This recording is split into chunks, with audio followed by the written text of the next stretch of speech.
Hey there, folks. Hey there, Internet. We are working on developing where the direction that the deck was headed in last stream was a bit too memey. We tried like a Vengevine build, which I kind of still like in some ways, but because of the Fauna Shamans. We even tried like a +1/+1 counters build. But what I'm going to do is I'm going to go back to the direction I was headed in with Culligan Forerunners. This was just a singleton I tried a few iterations ago. And on the surface, this card doesn't seem all that strong, right? It's an X3 trampler. Its power is equal to the number of creatures that we control. It also has dash, so it kind of has pseudo haste when we need it to. But actually, when you hit this card off of a Winota trigger, it's off very often like 6 or more power. And I'm also trying out one other card that we've briefly talked about before. This was before we started doing Legion Loyalist with Ranger. Legion Loyalist, of course, is the Battalion 1-drop. It itself has haste, which is actually really good in our archetype because when we go fetch it, we get to start immediately triggering Winota with it on the subsequent turns. But at least when it and at least 2 other creatures attack, which hopefully we're attacking with multiple creatures, right? They all gain first strike and trample. The thing we're most interested in from Loyalist is when we don't need more givers. Well, you always need more givers, but when the haste is good and the trample is good, that's when we want to get this card. We don't really need it so much for this first strike because we already have an engine in the deck that gives us double strike. But when we don't have Blade Historian, that's definitely when Legion Loyalist is great, and it's very often something that we tutor for off of Ranger. Ranger is here to fetch. It can get Arbor, Gilded Goose, Birds of Paradise, Legion, more givers. It can also get the Burrington Forge Tender that's in our sideboard. Trying out a couple other cards. We're in the colors for Rest in Peace. Rest in Peace doesn't really turn off too much of what our deck is doing. It does turn off the 5 mana exile Seasoned Pyromancer ability. But other than that, Rest in Peace really doesn't affect us this much. This is just a powerful sideboard card we've been meaning to just make room for. And I finally have room for it in this version since the Scavenging Ooze, the Skyclave Apparition, and the Magus of the Moon. These 3 in our testing by far are the things that we're tutoring for the most when we don't tutor for Winota. So I figured let's just go ahead and put them in the main deck. We've always had Magus of the Moon in the main deck, but we don't always have Ooze and Skyclave. Something else to note, this deck is really, really nice for our archetype because normally I don't have this many non-humans to humans on the ratio. Let me show you what the ratio is now. And the faunas are just because they're extra tutors. They are a non-human creature that's on curve. They are a 2-drop that we can Eldritch Evolution as well. So the deck kind of looks like this now, and it's really pretty. We've got... sorry, you are a non-human. So we've got a nice 18 to 18 split with, of course, the Seasoned Pyromancers and the Ranger Captain of Eos. Both kind of giving us access to non-human in the form of either elemental tokens or in the form of going and getting something that's going to be a non-human. Everything that Ranger Captain searches for in this deck is non-human. So really the newest card I'm trying out, everything else in this deck we've tried before, the newest card I'm trying is Proud because I have really liked how Forerunners plays. I have really liked how Legion Loyalist plays. So I think we're starting to have enough trample to where something like this could be really sweet. So this is the 4/3 human. Obviously its stats aren't all that impressive, but its abilities are. It itself has trample, and it says creatures that we control with trample have the ability to, you may have this creature assigned its combat damage as though it weren't blocked. So essentially, this kind of gives our deck a pseudo unblockable. Obviously, we may not want to do that when we want to trample over and kill some of their threats, but if we can just kill the opponent, that's even better, right? And it doesn't say when attacking the player, right? It just says you may have this creature assign its combat damage as though it weren't blocked. So that, like, what if we're up against, like, Auric champions? We can assign the damage as if we weren't blocked, by a protection creature, which is great because those points just get sucked up, even if you have trample. If our opponents are trying to block us from killing their planeswalkers, perhaps, we can still have the damage dealt. So this is maybe the memeiest human I've considered trying in this archetype, but I'm actually really excited to see what it does. And does it do all that much apart from Loyalist? Does it do all that much apart from the Forerunners? Yeah, I mean it's a 4/3 that essentially reads like as far as its damage dealt unblockable. Um, so we're gonna try out kind of a trample package. This 3 here. We've played, by the way, we've played Kolaghan's Forerunners before, and I've actually been quite happy with it. The fact that it grows kind of similarly to something like Geist Honored Monk. Geist Honored Monk also grows based on the number of creatures you have.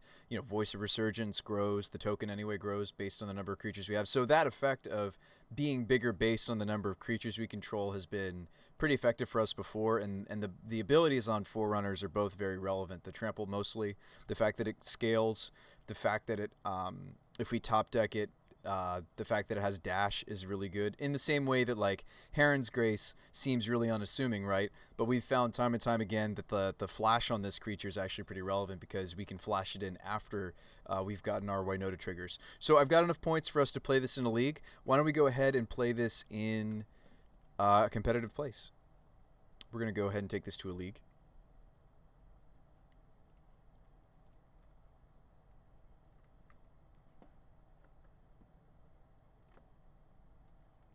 Hopefully you guys have been enjoying these brews lately. I hope so.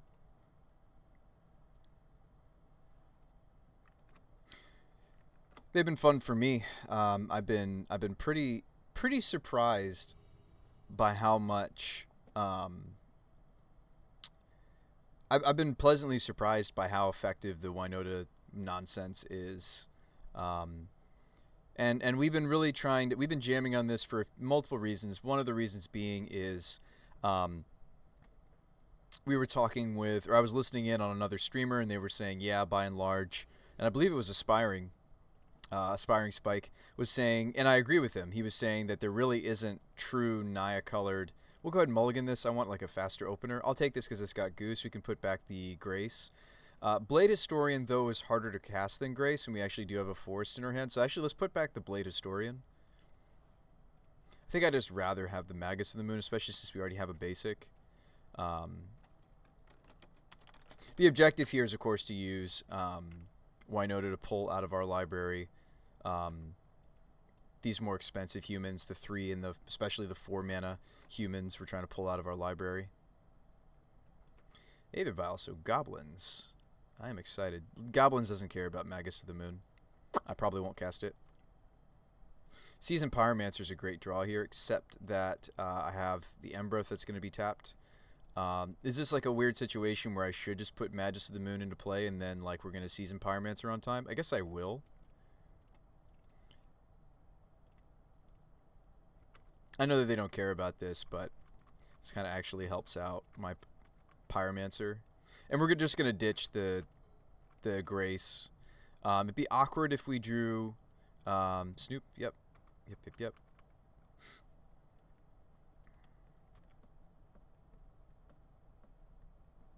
Now, the Goblins deck, as of late, is trying to... Of course we draw Cavern. Of course we do. Actually, maybe I should have kept Embereth over Cavern. I think I should have, in retrospect. Drawn another Gilded Goose. We don't mind to see that. Attack. Next turn, we've got the stuff out on the table. We just really need to see... Oh, what is this? Skirk? Okay. We just need to... we may have slowed them down for a turn from doing their combo because they can't cast the Black Tutor. But they can certainly cast this.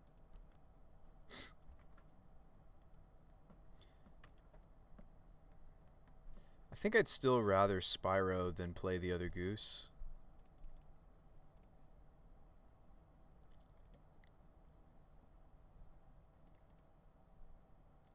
There's a Plains, there's an Eldritch. A little bit awkwardly, I won't be able to...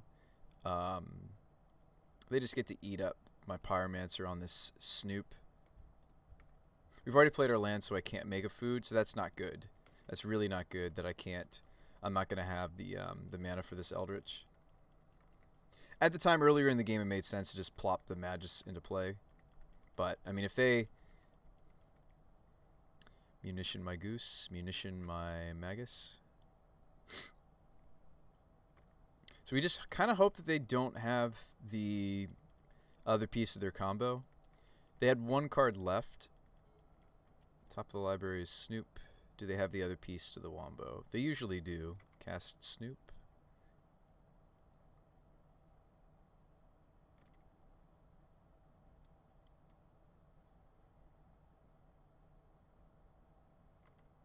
War Marshal.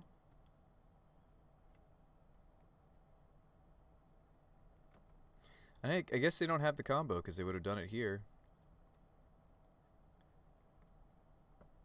I don't think we can afford to do much blocking, if any. Might just take it. I might block with a Spyro in that situation. Drew a Fauna Shaman, okay.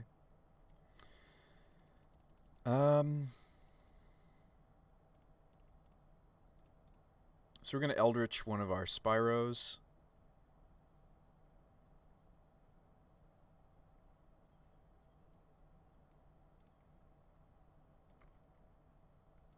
Get some triggers going.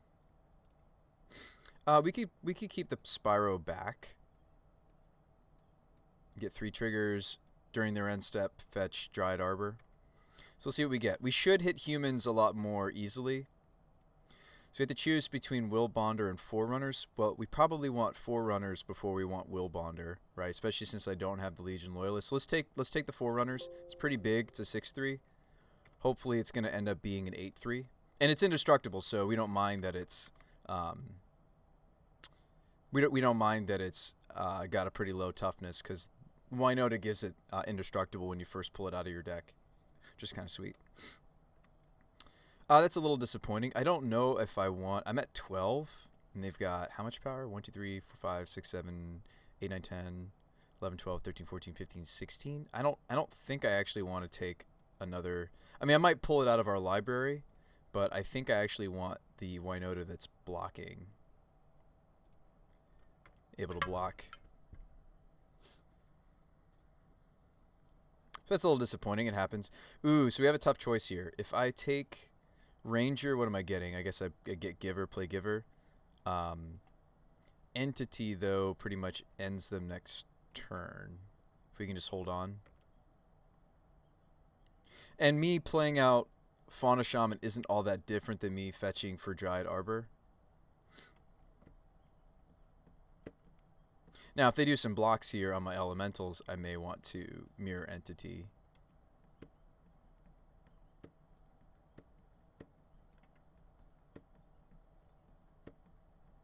Like, we can't pump to get this elemental big enough to kill the Snoop.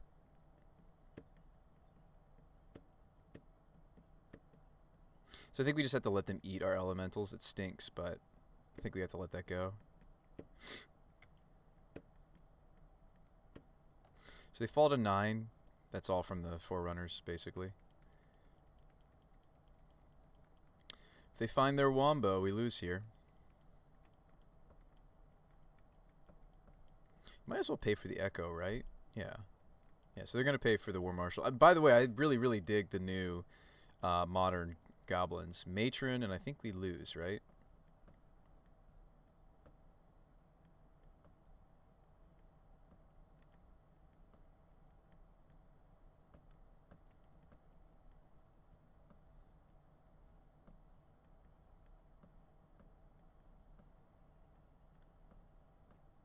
At 12, this is going to be close.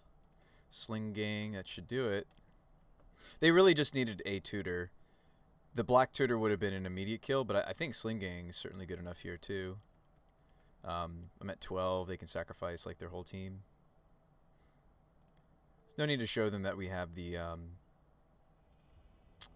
No, I mean in the battle of the linear decks, like we did lose the die roll, which makes a difference. Goblins is interesting and where the Ferocidon's almost tempting. I like Forge Tender because you can stop the munitions. Masked Vandal, Revoker, Oath, these are all things that stop their Aether Vial, which certainly can make them faster than us. Champion's good in this matchup too. Magus of the Moat, their deck can't actually win through. They do need to attack to win. Except for Sling Gang. Sling Gang's the exception, but Lin Vala turns off Sling Gang, so that might be interesting. So does Revoker. I'm almost more interested in those than I am in Oath and Vandal, because they just go after Aether Vial, whereas Revoker And Linvala kind of go after the source. Magus of the Moon is great too. If you're wondering about, actually their creatures are pretty squish, so I think we don't need Willbonder. Apparition's interesting. We don't need Skoos or Magus of the Moon. Yeah, I think the first strike and the trample off of Legion is fine. I think Forerunners is fine too. I think this is a matchup where their creatures stay pretty small. I don't think we need Willbonder. Now, Masked Vandal only 1-for-1s with my opponent's Aether Vials, whereas Oath just stops all of them. Champion's just really good in this matchup. I'd be more interested in Champion and Oath than I would be these extra Rangers. Might slim on some Rangers. I might be interested in a Burrington over something else. I think Heron's Grace is fine in this matchup because Goblins can just beat down. They're more of a combo deck now, though, honestly, so maybe we don't want Heron's Grace. I feel like, though, every time I cut this against, like, decks that have the potential to beat down, I'm always kind of disappointed. Apparition's fine. It hits the Snoop.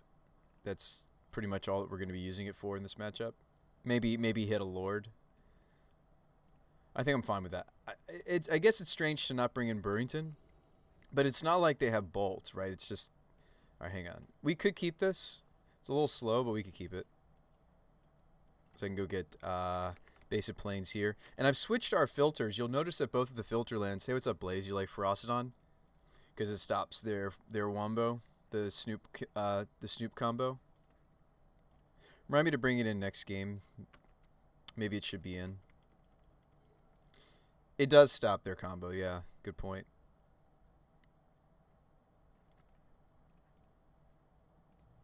So does Magus of the Moat. Well, actually, that's not true. So if they have... That's true if they have... Oh, come on, brain. Think. Since we have Giver, it's actually okay for me to greedily go get Arbor. Maybe I shouldn't, though, even still.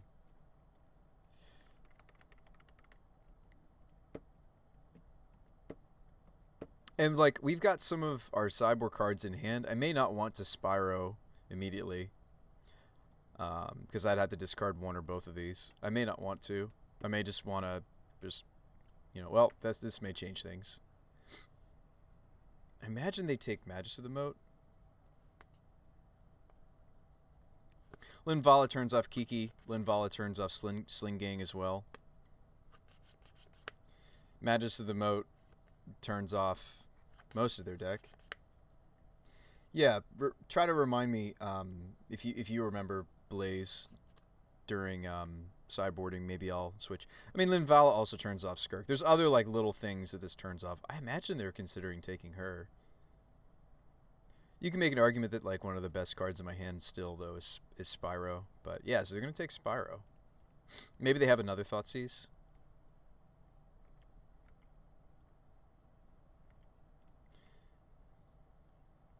I'm gonna get the Arbor. It's a little greedy, isn't it? I'm gonna do it.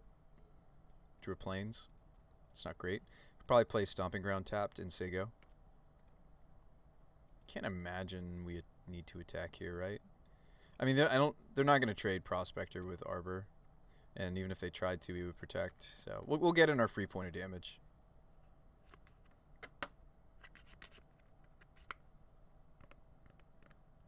Yeah, I love me some Modern Goblins. That's what I was trying to finish my thought earlier about. I think it's a really sweet deck. I don't think it sees enough. I don't think it sees as much play as it should. It's really kind of the premier Kiki deck in the format now. I know it sounds strange to say, but it really is. We don't really see any other Kiki decks right now other than Goblins. Granted, they're using Kiki as what? They're using it as, an ability on Conspicuous Snoop, which is fascinating to me. So you're going to get Munitions Expert. Okay, but I can turn that off with Giver. Spyro. Okay. We probably play Linvala first. Spyro's fine to draw. But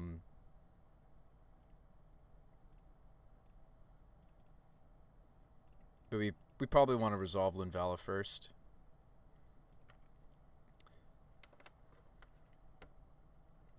Can it really fight Blue-White X decks and or Anger? I mean, can our deck really fight those things, though, Blaze? I think they do okay. They've got Aethervile, they've got Caverns. I don't know. I haven't played as it, so I'm not sure. Do they just have double munitions expert?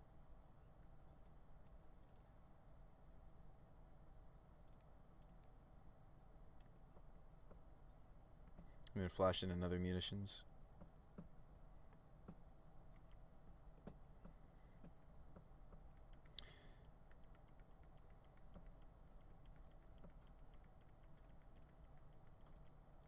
That's kind of sad.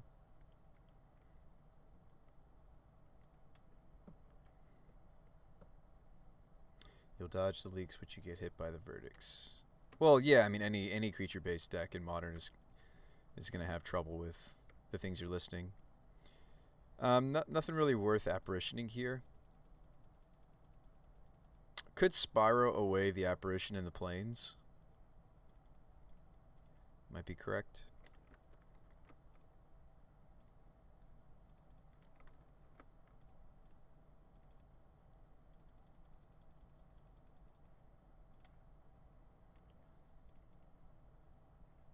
Draw a bird. Sweet. We do want to see some of those, considering the Magus of the Moat plan. Alright, that worked out okay. Let's not forget that we have a flashback Spyro. Is this another Thoughtseize? Is this Snoop? Does this Snoop kill us?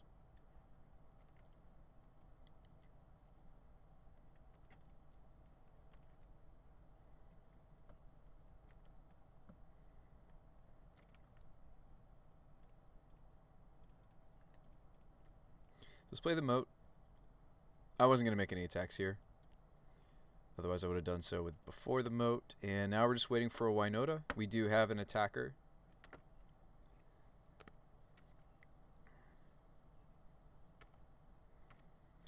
So apart from Sling Gang, we do shut off their infinite kill. Because the tokens that you know the Kiki loop makes off of Snoop are not flying. Now, granted, can't they just copy the munitions expert, though? Now that I think about it. Now that I think about it, folks, I think they could just copy the munitions expert. Right? With the Kiki on the Snoop. They'd have to, like, put the Kiki back on top of the deck, though, right? Because it wouldn't start looping there. But, anyway. So, we'll see them go for it, right? So, they're going to Matron. Matron, they're going to go find... probably the Black Tutor. So they do go get Bogart. So I think they're literally doing the line I just talked about. So they're going to Bogart, of course, being like in the old style Harbinger builds. You've got Kiki. Now Kiki's on top of the library where they want it to be for Conspicuous Snoop. And they're making lots of Snoops, but they can't attack. But maybe what we'll see them do is, like I predicted at the end of the loop, maybe we'll see them copy a munitions expert, shoot the Magus, kill us. So like I said, like Linvala was the better piece, and maybe I shouldn't have slammed Linvala. I didn't think that they had double munition expert when they went and searched up for one. Unfortunately. Yeah, card's sweet for their archetype. It's pretty sweet. Kind of reminds me of the classic like Gem Palm Incinerator kind of an effect. That's of course better because you cycle and still get the damage. This is like different in that it's a creature on the table.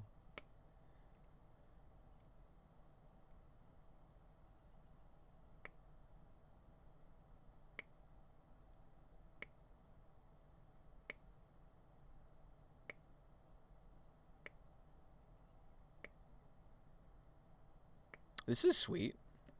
Good games. And good luck with the rest of your league. Yeah, so make a ton of tokens, and then they go for the lieutenant. I don't know if we were going to hit anything useful. Looks like we were quite a few cards away from something useful. Yeah, I mean, in the Battle of Linear, right, I do think that Goblins has a more direct and linear kill than we do, certainly. Right, we're kind of like a weird, bad value deck. So, I think goblins is probably in the category of things that we probably want to avoid. Why did you activate Giver when the expert was going to do the 3 damage? So he was. That's a great point. But like, I'm not sure. So what did he do? He munitioned the Giver. Am I supposed to just let the Giver die? I guess either way we were gonna lose because munitions expert has flash, right?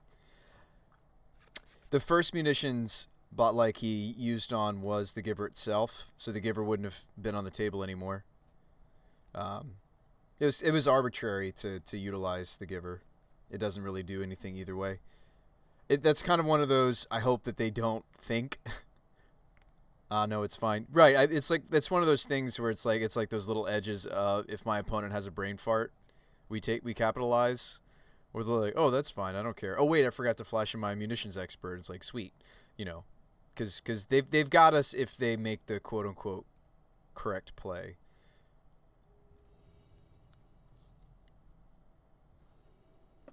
All right, let's just do well in the rest of the league.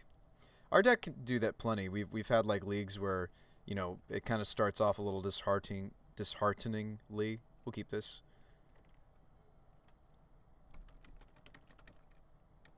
Our opponent has an interesting choice in username. Captain Grumblecakes is our opponent's username.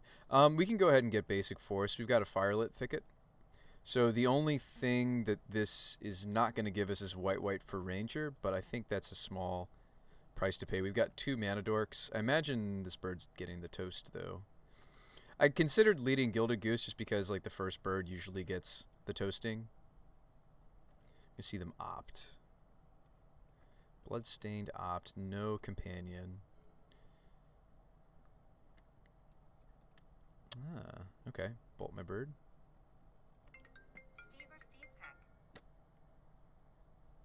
Alright, so let's I think just to be mana efficient, maybe I just want to go Fauna Shaman. We already have a Winota in our hand.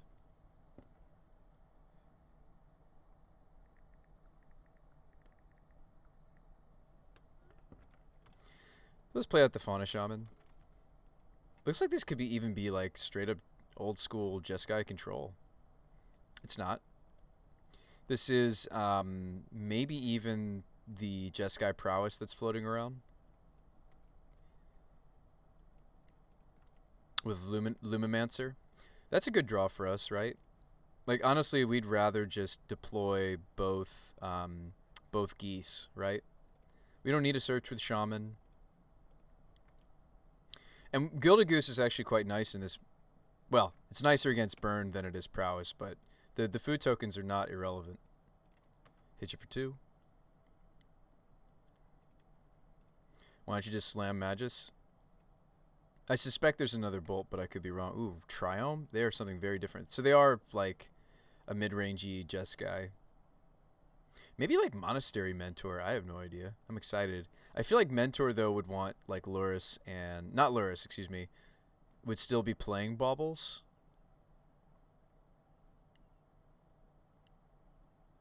I don't know. I don't know what they're up to. I don't know if I like slamming Magus without protection.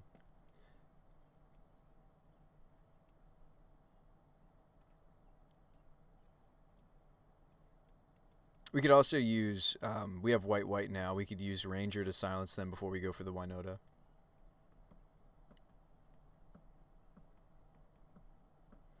Or they tap out for me. The thing is like, is Magus going to be effective to cut them off? So now we know they're on a polymorph build. That makes sense. So they had double Foundry. Now we know what they are. I think Magusing is good, except that. Yeah, it's probably correct.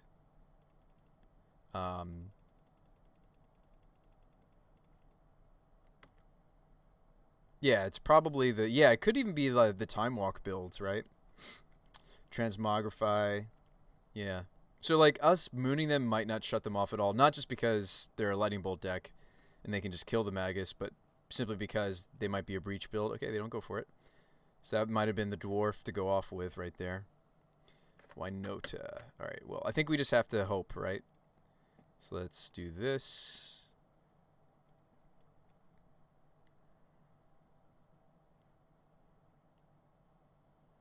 They are killing my Magus. Yep. They are countering my Winota. Yep. Nothing stopping them from going and getting a dwarf. Yeah, maybe we should have played our Rangers out. Rangers good in this matchup. Maybe we should have been trying to get these onto the table. I'm assuming this is go get dwarf. Go get dwarf. Bolt my goose. Dwarf. Poly the dwarf. They're probably playing the red X. Red X. Yep. Creativity. Now I have an Emrakul. Now it's our turn. Can we push back? I mean, we can't really. I'm not main decking like a Fiend Hunter effect or anything. There's unfortunately nothing that... We're kind of playing like a weird Anthem build where it's like a density thing. There's nothing like Skyclave doesn't save us. There's nothing I can really get that... like even Magus of the Moat out of the board doesn't help us, of course, because Emrakul flies. So I think we're just scooping them up. No need to show them that I have Cavern. I mean, I'm at 19, right? So, like, it doesn't immediately kill us, but I would only have... Like, I'd have to hit exactly, what, Spyro there to have enough permanents to sacrifice. I'd have to keep, like, Winota and a token. I don't know. I think maybe we could have played it out. Maybe there's a small % chance. But, like, that's barring that nothing... Like, that nothing else in their hand is relevant, right? I am running Veil of Summer again. Just the one copy. Other things that are useful against our opponent's archetype. What is good? What's good? They'll have sweepers, so maybe we want Glyph Weaver. Abolisher seems good.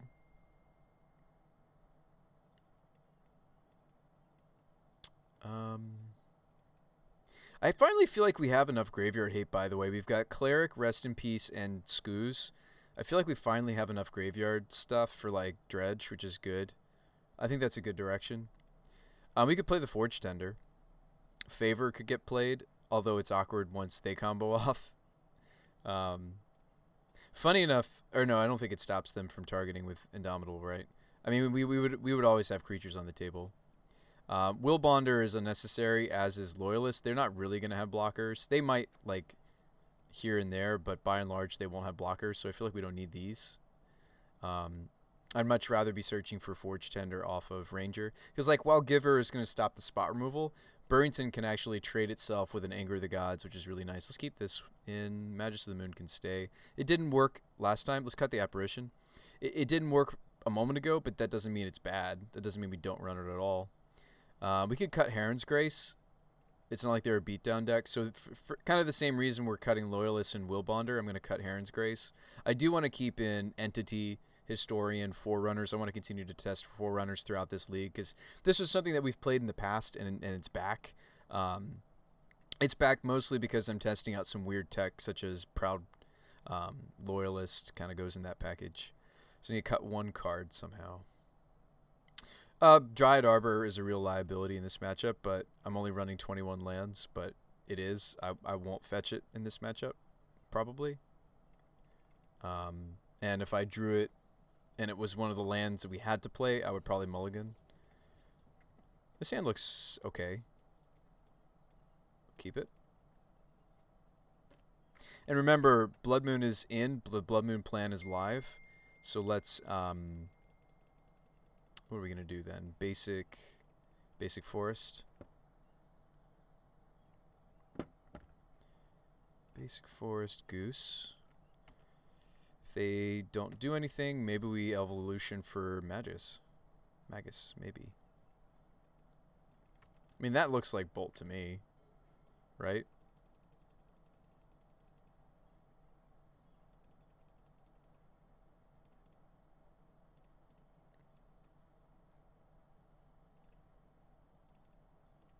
Just play Fauna. You know, when we were building with Fauna again, I was pretty, like, I was thinking that it wasn't going to be as good as it has been. I've been actually really pleasantly surprised. I don't want to play my Eldritch into this. pretty obvious. Remand, I'd rather get this Ranger remanded. Like, getting our Eldritches remanded feels so bad. Let's go get the Burrington. Burrington is so good, for us, I might be willing to sacrifice the food to get it on the table now. Let's go ahead and do that.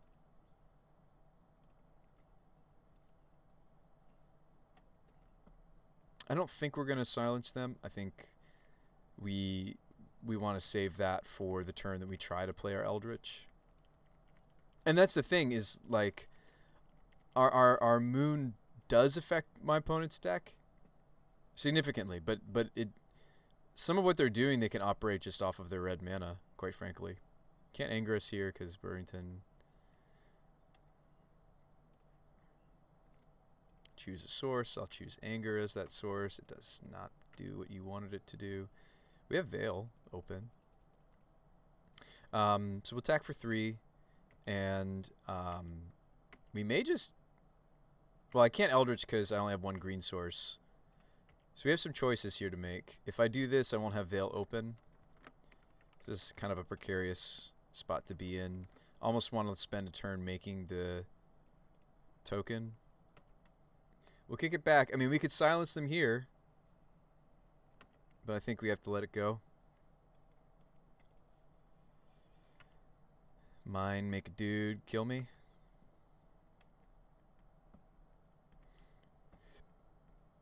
Drew another goose.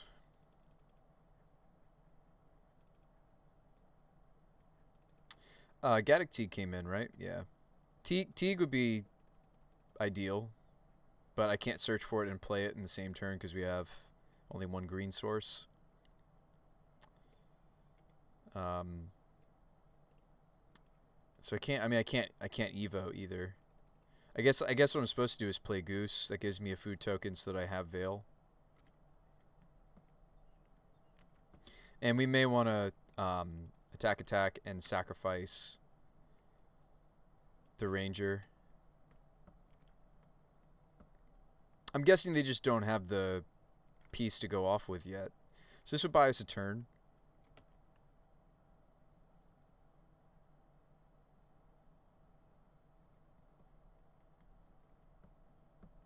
They want to gust my Goose.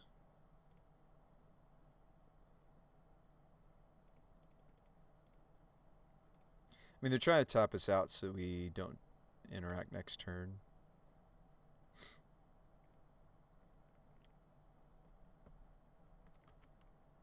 I think it's a pretty clear indicator that I have to silence them. That they're end step gusting.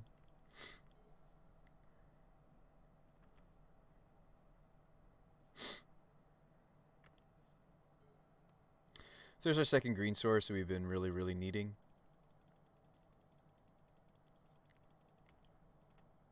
I don't know if I like attacking because they could just get a second dwarf. Would they trade both dwarves with the fauna? That would be interesting. Nope.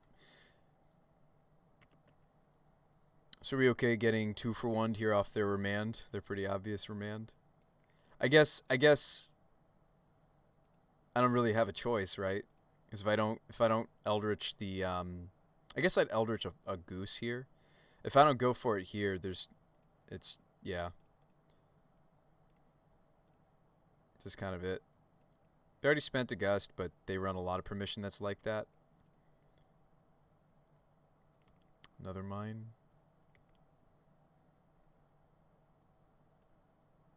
Yeah, see, that's the thing is, so, like, mooning them doesn't really turn off what their deck's doing anymore. Like, it might still be better than Teaguing, but Teague actually turns off the spell, and Moon actually doesn't at this point. Like, if they already have the spell in their hand to go off with, we silenced them, that's why they didn't do it last turn, if they had it. I think I might have to get Teague, actually. I wish I'd played out Favor first, because Favor would have protected Teague from whatever this is, like a bolt or such. If we can get this on the table, I feel like our chances are a lot higher.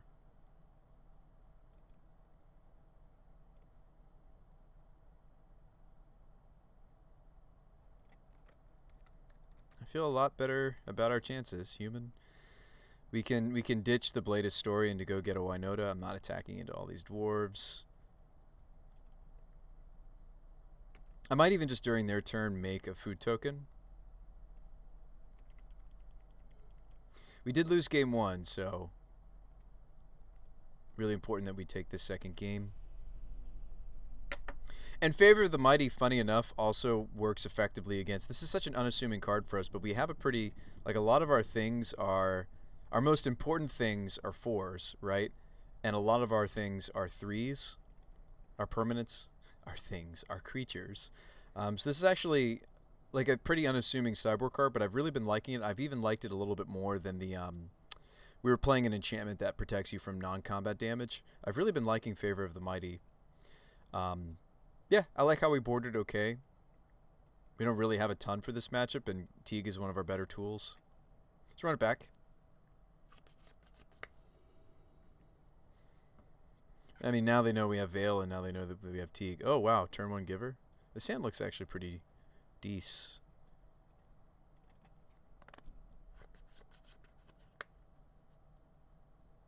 I keep a 6. Yep. It's pretty common for that deck to... Decks like this really do enjoy the new Mulligan rule, I would argue. So, I don't know what I need this land to be yet, so I'm going to go Giver, actually, off of the Canopy.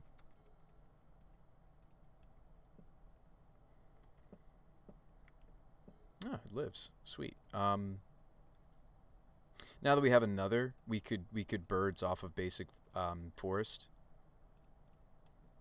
Since we've drawn another fetch.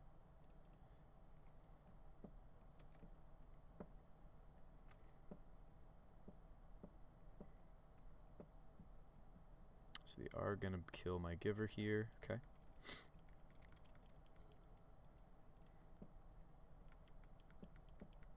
So we could resolve the Winota through their permission here if we wanted to.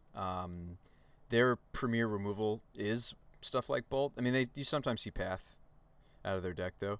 Do we want to go slower? Do we, like, because they have the island, they're not getting the dwarf, right? Isn't it? Oh, it's 3 other mountains, so we're not going to see a dwarf token too soon. This could be a Prismari command into the combo. Yeah, I don't think we have the luxury of time. I think I am going to get the Winota on the table here. So red, take a damage, it's fine. Uncounterable Winota?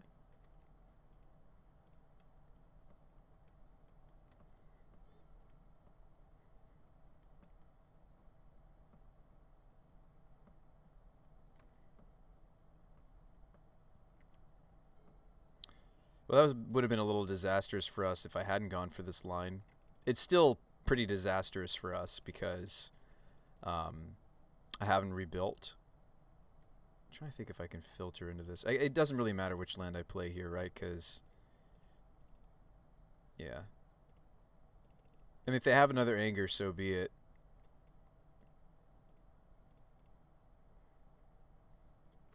Just got to get some non-humans on the table.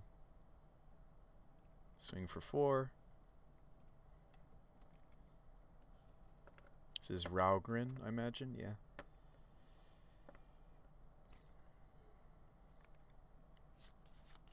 Yeah, I mean, they either have it or they don't, right? So we're going to see them go for it here, probably. Can we go bigger than an Emrakul here? Yes, if we hit the right stuff. Oh, or they just breach me. That also works. So what do I keep? I keep the Winota and I keep the Giver. I can't. That's really disappointing. Yep. Them's the beats.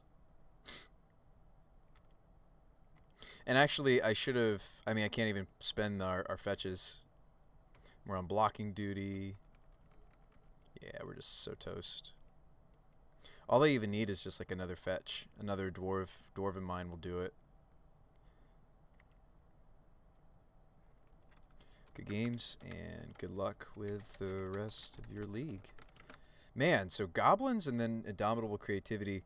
Sadly, not the lorehold taking turns build. I think I'm not going to say it's the better build, but it's certainly the sweeter build than the just the stock Emrakul Emrakul Breach kind of builds.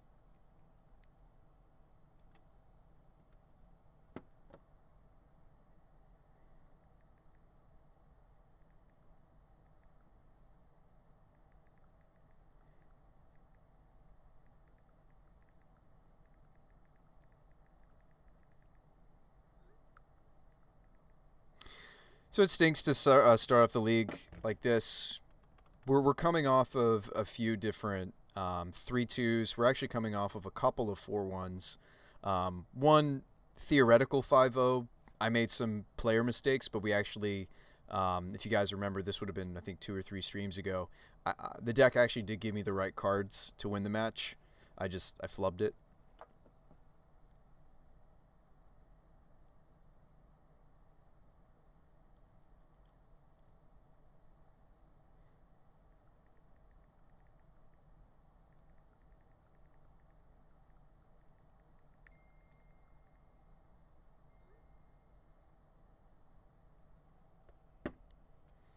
Yeah, so that's a little disappointing. But, one derpy human your creature combo deserves another, right? We've played against goblins that had the faster linear draw, and I think they will by and large, right? Um, we played against through the breach Emrakul, basically. It's like, yeah, the Indomitable is a thing that their deck does, but the thing we're more afraid of is the through the breach. And if we want to win matchups like that, you need like a tutorable, you know, Fiend Hunter kind of an effect, because Skyclave is not going to hit an Emrakul. So you need something more like, yeah, you need something that can... I think this opener's fine. We're on the draw. We'll keep this. It's turn 1 Giver, turn 2 Fauna. So we'll see what else we hit in this league. I've been pretty high though on this particular build.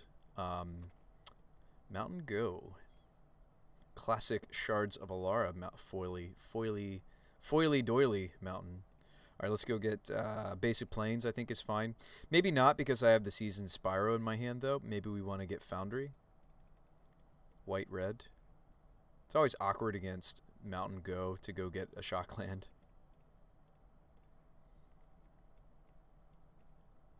But I'm not convinced that they're burned just because they went Mountain Go. And I'm not convinced that they're burned even with them bolting my Giver. I'm actually, now I'm wondering if they're not burned at all, since they went and bolt my Giver instead of my face. Swampy. Stitchers. There's some sort of sweet unearthed combo. Yep, called it. We can beat them with Skoos, but can I get the Skoos on the table without them killing it? Gilded Goose might be better than my 2-drops here. I need a third land anyway for Spyro, so why don't we go get Basic Forest? I mean, we could shock more greedily here, right? Because they're demonstrated that they're like some sort of unearth build. Now, this is a Thunderkin without the big scary. They're a Lightning Skelemental build. That's what they are. Here is the Skelly, speaking of which. So what are we dumping? We'll dump Apparition, and I might also dump the Fauna, because I already have Winota in my hand. Oh, I should have blocked Stitcher Supplier. That was a free block. Sorry, I forgot it was Goose instead of... that 1 point of life could really come back to haunt us. It may very well come back to haunt us. I think I just want to play Skoos. I meant to block the Stitchers. Gosh, if that 1 point of life comes up to kill us, that would be really disappointing. I just want to be able to nab the Awakener or the Skelemental.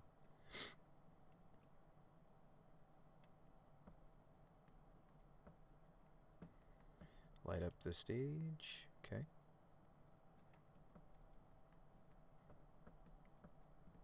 And the thing is I don't really want to have to use the Ooze off of the Goose mana. I'd rather this just be on the table as insurance. Please give us a land. Okay, so here's what we're going to do. We're going to play the Spyro and just hope that the deck is kind to us. Should give us another mana source. And let's actually ditch the Winota, because we may not get the extra mana sources. Oh gosh, we didn't get any of them. Now we're probably just screwed. I was hoping to hit a fetch for a green source, so we're open to the Awakener on the Skelemental. We're just open. We're just open to all the things. Do they have another one? A ball lightning build. That's not typical. Okay. I bet that's not a playset of ball lightning. I mean, we're just dead here. I don't know if there's any way I could possibly block all this damage. So we're taking 12. Well, let's do some math. Maybe I can. Blocks and blocks. Block, block. Still take 10. So it ends up mattering. The sorry, this here. You here. Does this work? Maybe I ignore the Thunderkin. Maybe I just have to maximize. But it's like, what do I have left for next turn, right? So they got us. It's okay. I have a lot more graveyard hate now in our current build. We're not just running the Cleric and the Ooze. Now we've got a Rest in Peace. So that's good for decks like this. Other than that, I mean, you could play Veil for Fatal Push or Hand Hate if you think they have it. Their deck doesn't block very well. Maybe I don't want to bother with Bonder Loyalist. Their deck doesn't. It's not really designed to block. Their deck's designed to attack. Burrington to fight bolts, perhaps. We go bigger than them, converted mana cost wise, but Auric Champion just says protection from my opponent's deck. They need to attack. Let's see. Magus of the Moon can probably go. I don't know if I want this Veil. Don't know if I do. Skyclave can go too. The things we're afraid of have haste and go away. Mere Entity feels like a liability against these bolt decks. I sometimes just want to cut it just for that reason. It's like a great anthem, but I'm more interested in Blade Historian and Herons. Maybe I'll cut it. And maybe it's more correct for me to cut some of those things when I have Magus of the Moat. Anyway, like maybe I should just go more defensive and just lock them out. They can't really do anything if I can protect that. Just maybe cut like a Fauna. Fauna is the weaker tutor out of between Eldritch. I might even just cut a Ranger Captain. We have plenty of human count now, so you know slimming here is fine too. I don't really like cutting tutors. If you take a quick peek at our human count, it is 17 right now. I think 16 is still fine. So I think we run it like this. Maybe Glyph Weaver is supposed to come in. I don't know. I don't think so. Let's mulligan that hand. Sand seems okay.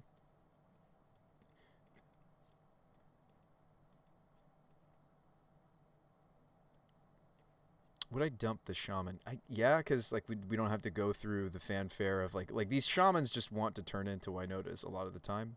I'd rather just hardcast the Winota. I mean, what would we rather get with this? We already have an Ooze, so it's not like I need this to find something like Ooze. Sand seems great. We've got Cyborg card just naturally. I think we can win this matchup. Keep. And if we can't, I think we should burn the deck. We should set it on fire. So we have Auric Champion. So let's go Temple.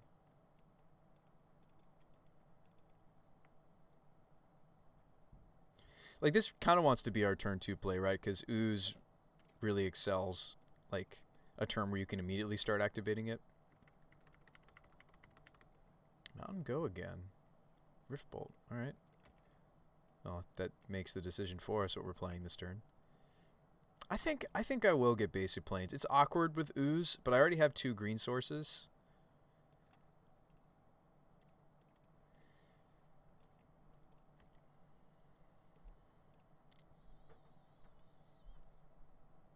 Yeah, Champion's going to be quite good in this matchup.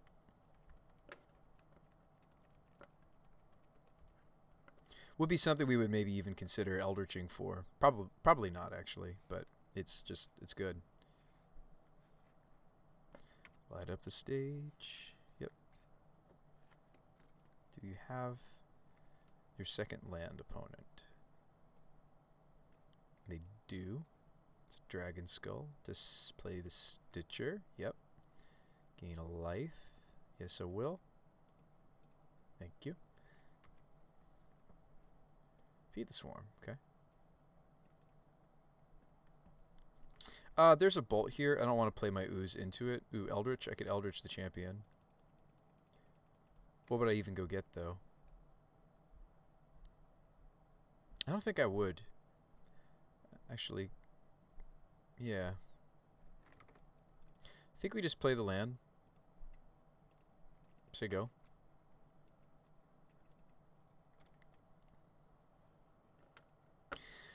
You know, I don't really want to block and kill the Stitcher Supplier, though, do I? I should have just attacked, but they might have blocked just to get the Supplier. I think I should have attacked. Is this a Skelly? Okay.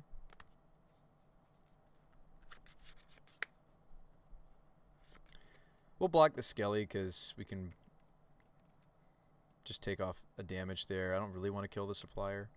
What are we dumping? We're dumping the Eldritch. We're dumping the Heron's Grace, right?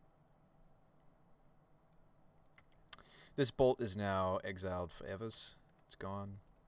Sweet. So we can play Skoos pretty happily. Don't have second red source yet for Seasoned. Do we want to just grab the Skelemental now? Feels like it makes sense to just grab it now. But, like, they have things that, like, have to target, so maybe I don't. Bolt Skoos. Grab these.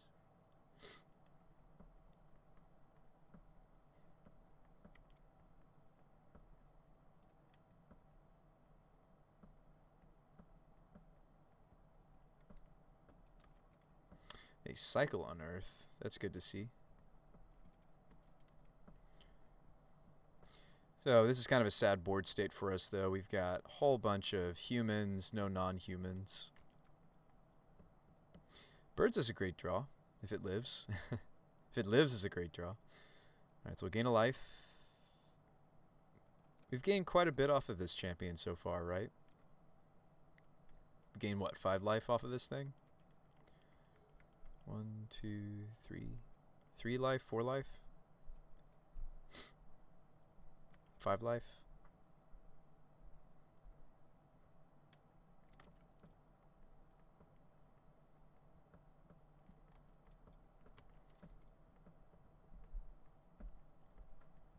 Now this is one of those awkward situations where it's tempting to... Okay, Favor's interesting. It's tempting to just Spyro and hope to find Winota. If I Winota, I've only got 1 non-human. I think I'm just going to Spyro and just hope to wheel into... Like, this is also a lot of life on the champion. So we don't. We don't find another Tutor or Winota. So, hey. Spun the wheel. Trying to set up. Maybe it was wrong. We're all the way back up to 17. How much lands am I playing? I'm playing 21. Although one of them, Goblin Lord, is a Dryad Arbor. Yeah, we're on 21 lands if you count the Dryad. 20 non-creature lands. Really not that many lands. That's pretty low. 6 mana dorks in the form of 2 Gilded Goose, 4 birds. I used to play more Horizon lands in this deck. I'm only on 1 right now. I used to have 2. I'm playing more filters now. Oh, that's a good draw. I'll take it. And red. I'll take that.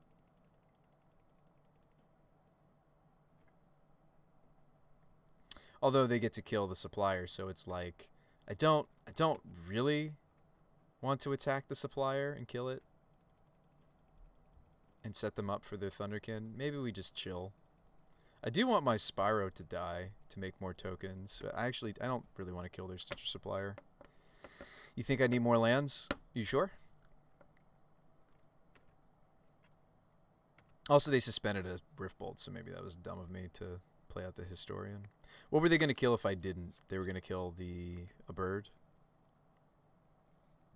Yeah, I probably shouldn't have played out the. I wasn't paying attention, folks, to them suspending the Rift Bolt.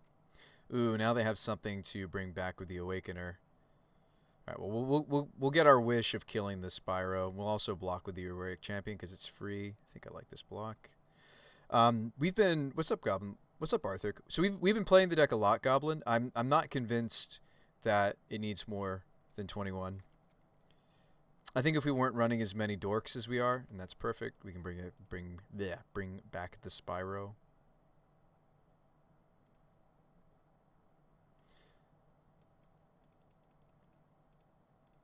Really just hoping to see our Wombo. Yeah, we've been jamming this deck for about 3 weeks. I'm not sure, Goblin Lord. If you are good at building mana bases, if you are good at theory crafting, ratios, I'm all for it. Deck is right here, and I would be happy to see any work you do on the deck. And if you can figure out the right number, I'm totally happy to read your reports. Because I'm not sure. I mean, this isn't my typical style of deck either. So I'm not. Please don't take what I'm saying as, ooh, I think I know what I'm doing. I don't. This is kind of outside my normal brewing kind of. I don't usually play very creaturey, heavy kind of strategies. So please understand.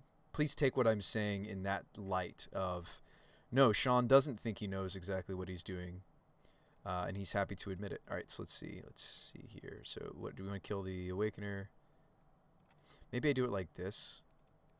Well, no, the reason I was doing this is because that was a free point of damage to block off of the... Maybe we just put everything under the Awakener just in case they have extra... only the third elemental is relevant, so we're going to take... what is this, 12? Right? 11, 12? Make sure this is dead.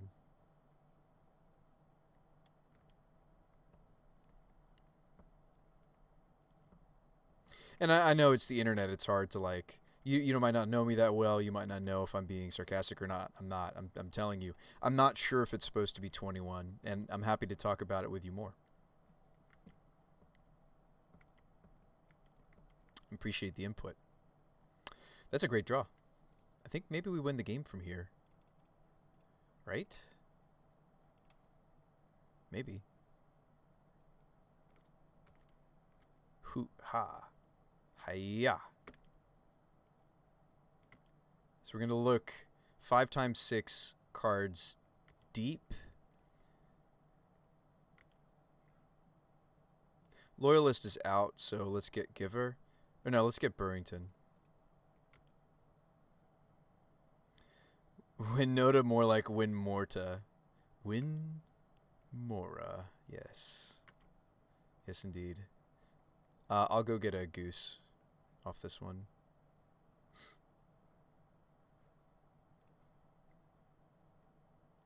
Gilded Goose. I guess I could have gotten the Dried Arbor. Have I played a land this turn? I haven't. I should have gotten Dried Arbor. Oh, well, now we're just pitching them. Because there's, in between the triggers, there's no chance for me to dump these onto the table. So we will turn them into food.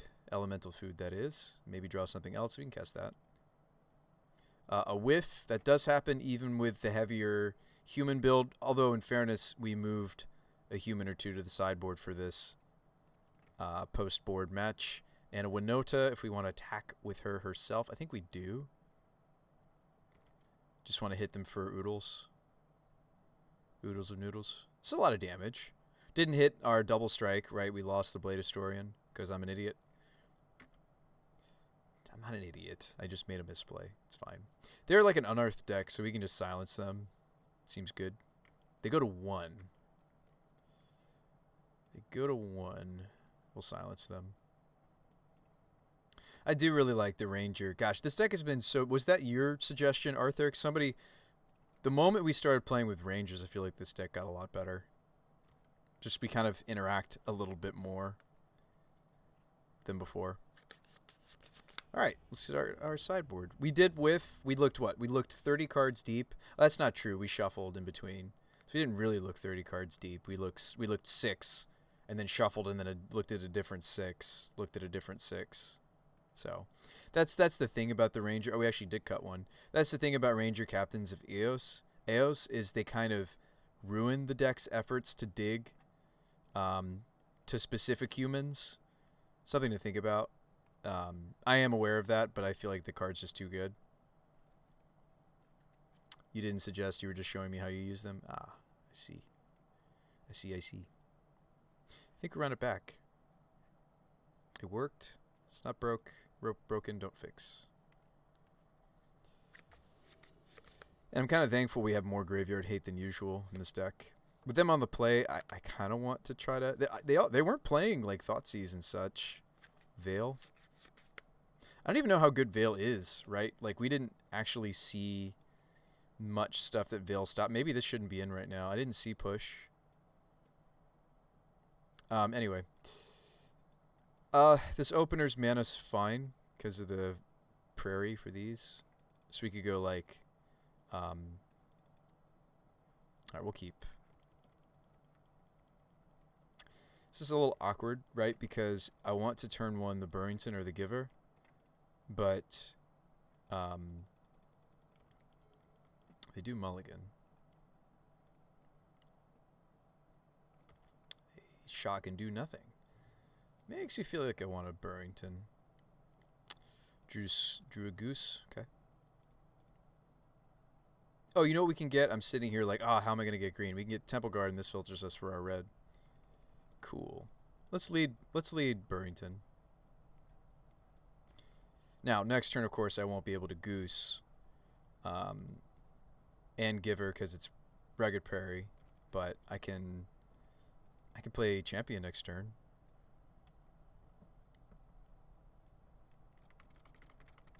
Yeah, I actually think this should have come out. This should be like Mirror Entity. This should be Glyph Weaver or the Captain, maybe. Corpse Churn. That's fun. Shouldn't this just be that other card, though? Maybe not, because it's just return any creature card from your graveyard to your hand.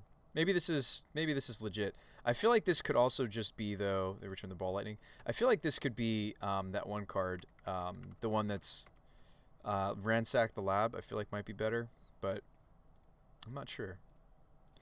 So they're clearly going for it. I don't have the Graveyard Hate, so I guess we'll just play Champion. Try to soak some of the damage.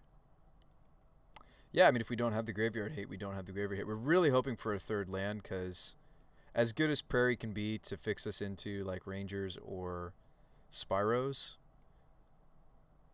What are we bolting? My face? Okay.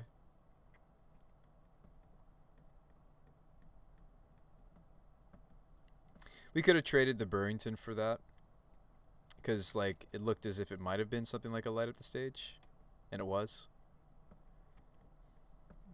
They're using the bolt to turn this on. So we didn't draw a land. So I think we should play a goose. Pretty sure we got to play a goose. So, like, I mean, sometimes the filters do feel real bad. I mean, they've been good a lot of the time. There's always going to be those corner cases where it's like, ugh, it's pretty horrible, right? We'll attack, even though maybe that's wrong because we know they're probably going to play Lightning next turn. Maybe I should have hung back on the Auric Champion. I could have hung back on both. I mean, they're both pro-red, so they both just block damage on the Lightning.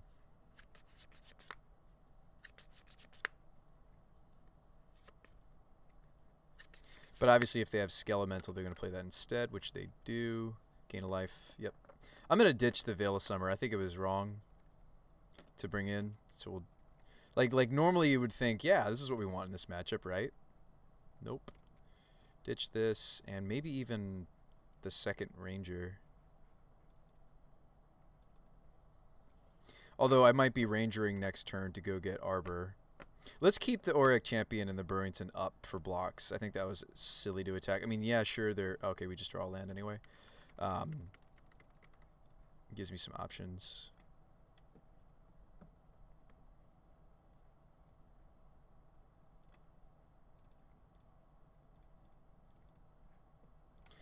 Okay, so Ranger. Go get. We already have Burrington. Do we just want to go get a bunch of? Oh, I already have both of my gooses. Do we want another giver? Do I just get the Dried Arbor so that we guarantee our land drop next turn? That seems good to me. Goose, play a goose.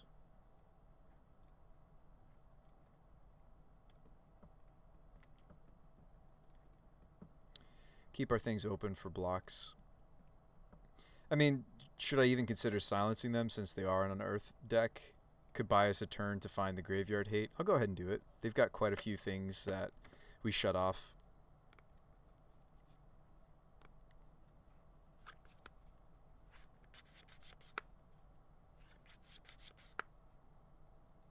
Another Skelemental. That's unfortunate. So we'll gain a life. They'll swing. We'll block. Shave some of that damage off of it.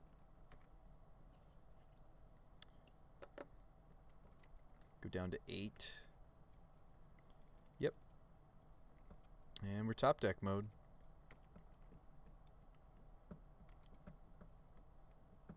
Fauna Shaman. That's a good one, right? If I draw another creature, it is, and most of our deck is creatures. I can't really justify attacking because we know they have another elemental.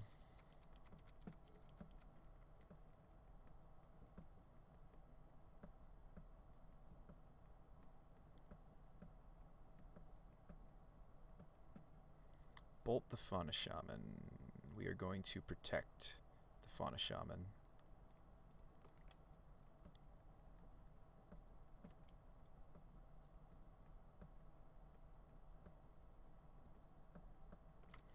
Ooh, Thunderkin.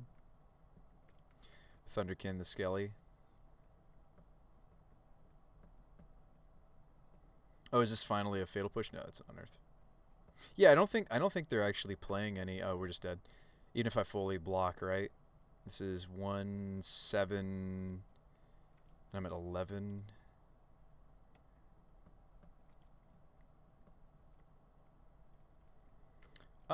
Actually, we're okay. So we can block and kill this. We can shave some damage off that, and that's 11 right there. I don't actually have to give up my geese. I don't really want to. It doesn't kill me.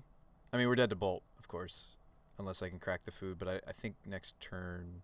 So go to 1. So awkward to go to 1 against, like, you know, lightning bolt deck, right?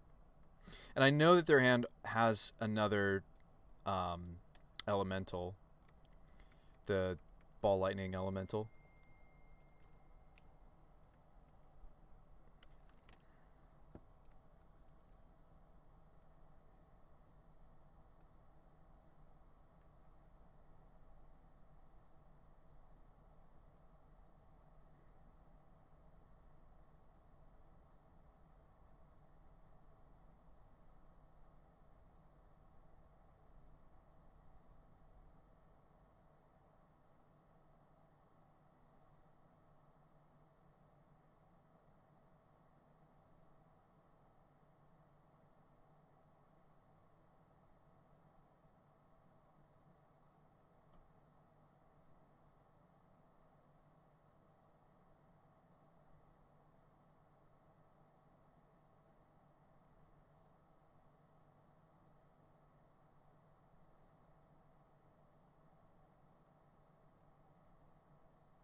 I think we're just dead here, folks.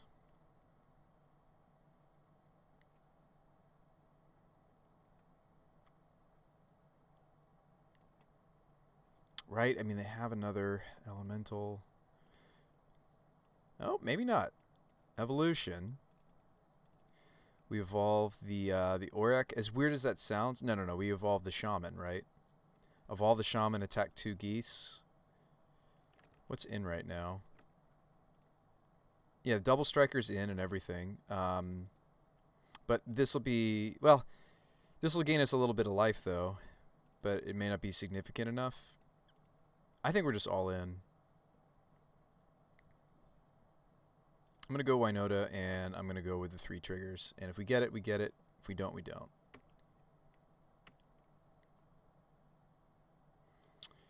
Alright, so our first turn choice, we can pick a Spyro. So we're swinging only 2 damage so far. This would bring us up to 6. Ranger doesn't really help. Though they can't cast non-creatures. If they have a bolt, they kill us anyway. And they've got elementals. I think I'm supposed to take Spyro. Draw 2. We still have a land drop for turn? Okay. Alright, Heron's Grace. That would gain me how much life? I think it has to absolutely be Heron's Grace. It's only going to paint the Spyro, though, but get a trigger. This card can be so good. One more. Ooh, we whiff on the 3rd trigger, though. Oh, boy. Put them down to 5. We go up to 7.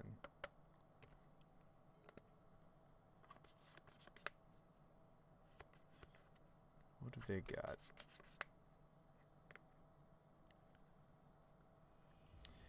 We win the match.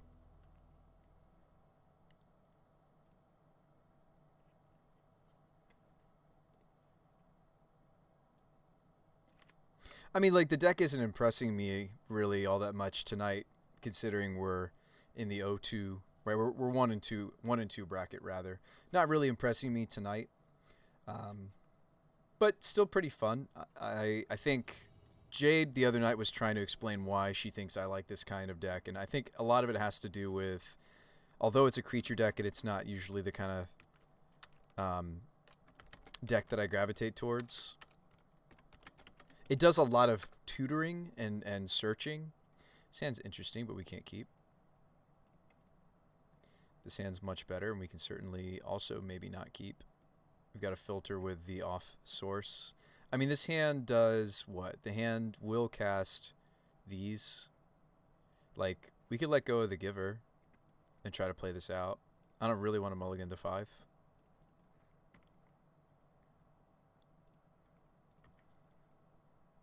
Again, like, the filters can be really awkward. They really can. Oh, is this, we playing against Panza? Yeah. This can be a terrible matchup for us, actually, when we're having awkward mana. Shaman, go.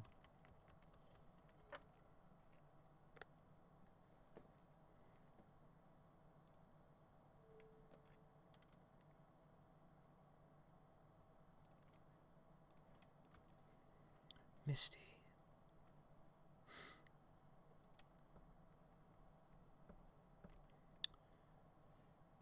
Sprawl.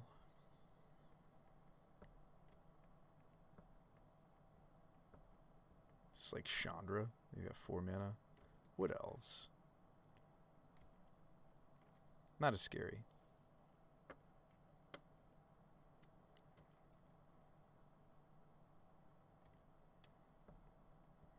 But they developed like pretty insane, right?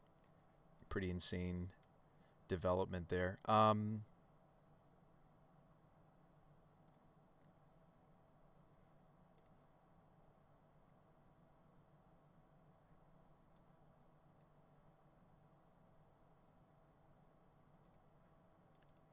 Meanwhile, I'm having some issues. I might have even been better off just like playing the Scoos. This can die to so much in their deck, right? Certainly a different style of Panza than I'm used to seeing. Blood Moon. Pillage. Okay.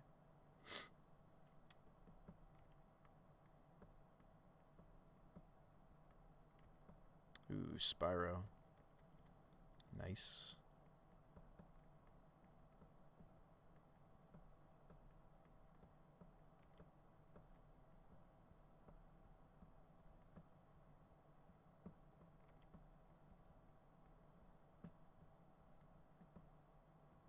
Okay. So that's going to make the Winota a bit harder for me to cast. We do have 2 basic planes. But this certainly got a lot more difficult.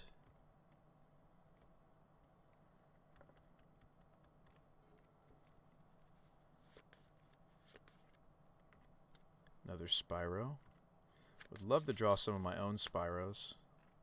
It's also the best kept secret of our deck too. I mean, the glue that holds together like the Panza decks, which is Spyro, is also the glue that holds us together. And there's no mistaking it. Spyro is probably the best card in our deck too. It's like the big dragon, Obosh. Obosh as a non-companion, or was it?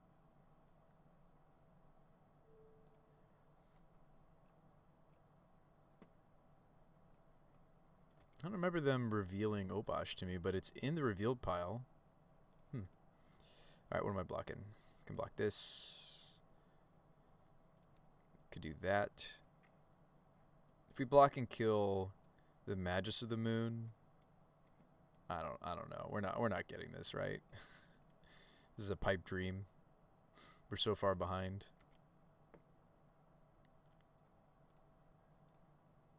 Alright. Yeah, I mean, maybe Goblin Lord, this is where that I'm sad that I've been cutting the new card I'm trying to test like every time, but it's just not right for some of these matchups. Apparition's okay. Magus of the Moon obviously comes out. Skoos, eh. Loyalists, they do block.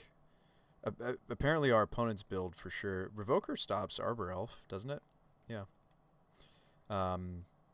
Masked Vandal hits, Moon hits Utopia Sprawl. Maybe that's an interesting idea. Rampaging, huh? Forge Tender might be good. Their removal's going to be red-based. Auric Champion, interesting idea. Magus of the Moat, they're on the beatdown plan, so we can shut them off. I don't know. I'm not sure what I want. I like Linvala for some of the same reasons why I liked the Revoker. They go bigger than us, or they're just as big as us, so Favor is not going to work. Masked is fine. You can exile their Clothies. They play Clothies a lot of the time. So we'll play that. And yeah, I mean, maybe we want the Burrington, but I'm not going to run it. Like, yes, they have some blockers, so okay, maybe Proud is what we want to be doing. But I feel like this is counterintuitive if I'm bringing in Magus of the Moat, as is like the Forerunners, right? Like if we're bringing this in, like both of these elements feel like not great. Whereas Entity and Blade Historian still have text when it comes to the Moat plan, right? Maybe these come out. Maybe we play Burrington. Teague shuts off like the Planeswalkers that their deck sometimes runs. Might be nice to incidentally turn off like a Chandra. Chandra, 4-mana Chandra is going to be their go-to Planeswalker if they play any.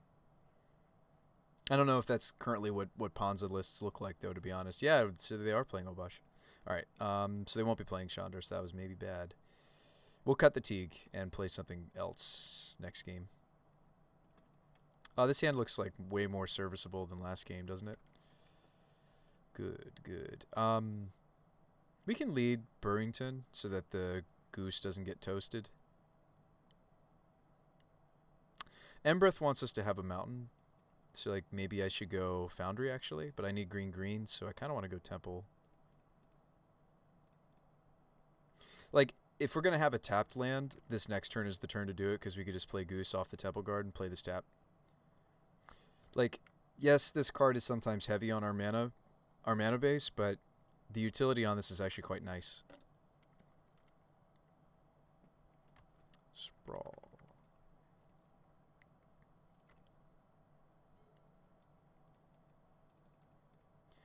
So let's go Goose Castle.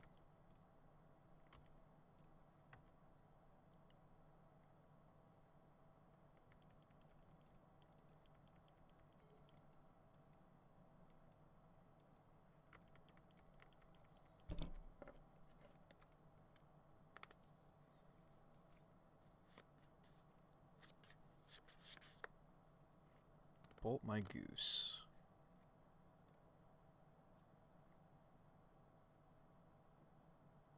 You have another bolt?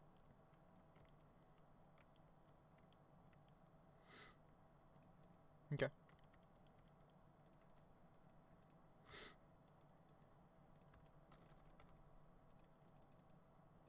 Oh, shoot. I hit the wrong hotkey, so it made us lose our turn. It happens. It's just one of those things where it's like, it's just frustrating when it happens like that. Like, we should have had third land, and I should have played Ranger. I would have played Ranger. Opponent only has 2 cards left in their hand, though, so I guess I'll play it up. But that always feels so bad when you hit the wrong hotkey. I meant to hit, and I even went to like turn off auto yields because I wasn't sure if I accidentally hit my my F6 hotkey. I've changed my hotkey, so it's not actually F6. Mine is, I think it's R, the R key. So I think I accidentally hit R, and then I went to turn off the auto yields, but it was too late. Anyway, we'll play out our Mesa and say go. It's really disappointing. Like, the game would be drastically different if I hadn't accidentally time walked myself, but maybe it won't be. Let's see what else they've got. Pillage me again. But it's like I'd have the Ranger this whole time while all these pillages are happening. So it's like it's kind of the game would be drastically different. It just would. Period. Let's go Stomping Ground. But you can't like, you just gotta roll with the punches. Like, Magic Online is not for the faint of heart. Magic players, for sure. Like, little things like that will happen to you on occasion. Pillage me again. Okay.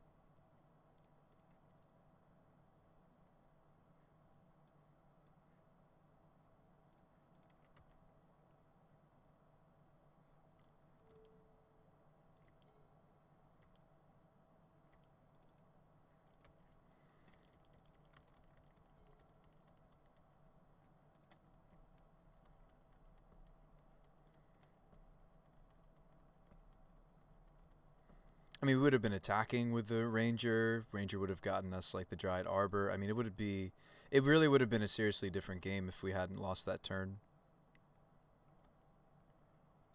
Well, maybe not. Spyro into Spyro, maybe not. Yeah, Filterland would be good.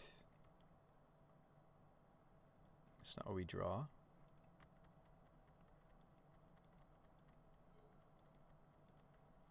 I mean, it's painful.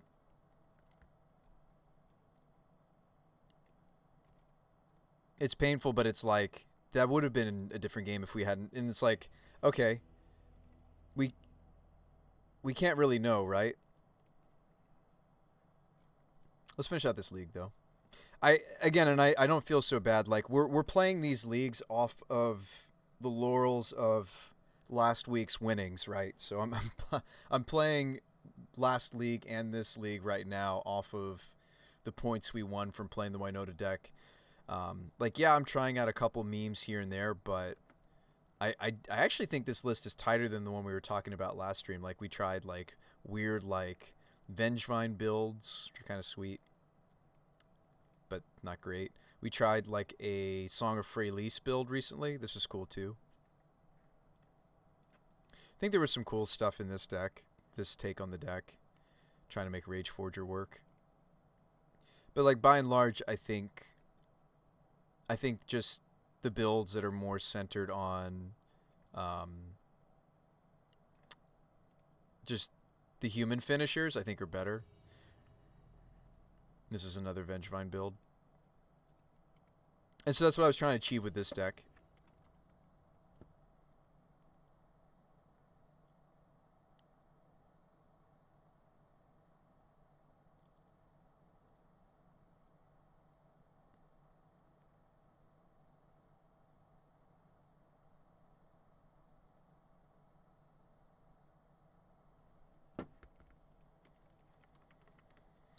Alright, this opener looks... it's okay.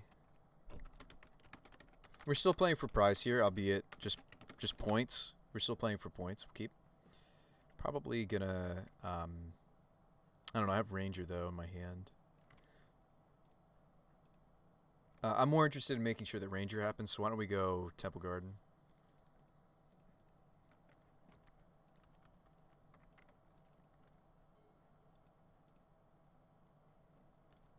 Oof. Oof. The Lava Dart matchup. This one's tough for us. Not unwinnable, but tough. This is where they dart my Dryad, they bolt my bird, make us very sad. They're likely prowess because if they were like the big mono red, whatever you want to call it, but like even that deck runs darts, but they play like they play 8 1-drop prowess, but they also play Obosh, so I'm assuming that this is just I'm assuming this is just prowess. No, but they're not doing a whole lot more than that, so that's a good sign. It's a really good sign. So let's Ranger Knight and go get Giver.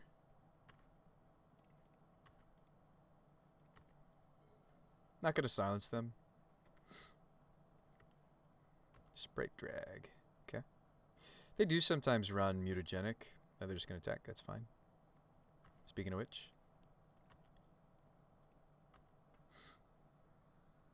Holy Mutagenic Batman. Okay. Winota the draw, but that's going to be tapped. That's okay. We will give her Loyalist. I mean, it might be correct to silence them, but I'd rather silence them on the turn that I go for the Winota.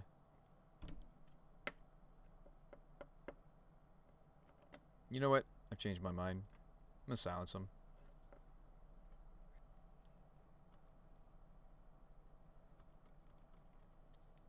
Might cut them off like a spell.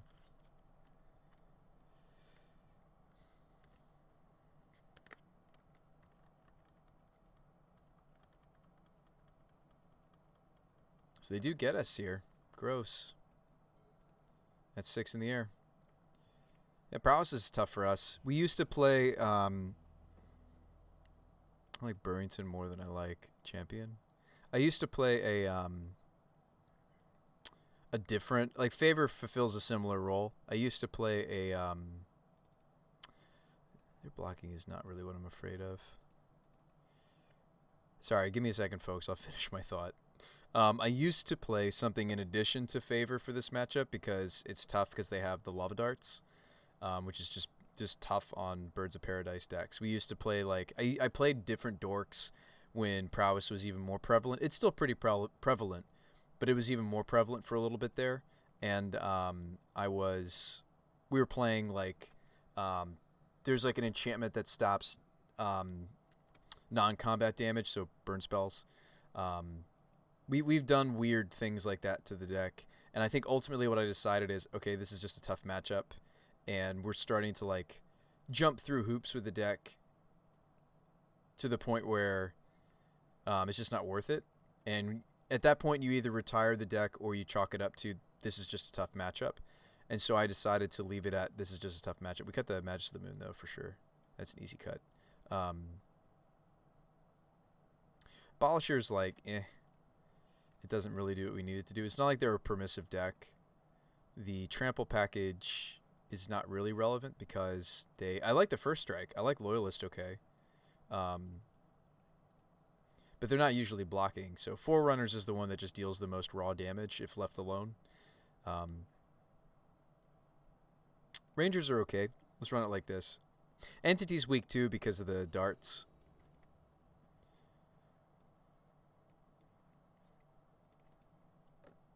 We should lead out on Temple Garden. It might even be correct for me to lead Giver and then play Birds against them. We started having a slightly better percentage against them once we've switched over to the playset of Giver. So there are little adjustments we have made that make the matchup more palpable. Palpable? I feel like I'm pronouncing that terribly.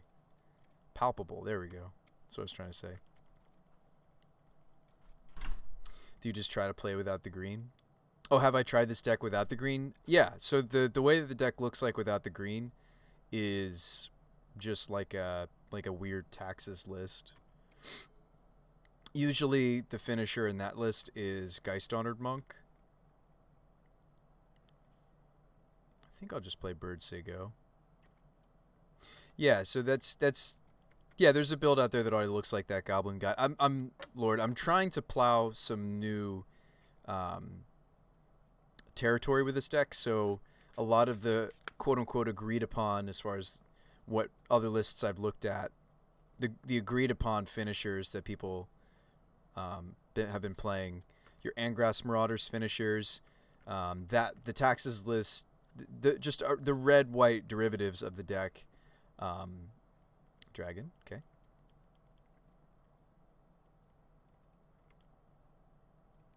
So this is like where I make a mistake, right? I try to block here, and then give it pro, red, and then they kill my bird, and we feel stupid. I'd be much better off just apparitioning the Sprite Dragon. This gut shot. You got a gut shot for me, opponent? So those are kind of the traditional builds of the deck that you're describing. I think I just Skyclave them. Force is actually what I want here, right? Got Ooze. And that's not a bad deal of the deck, but we're trying to plow some new ground with this build of the deck. Like where I'm trying to finish with humans that are castables. That's why we're lovingly calling this deck Winota Castables, because I'm trying to, well, not the Vengevine build. I did like those builds though, but like we're trying to finish off the opponent with like humans that have these incidental abilities that kind of line up to a kill, like these humans, the ones I'm trying. These like 4 or 5. With the newest being like the deck is done just fine though, just on these 3, but I'm trying to increase the density.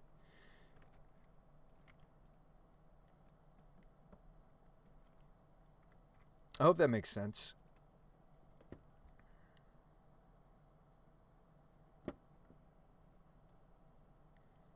Trying to go in a different direction than the deck normally looks like, just to see. Stormwing. Sure. Yes, please tap out, opponent, so I can play this. And then whatever they do block, we can protect. Well, we're kind of hoping for another land here, aren't we? Which the deck gives us, because the deck is being kind to me. So we swing these, and then whatever they decide to block, I'll give her. Herons doesn't do all that much here. It's always sad when you hit this at not the right time. We'll attack with Winota too. Why not? So what do you want to block? Go after my birds. Pro blue. So we gain some life. Not much, but we'll gain some. Put them down to 10.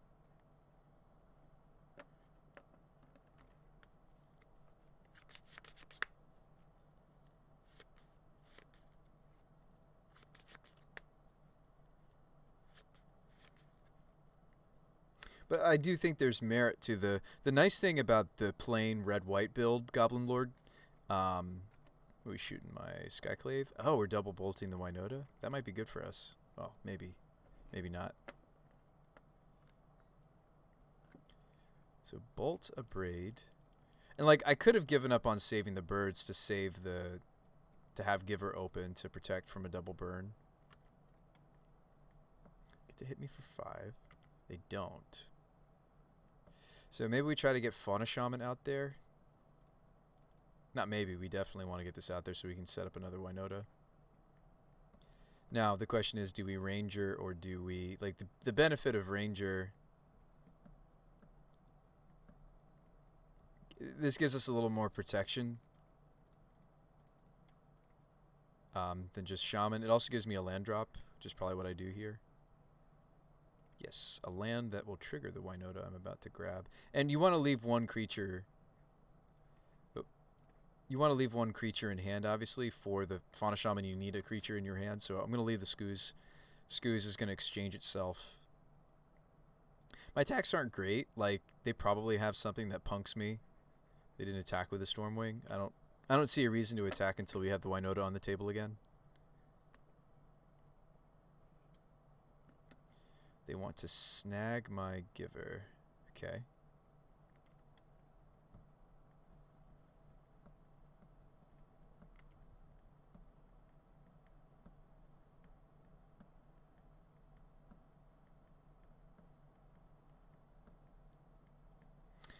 I'm gonna hold this.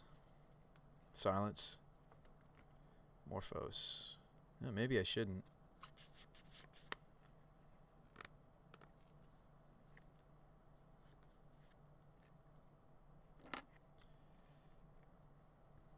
Changed my mind. I think I should have. If I was gonna pop it, I needed to do it during their upkeep. Them going Morphos made me a little nervous. Kind of would rather they don't do much more than just play creatures. See how they scry. Bottom, okay.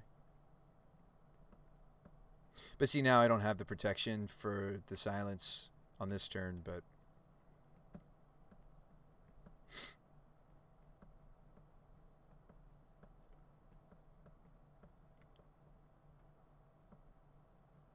Did draw land.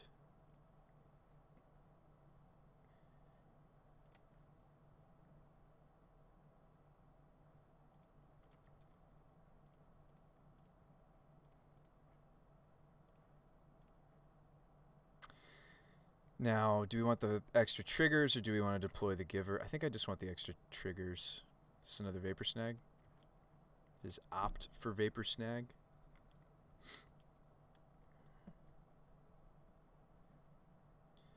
They bottom.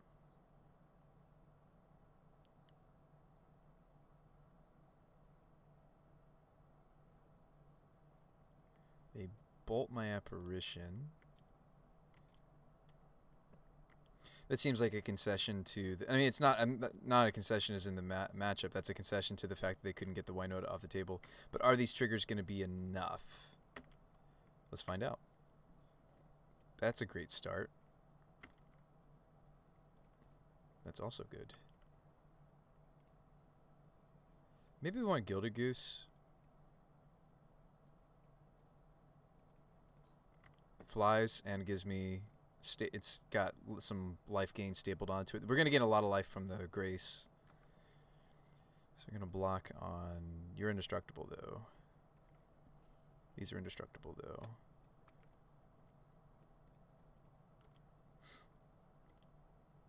They go to 1. I silence them before they draw their second card.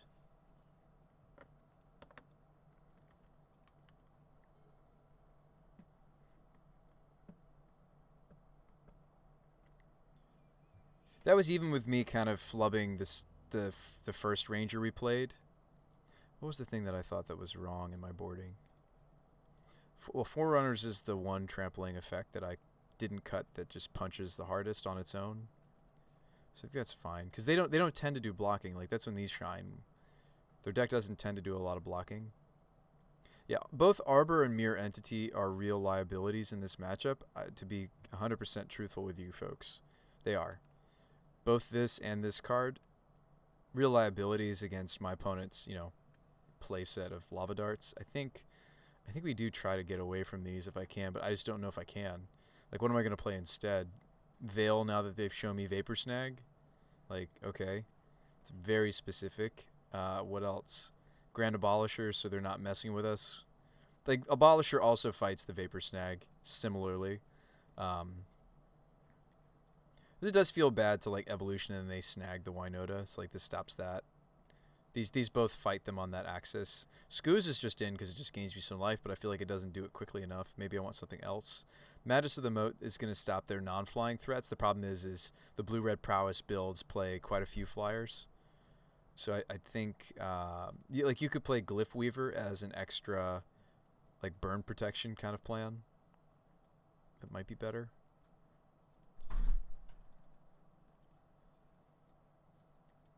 Do you have any thoughts, chat?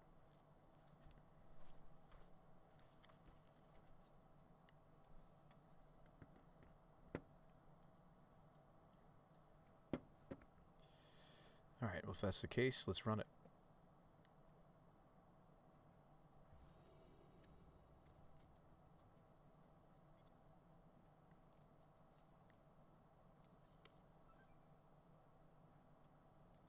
This hand looks okay.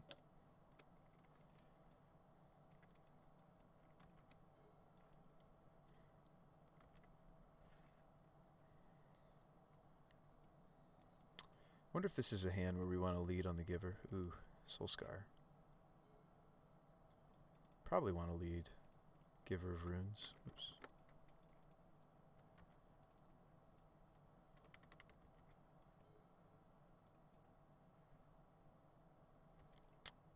Alright.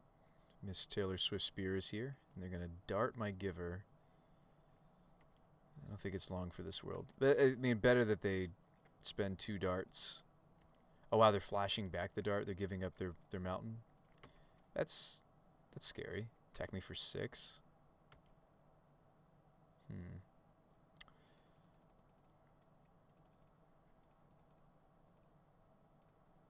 I think I just play Brewsday go.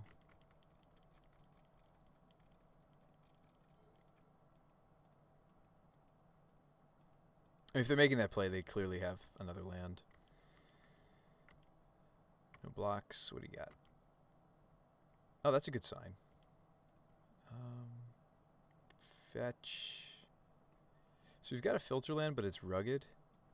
I'd like to get us into some more green, so I'm going to get Stomping Ground. Ranger. Okay. Fauna, though, sets us up for Winota. 4 sources, then 5 sources. Maybe it's... Oh, I took out the Arbor, didn't I? I was thinking about it.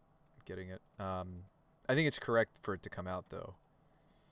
I mean, Ranger might just be the right play here. Ranger, go get... I could play Ranger off of, like, Rugged Prairie mana. Go get Burrington, even? Is Burrington better here? Burrington might be better just because it gets to free block their threats. And also offers us some of the same protection that Giver would anyway. Yeah, let's go with Burrington. Get to block one of them for kind of free. It's the same reason why Auric Champion's pretty good. I didn't bring it in though, did I? No, it is in.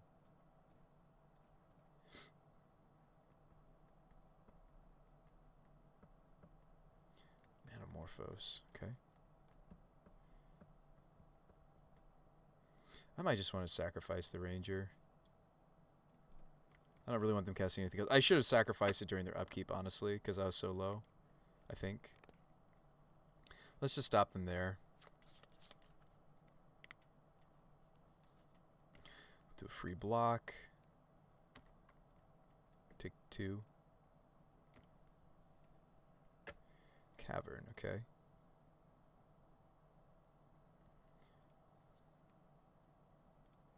Probably still name human. So we could go Shaman, still hold up. Well, if I play both, then I can't go get Winota, though. So, pass it back to you. Because you need to have a creature in your hand.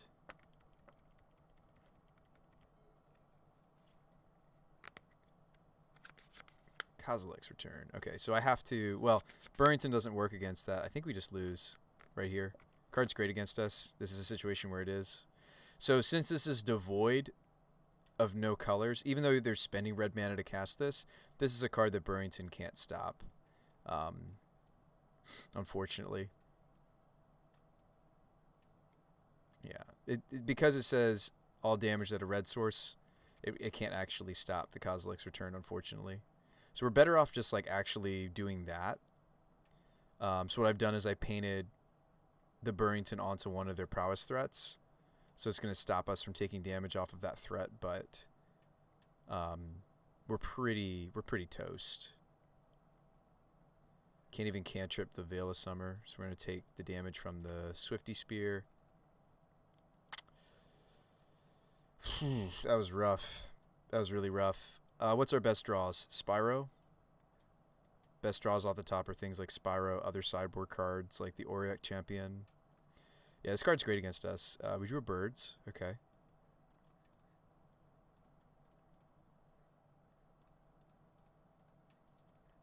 If we have to, we can Veil. I don't really want to. They might show us a Vapor Snag. Man, that was rough. That Kozilek's Return was really rough for us. I think that just won the game for them. And it's good in their deck too, since all their threats are prowess. Like it's not okay. We can cantrip this Veil of Summer now that they've played Iteration. Albeit it cost me a life point, but yeah, I mean it's really good in their deck. It clears out Auric Champion or other weird pro.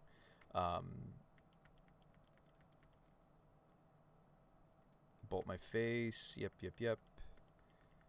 Yep, down to 2. I only have 2 blockers. You have it all. You have it all. Good games. Good games. Let's tell them good game, though. Good game, and good luck with the rest of your league. Smiley face.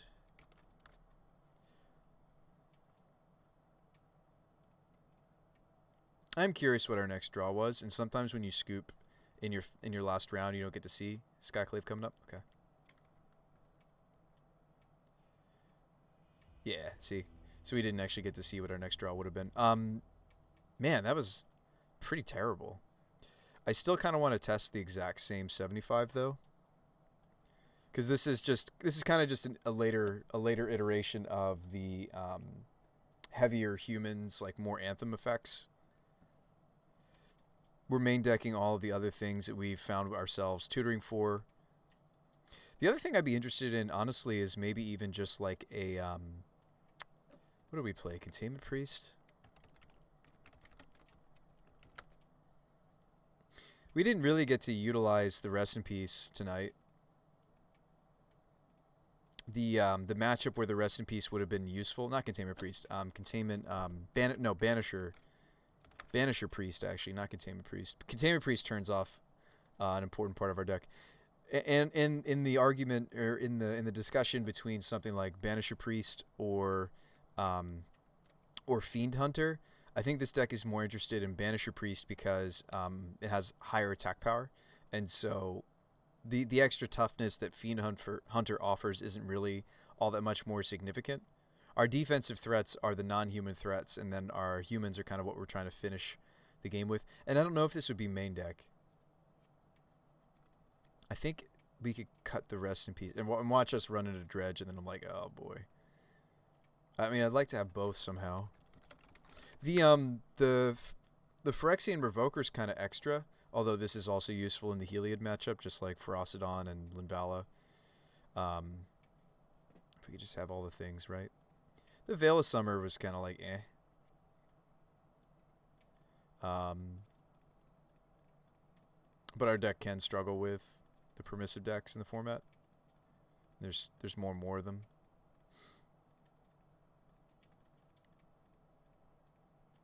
I would like to move away from cards like Rest in Peace and Veil of Summer, though, because we can't tutor for them, and they can't come in off of Winota. Those are kind of our build-arounds. We can't find them with Fauna Shaman.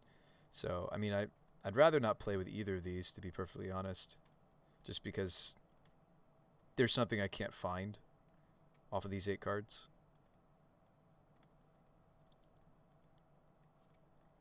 Wish I could just play something that gave us a similar effect. So in the Graveyard Hate department, we're playing a Scooz and we're playing a Cleric. We could also play that one that you can kind of use against Mill, but it's just not great.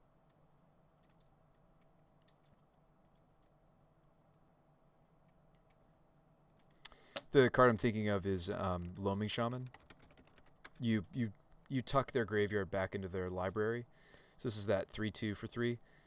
Target player shuffles, so you can actually use it against Mill opponents. Mill's not that popular, but you can.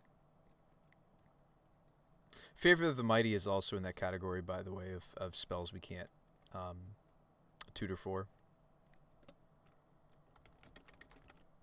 Yeah, maybe I'd rather play Loaming Shaman before I play Rest in Peace, actually. Give me Veil of Summer, and let's have the Banisher Priest out of the board. Like, when there are creatures to remove, we just bring it in. I think having a little bit more... Like, we don't need a ton of removal. Like, the archetype's just not going to have room for it. This archetype is oftentimes, like, when it comes to creatures, we're blocking them. We're not, we're shutting them down. We're exiling them. We're shutting them down with Moat. But I feel like Banisher Priest could also be good. Like, in the Heliod matchup, we can exile one of their combo pieces. Everything but Heliod himself. So I actually really like the idea of bringing this card back. So we'll go without the Rest in Peace. I don't think that was indicative of what the deck can do.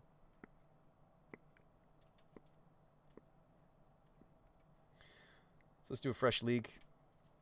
Again, we're playing with the points, playing with our winnings from last week's leagues. I mean, that's every, Magic Online player's dream, right? At least non-content creator, dream is to go infinite, right? To be paying for your leagues with previous leagues. We didn't even do well enough here though to get the 50 points, much less 100. But yeah, we'll hope for a better league. I do want to give this iteration another try. This is maybe the most humans we've shoved into the deck ever. This is a nice 18 and 18 split, I think. Yeah, that's really healthy for this archetype, I think. And of course, some of these humans double as non-humans. The Spyros, the Ranger Knight captains, or the Ranger Captain of Eos.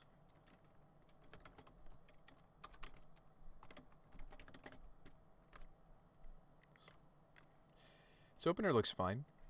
It's a turn 2 Spyro if they don't have any interaction. Seems great. We also didn't draw a lot of seasoned Pyromancers, and I do think that can have a really big shaping on whether or not we do well against certain decks, right? This card's just really good.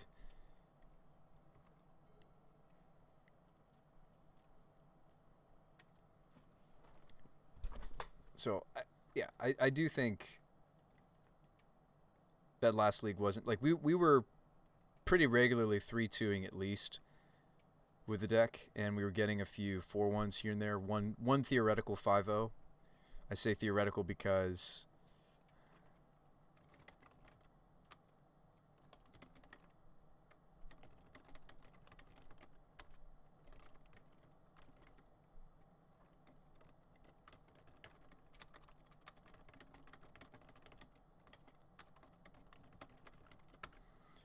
friend of the stream. So they are on a Lurrus deck.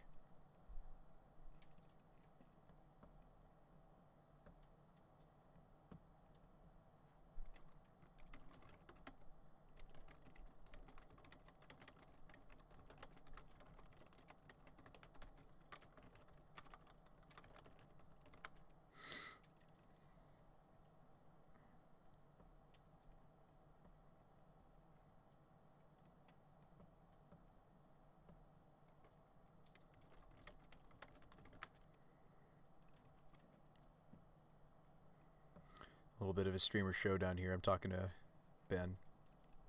He said he's also live if you guys want to see the other perspective. I don't remember his Twitch handle, but his Magic Online username is Big Ben. Ooh, Delta. It says maybe a more controlling take on Lurrus. Probably one of the... I'm just going to bolt my bird here. Maybe not. Nope, didn't. Okay, sweet.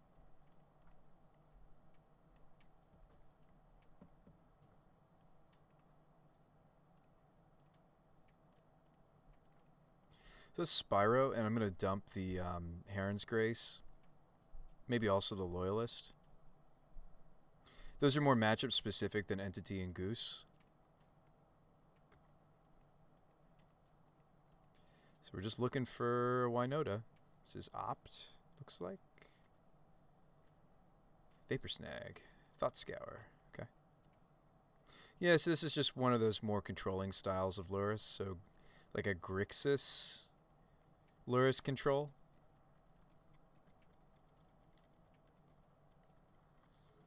Oh, I don't think this is necessarily what we want to be up against, right? They're going to have Drown the Lock. We're going to see plus or minus Croxa. Yeah, this is going to be interesting. Cancel. We probably can't resolve this right now. This turn anyway. Let's just swing the team. Eldritch is our worst card. If they have open mana, it's safe to assume they have a way to stop it. Castle. Giver. I don't play Entity yet. I think I just play Goose.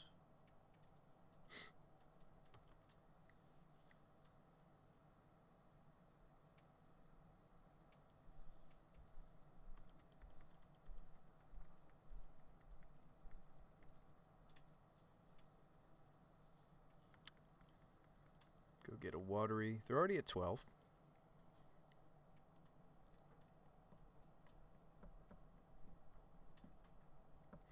I mean, we really hope that they're not the Bring to Light build, right? Bring to Light Valky Lurrus. That's been kind of popular. This just looks like Archmage's Charm to me. Let's continue to swing. I mean, I might cast this Spyro into an Archmage's. I could see myself casting this.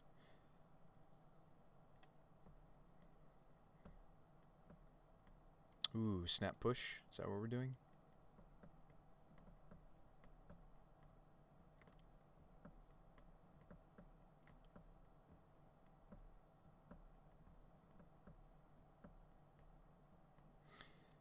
Okay.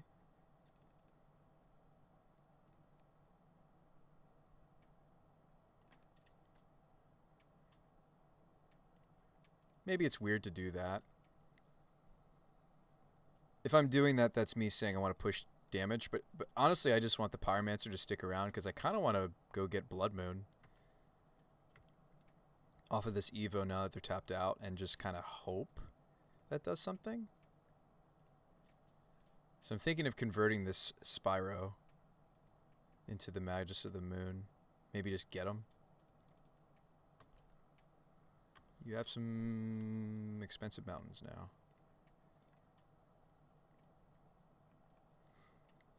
I think these builds prefer, they favor Fatal Push over Bolt. I mean, this still just might get bolted. Like, we don't have protection for it. This got pushed. The Snapcaster traded with one of my elementals. Even if they do kill Magus of the Moon here, we've still got some more gas in the tank.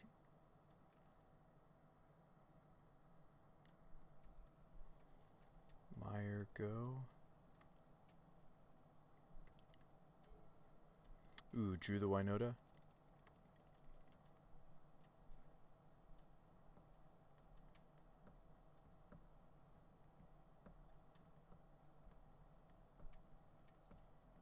What's up, Phoenix? Ooh, they have a mana leak. Gross. Hit you for 3.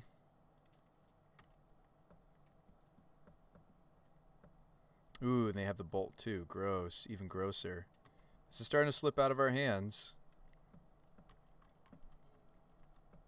I mean, I think we're supposed to go for it. I don't think we made a mistake there trying to go for it. Just they had the answers, unfortunately. Oh yeah, Groaning Phoenix. Did you tell me what you do? You said you just got off work. I don't know if we've had that conversation yet. Tarpit. Okay. Gosh, we have so many Spyros too, and we might still lose this. Spyro's so good though. Take one.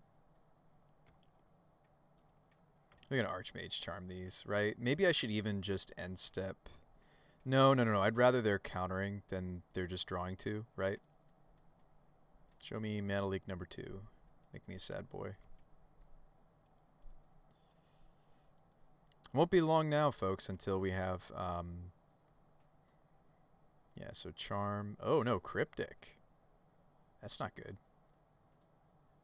Is it a Cryptic command right here? So, yeah, they're like big control and they just incidentally have Lurrus.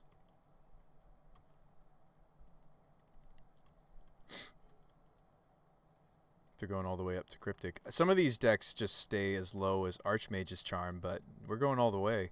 I wouldn't even be surprised if there was like a Damnation. We're not. I don't think we're going to win this, folks. You work at a lumber retailer? Contractor. Do you like it? This is kind of out of our hands now, folks. I mean, this is like go get Luris, play Luris, get back Bauble. Is that what they're doing here? Gives me one turn to like do something significant, if that's what they're doing. Play Luris, do Luris things.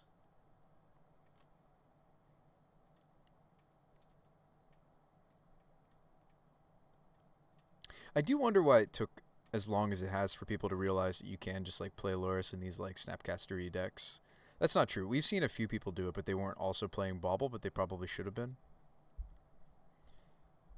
Yeah, go get Luris. Play Luris. It's okay, and it pays the bills. K command.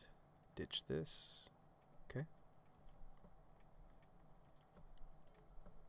Wow, we're drawing like all our Spyros, and yet it looks like we're still going to lose this.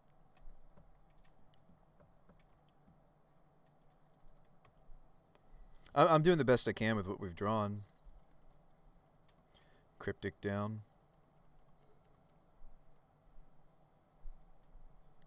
Doing the best I can here, chat. We've seen one. That's not true. One Winota. We've also seen one Eldritch. I mean, like, the Magus looked good. They did happen to have a Bolt. And their deck does usually favor... well, we also see a main deck K command. But their deck usually does favor Fatal Push over the Bolts. But they were able to, because they killed the Giver, they were able to take us off the protection. So, I think the Magus was right. But, like, if we'd gone for Winota here instead of Magus, maybe we would have won instead. Because Winota's 4 toughness. It's hard to say. Gosh, they're not going for it again. So this is another Cryptic? This is Snap Cryptic?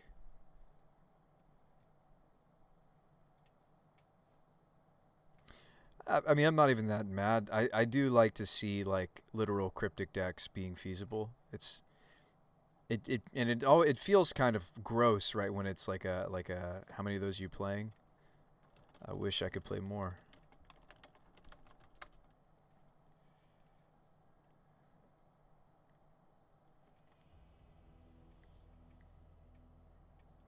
Alright, so Teague because they have Cryptic, Veil because they're a control deck, Mighty, Burrington, Glyph Weaver for sweepers, Abolisher because they're control. This doesn't die to their deck. Remorseful even, maybe? They have snaps. Well, I'd rather play Scavenging Ooze than I would Remorseful Cleric. So the things that we need to cut down on are some of our Anthem effects. You don't need them against control. We don't need to play hardly any of them. They're important, don't get me wrong. Like, those are some of the things, believe it or not, that let us like race some of the other decks in the format. As unassuming as these humans look, right? Attacking creatures, you control have Double Strike, the Forerunners that grows, Legion Loyalists. Like, some of these unassuming cards, like, you put them all together and they do kill pretty quickly. 2 more cuts, okay. I like Rangers, though. Oh, Apparition can go. I mean, it hits Luris. It doesn't hit anything else, though. Magus of the Moon really disappointed me there because I think I'll still play it, though. Maybe cut Ranger. I mean, Ranger's kind of good in this matchup, though, to silence them. Oh, you know what's weak? We cut Evolutions somewhat in this matchup. That's right. So if I have anything else, like Blade Historian is the Anthem that we probably should never cut. It's the one that's just the most impactful. Apparition or Banish Your Priest to deal with Luris is important. But yeah, maybe I just hardly want any of my Evolutions in this matchup. They had so much permission. I've not seen that many. I mean, I'm used to seeing Drown in the Lock. I'm used to seeing Archmage's Charm. I'm not used to seeing Mana Leak. I'm not used to seeing Cryptic in... maybe we just get off the Evolutions completely against their deck because they seem to have a lot more permission than I'm used to seeing out of the Grixis Luris, Grixis Blue. Did we test the Rage build? I did. It was not good. It was fun. This is what that deck ended up looking like, this one. The Song of Freyalise. It was fun. The deck was good when we had a Song of Freyalise in the opener and they didn't have too much removal. But it was kind of a meme. And that list was playing Gavany Township. It was having some Yeah. I also did try another. I had another attempt, as you can see, just going down the line. I had another attempt at Vengevine with Shaman and Neonate. But now I'm just trying to see if some of these utility humans or these humans that have these anthem effects can get the job done. Yeah, this matchup seems pretty miserable for us, but we'll try.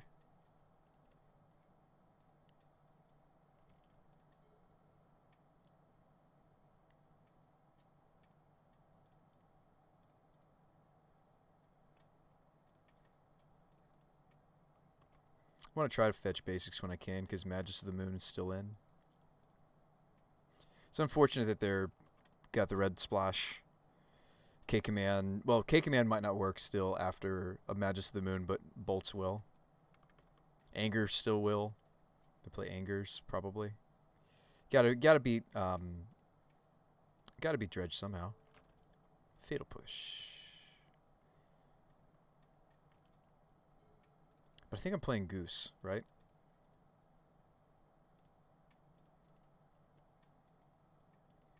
It's a lot of lands. Drawing another land was not great. Push my giver.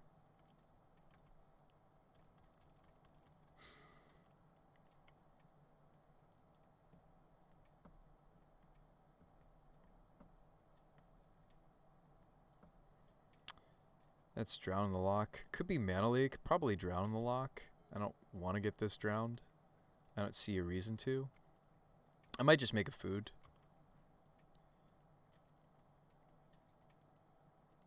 Thought Scour. Very nice. Looks like a lot of fun to play. I don't know if I want to be on a control deck with a lot of E-Tron floating around, but it does look like fun. And no, we don't have a great control matchup, so I'm assuming we got to get pretty lucky here. Or maybe they greedily go for the Lurrus too soon and we banish it. That'd be good. The issue with Banisher Priest, obviously, over like Skyclave, is Skyclave is a permanent exile. Banisher, we're just playing it because it's on creature. It's on, you know, our creature theme. What are you doing? Snap Bolt? Snap Push? Snap Bolt the Goose.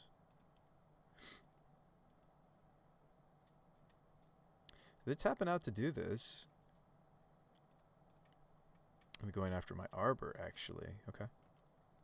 Yeah, they tap out to do this. I don't know if that's right. I mean, I don't get to punish them though here because I don't have the Winota or anything. Ooh, I have Teague though.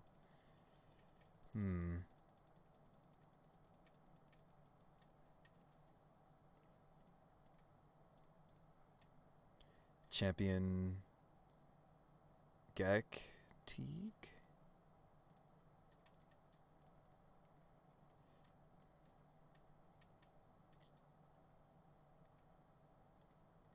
Now, Auric Champion has protection for most of my opponent's deck. The Snapcaster blocks, obviously, are the thing it doesn't have protection from.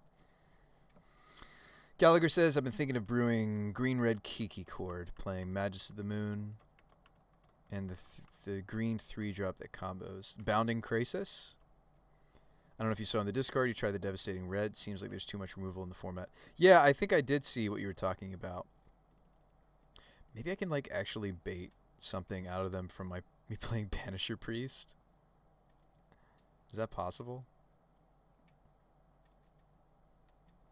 Can I get a Mana Leak out of this? That'd be great.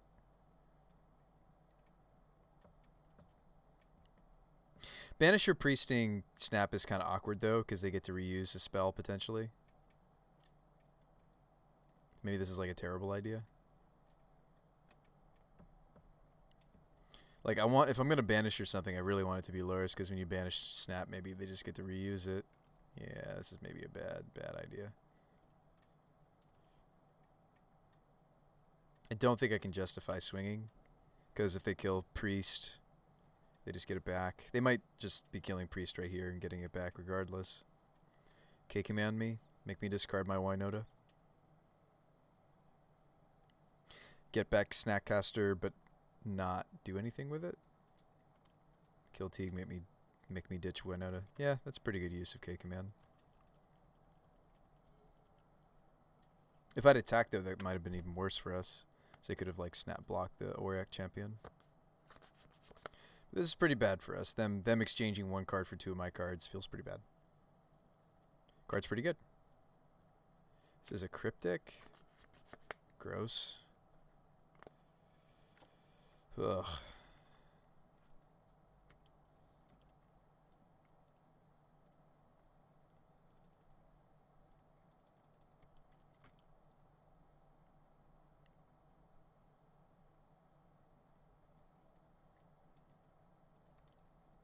It's quite alright. There's no skin off my back, chat. Like we know this is a tough. Whoops. We know this is a tough matchup. We've played against control before. It's not unwinnable. It's not favored. Yeah, it's a tough matchup. I should have played the forest actually, because I could have made a food here. Yeah, I should have played forest.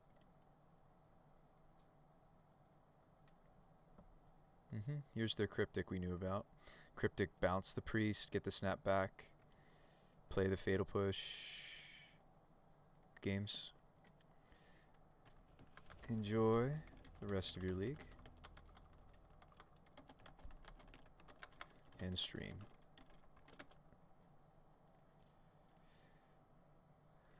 Alright.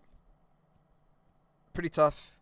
Kind of need like more veils. But we've played that before. Like we've played as many as 3 Veil of Summer, I think, in earlier iterations because we found that the control matchup is really, really tough.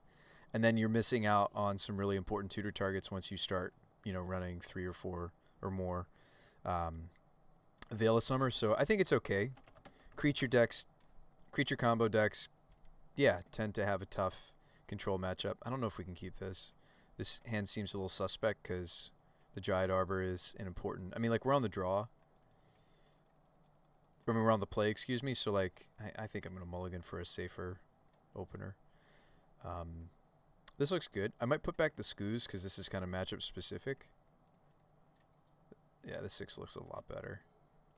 And let's just play our game. I mean, like, this is not another Lurrus control, so that's good. No, the mono green one. Hyrax Tower Archer? What?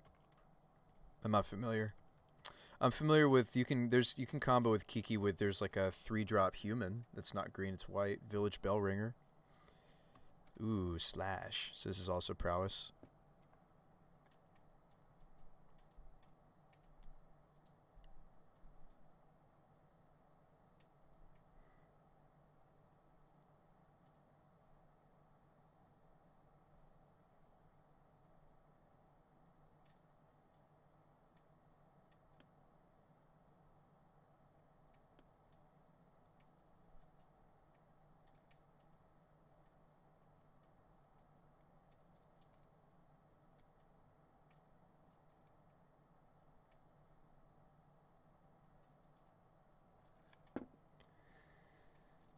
Alright, so they killed my giver. What are we doing here? Canopy go?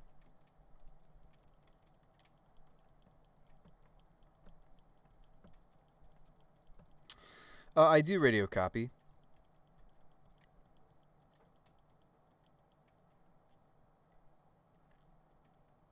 I like deck builders.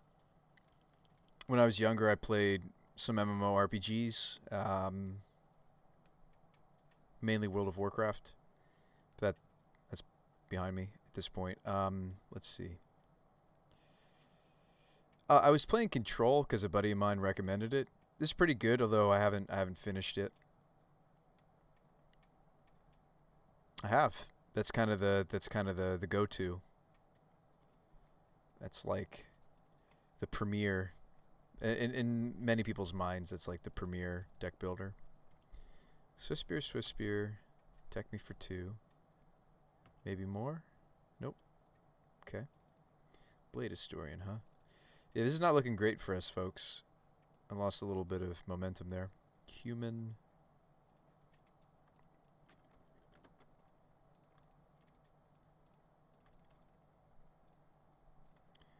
Ranger. We might want to go get Dryad. It feels so awkward in this matchup, though. I don't think so. I think we'd rather just naturally draw into our lands. Let's take Giver.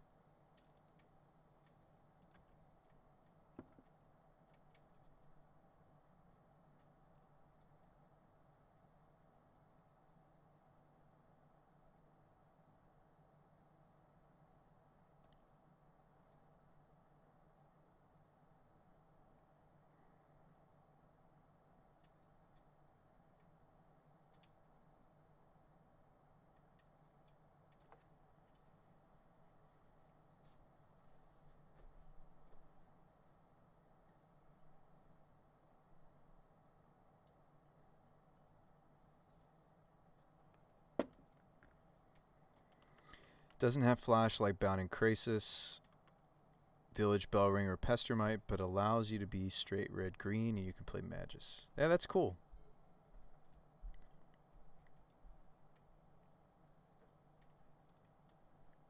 We are lightning bolting, so we'll go ahead and sacrifice.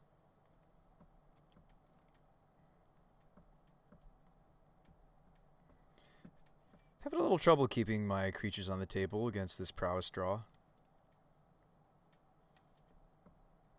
Down to 9. We'll play the Skyclave.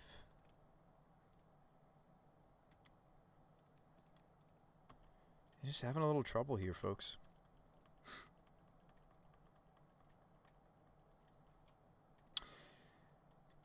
I have some other deck builders I could suggest to you, Radio Copy, that you might like. Since you also seem to be in the Magic the Gathering, you probably would also like Monster Train. Monster Train kind of simultaneously scratches like a bit of a Magic the Gathering itch, whilst still being very Slay the Spire-y. Would recommend. But no, I don't tend to stream those games for various reasons. Yeah, it doesn't surprise me you've heard about it if you play the Slay the Spire. Am I just dead here, opponent? Put me to 4.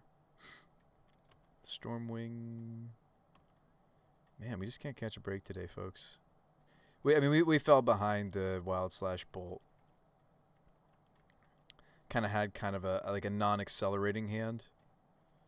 So a non-accelerating hand like this kind of spelled doom for us. I can't imagine we live, right? I can't even fetch. They've got 3 damage in the air. We've got a Vapor Snag too. That's in the main deck of these builds now? Interesting. We do often lose game 1 to... Now, we used to have things like Spellskite. We used to have Mark of Asylum. That's the card I couldn't think of earlier. Mark of Asylum. I've slimmed it down to just Burrington. Excuse me. Auriac. We can bring in the Banisher Priest. It's okay. It's not great. It's okay. Abolisher, now that I see that they have, they play Vapor Snag. Maybe even the Veil, because they have Vapor Snags. You know what? Veil is too specific. It's just Vapor Snag, so no. Favor works as well. Maybe Selfless. Selfless can protect us against Kozilek's Return. That's what got us earlier. They don't tend to do a lot of blocking, so let me cut these 2. I might also cut Forerunners because it's missing the trample package. This card's a little bit weaker without the Wild Bonder. Entity's kind of a liability, as is Dryad Arbor. Just need to make sure we have enough lands in our opener. Magus of the Moon is weak. We cut it, and I still like Heron's Grace, and I still like Blade Historian. These are kind of bare minimum for me. Scavenging Ooze is okay. It's not great. We could cut it and play something else. Could play the Forerunners. Forerunners doesn't need Wild Bonder. It's just better with it.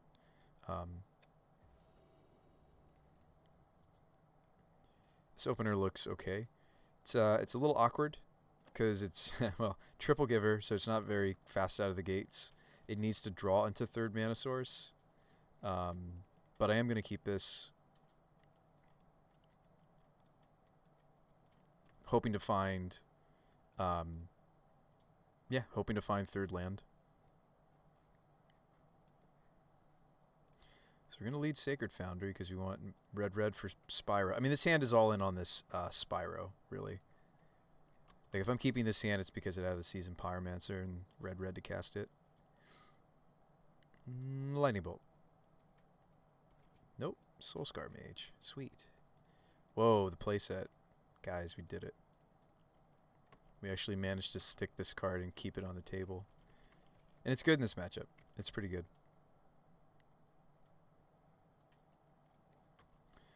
Alright, so we're opting.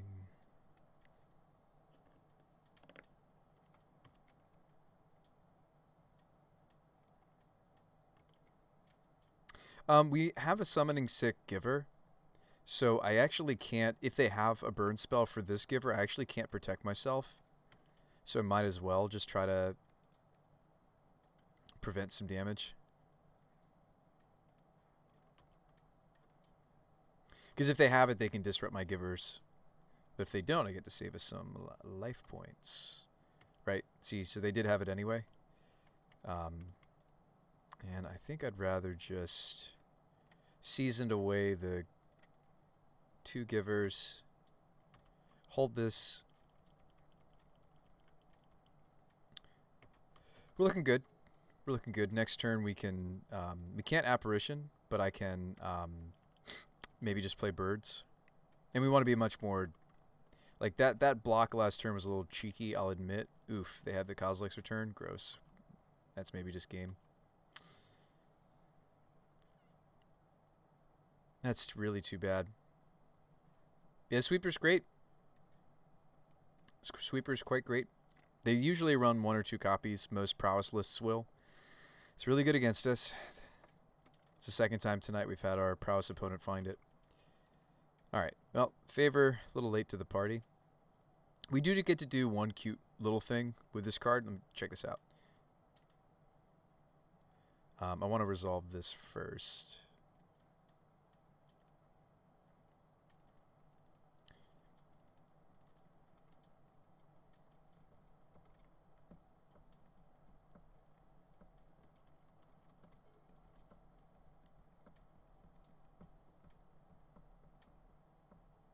Now, Kozilek's Return still kills this bird because this is pro all colors. Kozilek's Return, of course, is devoid, as we talked about earlier. Has no color, even though it does cost red mana to cast. It has none. This is actually going to take the protection off of my birds. Now this bird's is vulnerable again. Yep. Yep. And they have the dart. Oh, boy. Next turn... I mean, our best draw would be White Source. Best draw on the deck would be a White Source. We didn't get it. I assume that's a concession? Or a loss, a game loss? Like, I needed to... And neither of these lands did I choose. I chose the Foundry. Another Sprite Dragon? Oh, wow. Because when the Apparition comes in, it'll be the highest CMC card. It'll make it so that these don't have protection from all colors, and then we can select it, I think. Because it's an enter the battlefield trigger, comma, exile. So the Apparition's already in play. Then we get to select something, but we're just dead here. This is lethal. Good games. Have a good rest of your league. That's too bad. We got a little stuck on some of our awkward mana, right? The Singleton Embereth that's kind of on the greedy side. It is. It is a greedy. Guys, so we played Control, then we played Prowess. That Prowess match was making me want to bring back the like, I almost like that better, honestly, than just like random Singleton Veil, random Singleton. Oh, we're not running the random Rest in Peace anymore. Like, I almost like, because that's a major. I think I'd rather have Spellskite back in the sideboard before I play that enchantment we were talking about, Sigil or whatever. Non-combat. We can win out the rest of this. Had a tough start, but we can win out. It's, let's see, non-combat. Mark of Asylum. I think I'd rather play Spellskite before I play Mark of Asylum, because Spellskite can cause Winota triggers, and Mark of Asylum only protects you against red removal. It doesn't protect you against any other color removal. Let's maybe go back to playing that. If I keep this hand, it's on the back of Seasoned. I think we want an opener that has a little bit more going on in the beginning. We didn't find it. Let's keep this and let's tuck the Forerunners. And I'm just going to play the castle. Our deck is a lot of 3-drops, so I don't think I'm going to mulligan. I'll mulligan a 7 that doesn't have something earlier than a 2-drop. But I'm not going to... I don't think there's much point to... Yeah, over mulliganing. Be greedy to play the Arbor, right? I think it's Canopy Go. Man, I'm glad that we won the die roll, but I feel like we're not going to get this Eldritch off in time to go get the Magus of the Moon. They've got Tron already. Yep. Hope that they're Eldrazi Tron, I guess. Hope that they're Eldrazi Tron. Maybe we just ripped the Magus of the Moon, right? Like a boss. We didn't. Can play the Dryad Arbor, can play Birds instead of playing out Peasy. Birds also turns into Magus of the Moon. I don't really want a Moon when I have no basics, though. Maybe this is actually a blessing in disguise. I think we just do this. Ditch.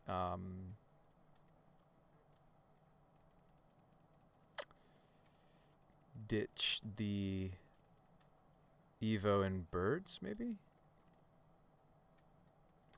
Okay. I used to run Mark of Asylum as Cybertech. Yeah, it's good. But, like, yeah, favor turns off more stuff, potentially. Oh, no, the mismatch Urza's power plant.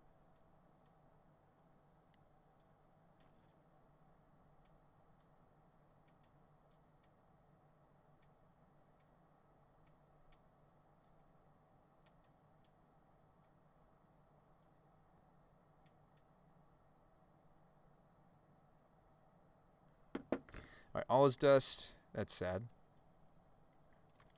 This is probably Eldrazi Tron, now that they've shown us that. Yeah, I think I go Dryad Fauna. We don't have to take life on this because we have the Reflecting Pool. Sweet. That's sweet, sweet synergy.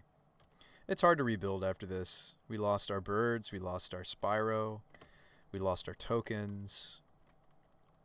Or no. We just lost the Spyro and the tokens, right? The Bird got discarded to the Spyro. Bring back Robopod. Favor could be good in your old Robopod deck, could it? Karn the Great Creator.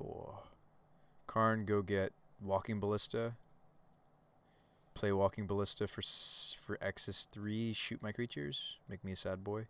That's what I would do if I was them. Maybe they'll get greedy. Maybe they'll go get something else. But I feel like it's pretty obvious that it's Walking Ballista. So they do. And they play it for 6. They kill my things. This league, man. Like, leagues like this make me wonder, how did we ever, even with earlier iterations of the Winota deck, like, how did we ever accomplish... You gonna kill everything? Oh, come on. You gotta kill the Arbor, right? Yeah, there you go.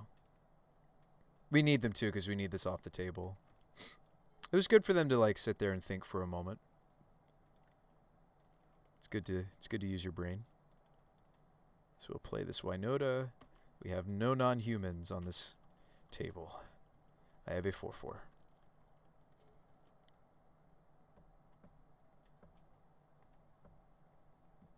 They go get Worm Coil.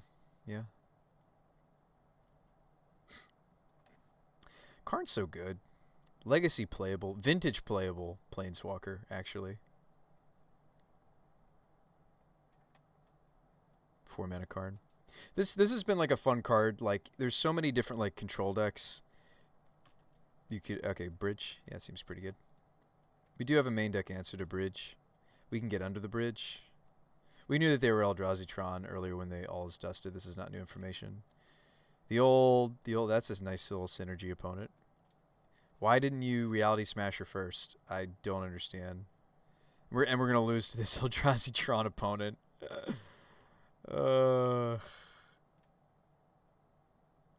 Deck plays itself, let's be honest. Like, it's fine if they search up Ensnaring Bridge, right? It's fine to search up Ensnaring Bridge. Oh, wow, we're just going to draw all our lands in our 21 land deck. It's fine to search the Ensnaring Bridge, but why miss out on the juicy 5 damage? It's fine. I make mistakes too. but it's just like, ugh. I do think Maze Mind Tome is sweet. Sometimes see it. This is more typical, though, of like Greentron or Bluetron. I don't normally see this tech in Eldrazi-tron, but I like this card. I like its flexibility.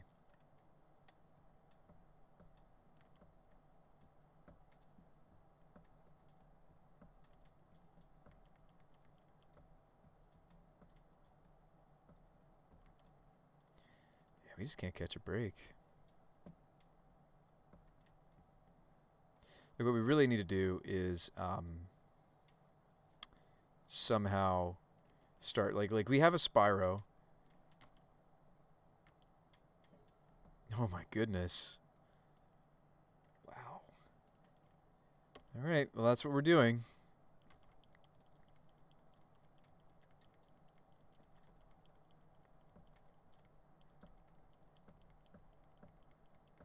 Dat Shuffler. I know, right, Barwick? It's like you build 21 land deck, see 8 land.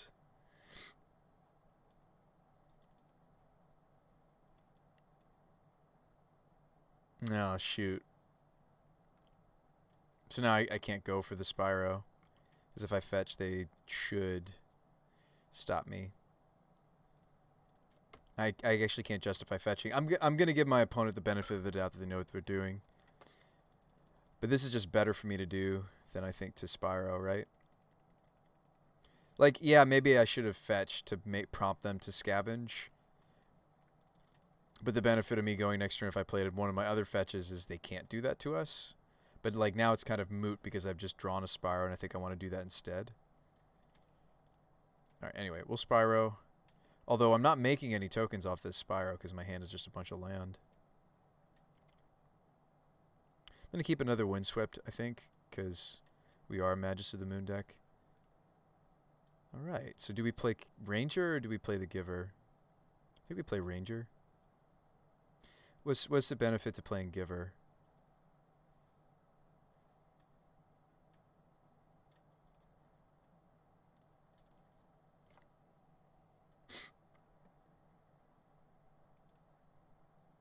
Like, our opponent has taken certainly enough time to... I mean, like, I'm surprised that they haven't fully gotten underneath their bridge. I wonder what their hand is.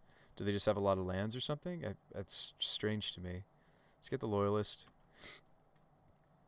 We may want to silence them. I mean, like, their deck is filled with a lot of haymakers. Granted, some of them are creatures, but it's like, if I can keep it so that they can't, yeah, let's silence them. If I can keep it, if I can make them not able to keep this under the bridge, that would be a good spot to be in.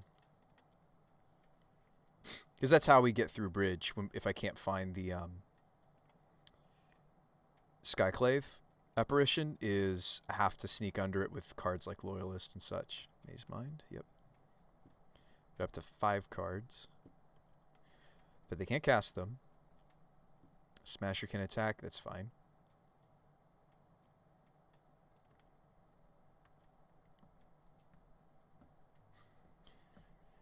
Some players I've found like forget that Ranger Captain only stops non-creature spells. We'll probably see them play some more Eldrazi here. Creatures.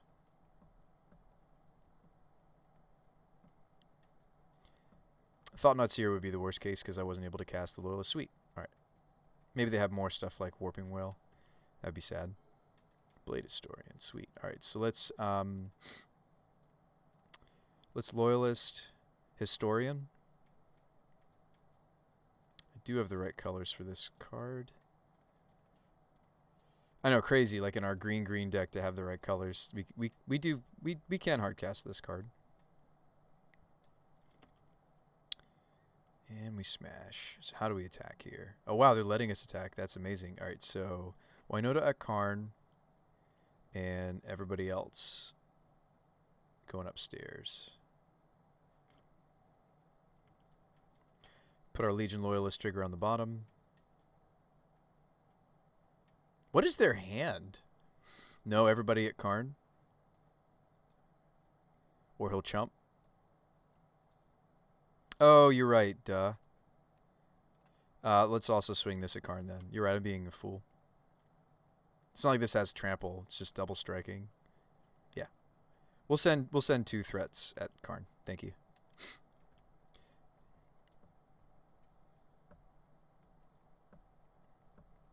So no blocks.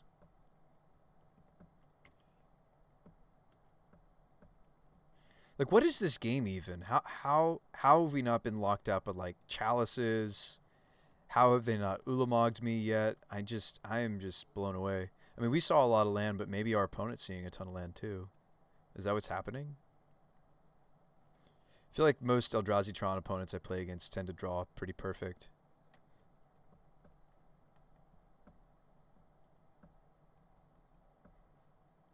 We managed to survive the early All Is Dust. Maybe they popped this off too soon. They only tend to play 2 of this card. Oh, maybe I'm speaking too soon. Looks like this is an All Is Dust. Oh no. Or a Ballista. Yeah. I spoke too soon. I was like, we survived the first one. Now we lose to the second one. I mean, now I'm understanding why they're trying to keep so very many cards in their hand. It has to do with they wanted to attack with their Smasher. We'd be dead right now, I think. Or we would have had to block unfavorably if they hadn't made that misplay earlier in the game. Maybe this is a budget build where they're not playing chalices. I don't know. I feel like you really shouldn't play this archetype without them, though. It's so important. I don't think we can rebuild from that second All Is Dust. That like we tend to just auto lose to the first one. There's the chalices. There you go. Yeah, I tend to not come back from the first, but there's an Eldritch. I can moon them. That doesn't do that much at this point. I mean, it's not insignificant. It's just they have so much. I mean, it turns off the blast zone. I can't. This gets countered by that. So I think it's just past the turn, and we'll start to Spyro.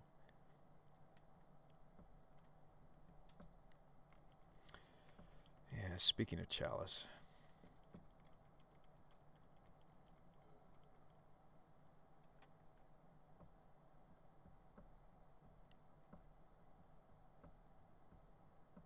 I feel like they're kind of playing with their food. Our clock has more time than they do.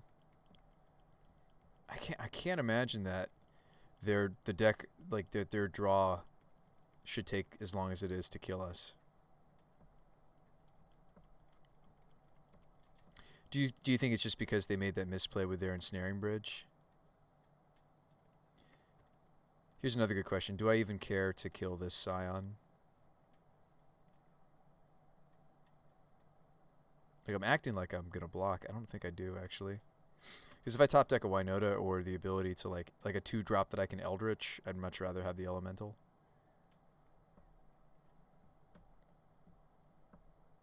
Yep. Need something off the top. Is this Worm Coil? Ugin? What do you got here?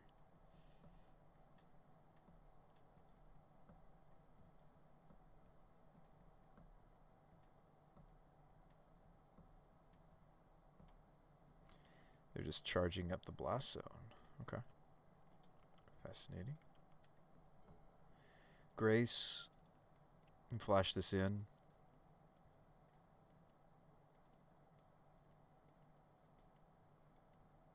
Obviously, I won't play Giver into the Chalice on 1. Yeah, I guess all I can do is really flash this in and block the Scion. And then next, I don't have enough mana to play this and turn it into a Winota, but I can on the subsequent turn. So let's pass it back. What a bizarre game this has been. What a strange game. It's maybe the weirdest game I've ever played against Eldrazi Tron. Like, this game should not still be going. Their deck has too many haymakers. I'm very surprised. Why are you... Oh, they want to kill their own bridge? Fascinating. Okay. Acceptable. I mean, if this is 2 Reality Smashers, then it's like, alright. This game has gone on far longer than it was supposed to.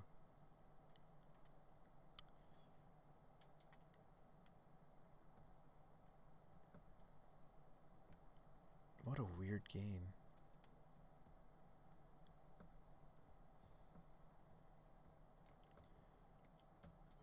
They floated a bunch of mana. They didn't realize they were in their upkeep. I'm with you. We're learning a lot about our opponent. This should be Smasher number 2. So I got 10, 11 coming at me. I can block some of it with a life linker. What's the math on that? Even if I block all out, why not swing with the Scion?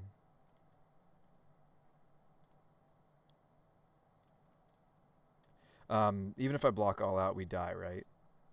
Because I throw everybody under the bus. Actually, no, we live. But I don't know what I could possibly top deck. It'd have to be like the Apparition off the top to take care of the other Reality Smasher. I don't even know.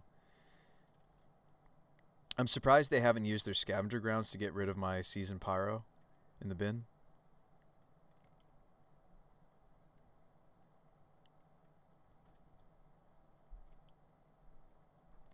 So everybody on this one, take 5, but I'm gaining 3.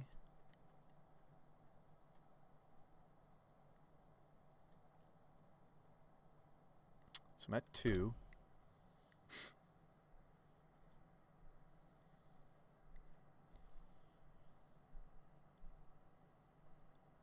Yep, that does it. What a weird game. What a weird game. Okay, so maybe they're newer to the deck. I'm not sure. Teague is good too. How did we like I mean, we didn't survive 2 sweepers. That's the truth, right?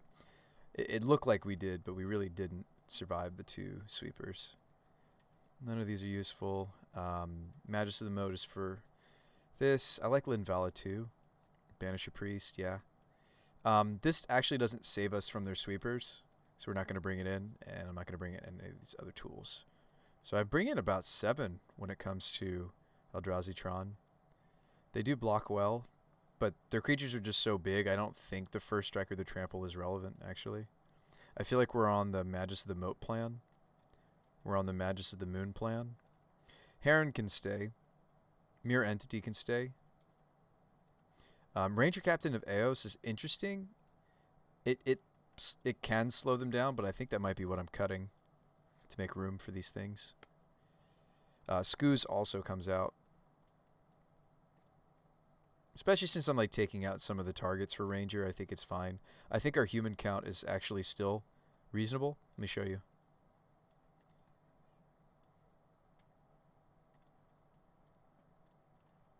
So it's good to look at the human to non-human breakdown. So we have 19 non-humans after board, and hang on, 16 humans. I don't want to go any lower than that. So 20 to 16 should be fine. Evolution's fine in this matchup.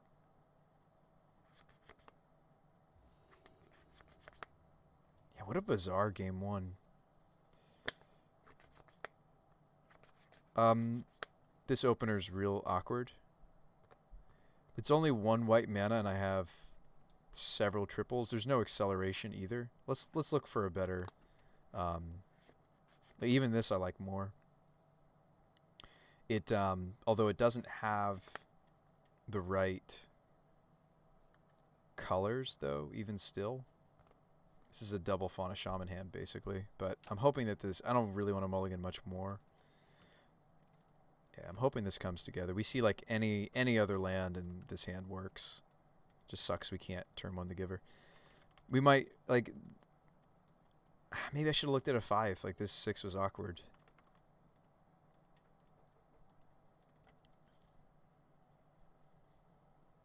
It's serviceable. It's oh wow, they concede. Perfect. Did they accidentally mean to mulligan and they didn't? I will absolutely take a free win. Considering our 6 was... I mean, I'd rather fight for it, but we'll take the free win because like my hand was awkward. Fastest game of the evening right there. Ooh. Magus Gilded with 2 fetches. Ooh, keep.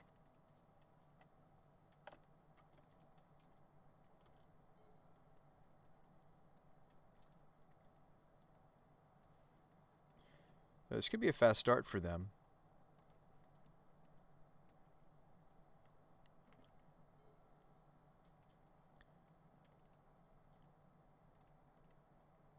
It's too bad these are wooded foothills instead of... It's too bad we don't have any white fetch in this opener, but that's okay.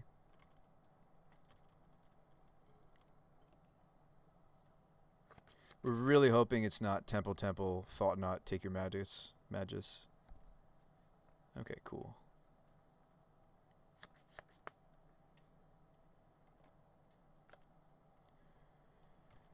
Thought Not Seer is kind of a dumb magic card.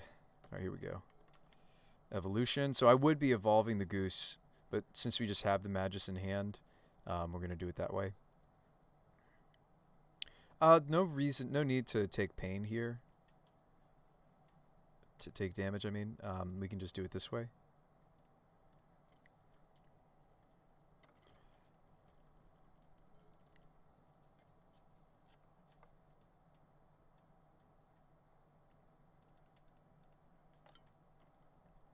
And I know they have quite a few answers potentially to the Magus, right? There's Dismember, etc.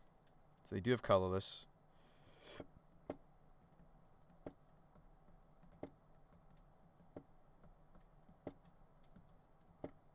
We'll do what we can to try to protect this.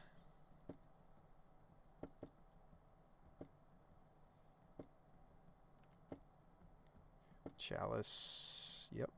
Fauna can turn our ones into... They probably should attack, right? Yeah. They will. We'll take it. Now, since we have Forest, we're nowhere near... Oh, shoot, and we drew a Spyro. Oh, that's kind of unfortunate. I think what I'm supposed to do is... I can't do both. I can either deploy the Fauna Shaman, or I could evolve the Goose. Cancel. Evolving Goose might be great here, honestly. If I can turn off... I turn off so much if I just go get Collector. I think I should Collector Oof. It turns off this and this simultaneously. Kind of like turning off multiple of my opponent's things. Seems smart. Let's go get... This also is going to stop Walking Ballista as an out to the Magus. It does all of those things. All of the things all at once. Seems like a good choice. Yeah, who knew that Stony Silence on legs was going to be as good as it is? I think we knew. I think we knew this card was going to be pretty ridiculous.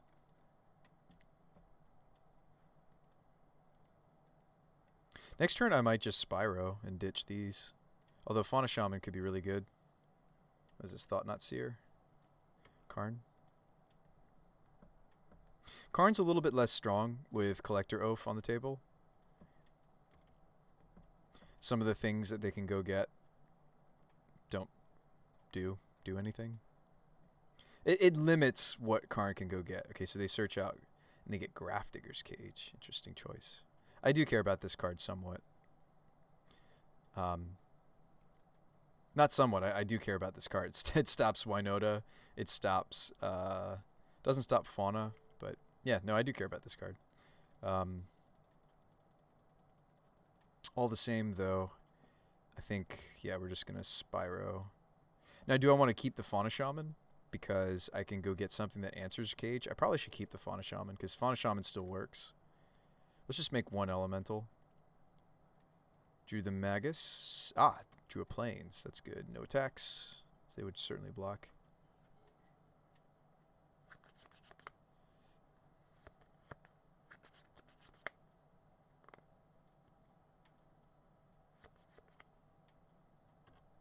They're going to animate the Chalice so that they can play their Cage.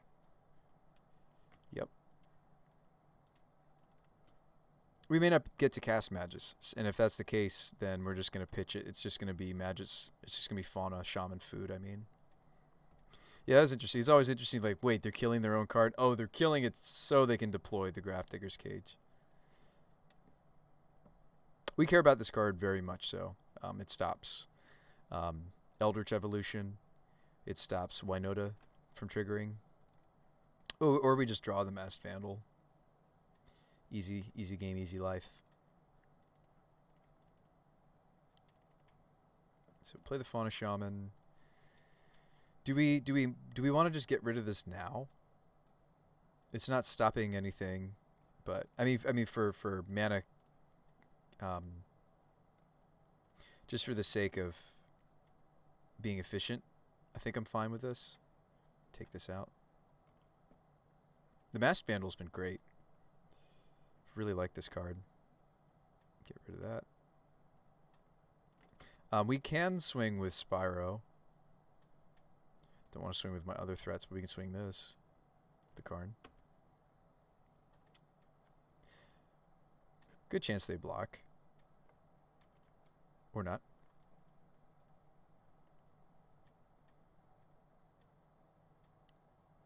So yeah, barring them doing something to my Fauna Shaman, we probably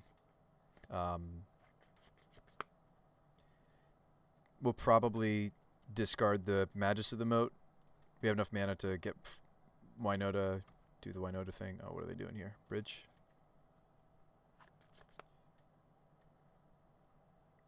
Ooh, Sky Sovereign. Do you have enough? Well, they're just going to zap the Fauna Shaman, right? Well, maybe not. They do have enough mana to crew, but they can't, right? Because it's activated abilities can't be. I wonder, does crew not count as an activated ability? Does anybody know? Maybe they're just going to shoot the collector oof anyway, so we won't find out. Does anybody know? Crew, it does have a colon in the. Thank you. I think that's the giveaway, right? Because it says tap any number of creatures you control with total power 3 or more colon. This vehicle becomes. All right, so they are going to shoot my Fauna Shaman. That's good on them. Yeah, so they can't animate this. Yeah, thanks for clarifying, Gallagher, because I wasn't 100% sure. So that would be a problem if they could animate this off of the Reshaper. I mean, they still get the Lightning Bolt off of that, of course. Birds. Birds gives me white for Magus. I'll play it. Continue my assault with this Singleton Spyro. This game's kind of slowed down quite a bit, hasn't it?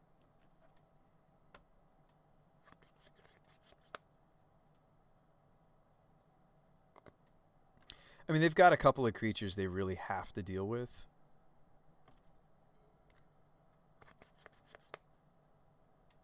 I don't really want to deploy the Magus of the Moat if I don't have to. I might want to just because Thought Knot's here. I'm not really attacking in the way that I need to be, anyhow. What is this? Smasher? Well, now I have a reason to deploy the Magus of the Moat. This card. Yeah. So we will play this out. I mean, I'll attack with the Spyro first. But I think we're kind of priced into playing this now. I mean, we have a birds, so if we can find Winota, it'll be fine. We'll still be able to do things. Ooh, or I could banish it. Nah, that's not great. So Spyro is going to get in there.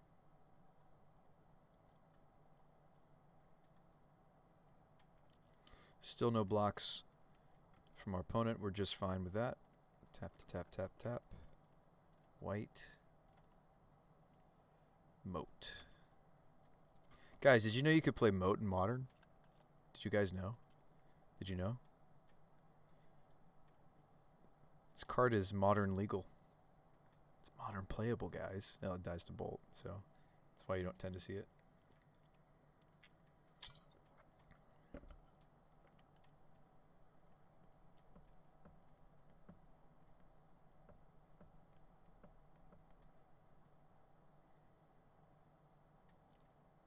Do you want to bet that they're holding the 7-mana sweeper in their hand? I mean, there's nothing I can really do if they have it. They have the wastes.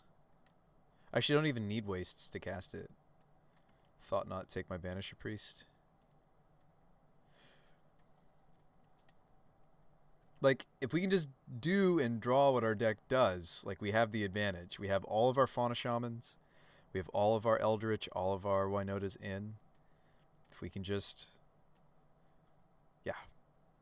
Is this Chalice on 1? Looks like Chalice on 1. Okay, we don't really care. We don't care too much. I mean, I care because we had some givers still to draw to, but it's not a huge concern. We drew a Plains.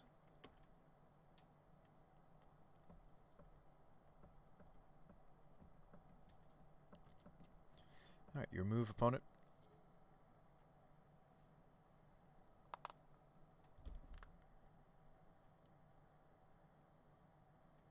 We're fine with drawing planes. I mean, like there are quite a few white cards I wouldn't be able to cast otherwise. That's not true. I had birds, so maybe we're kind of. Oh wow, or we just yeah. Yes. The answer is yes. Just bird. Spyro. Sweetness. Evo. Yeah. Yes. I mean, you can block this if you want, opponent. What do we really need? That's what I need to figure out. We can't Evo yet, but like, what am I supposed to Evo for? Do you guys know? We could Evo the Masked Vandal. Probably I'll Evo the Spyro, actually. Well.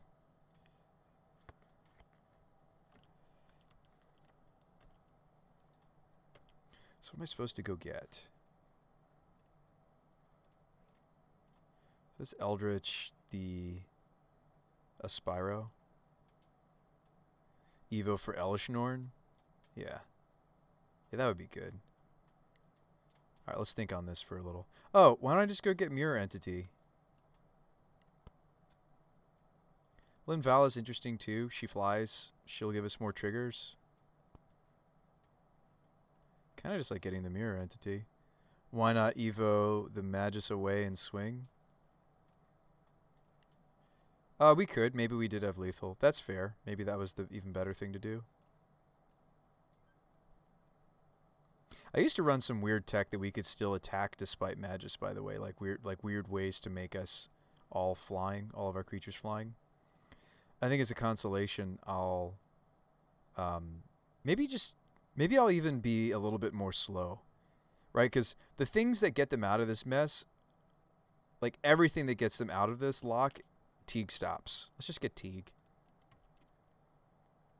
There's no reason for us to throw away this victory. All right.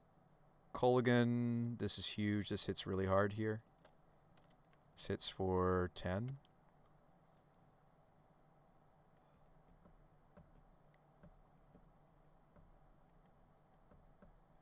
Yeah, Barwick, I think your line actually might have been way better than what I did. Absolutely, Gallagher. I'm always happy to look at lists. You know you can also put them into the Discord, right? But you know I'm always happy to look at your lists.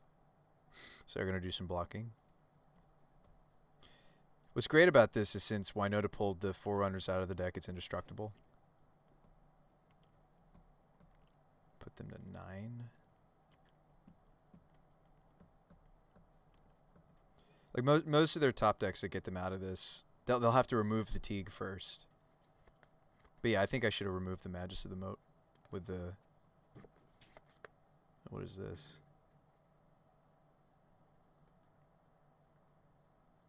Alright, super fragile glass cannon, but it kills turn 2. I'll check it out. Thought not. I have a land.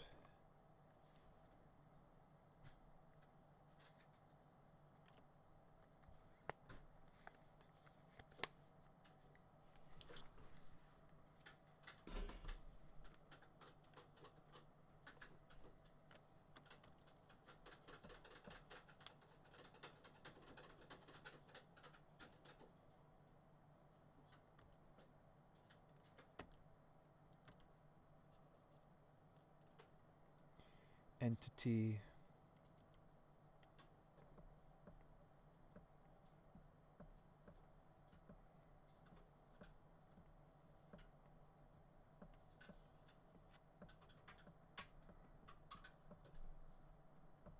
So I can force through 3 damage on the birds here. Could I have played my land before they scoop? All right. There we go. There you go. There it is.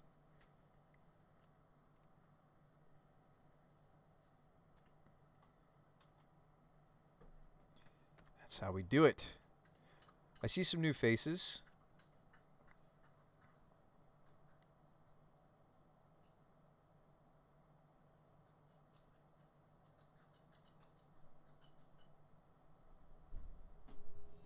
Welcome to the show. All right, let's jam. Yeah, thanks for joining us, folks.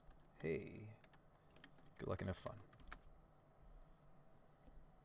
Ooh, a Yorion deck. We can do okay against Yorion decks. Let's keep this opener.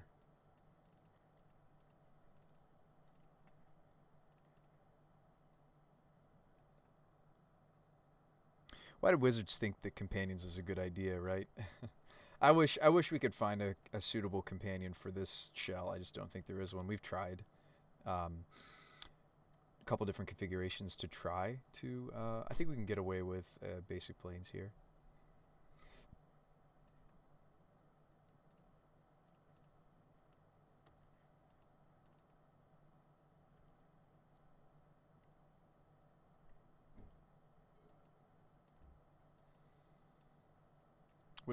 Would have liked to not seen another land.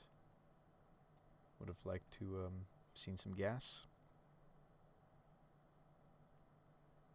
I mean, as a Yorion deck, I don't think they're going to have a permissive spell here. I think we're okay to Fauna, but we could deploy Giver number 2 birds, I suppose. Suppose we could. It's better for me to play the Stomping. But, I mean, the problem with this line is, like, maybe birds is what I needed to ditch to the Fauna. Like, I'm kind of, like, at the whim of my deck to give us another threat, another creature. Or the evolution. I mean, the likelihood that what they had there was a permissive spell is low.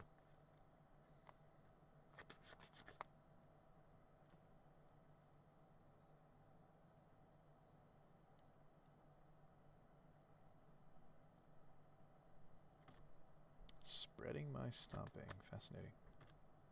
Okay.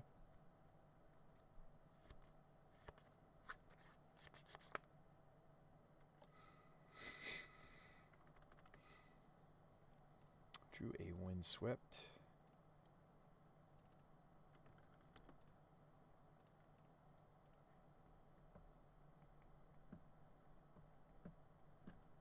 Yeah, I think well, with them spreading me, I'm kind of glad that I played the birds, but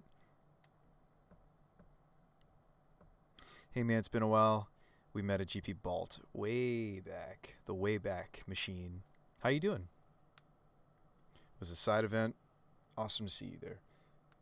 Well, I'm glad to see you at least in the digital flesh, if not the flesh. How you doing, friend? How's it been? How have you been? Planes, and then they path my Fauna. Oh, opponent says they love Fauna. They just said Fauna. Fauna? I love Fauna. I'll say thanks.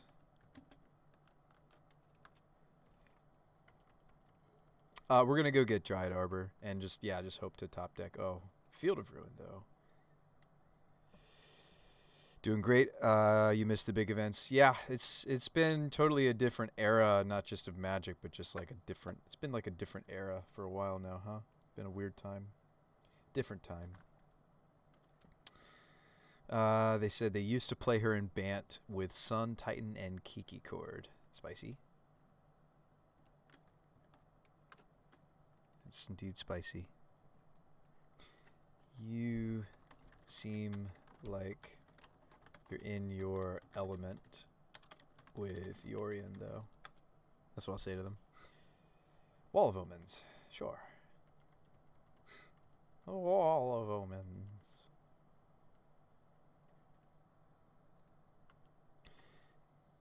Yeah, but maybe it won't be weird for much longer.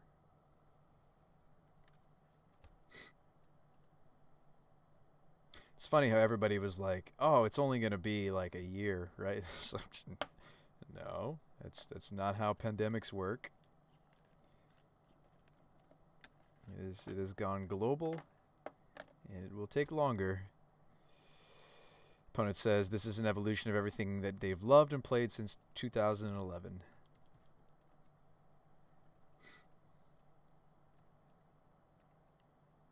Looks like they're just like blue-white blink. Well, can't wait to see it. Also, are you looking people to take a look at it?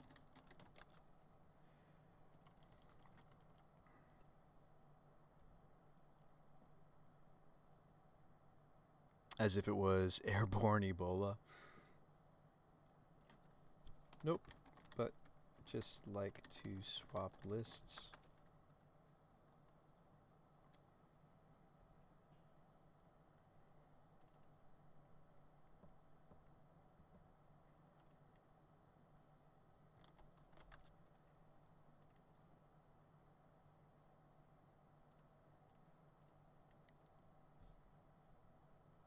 Gallagher says we met at GP Vegas in like 2000. I think it was 2018.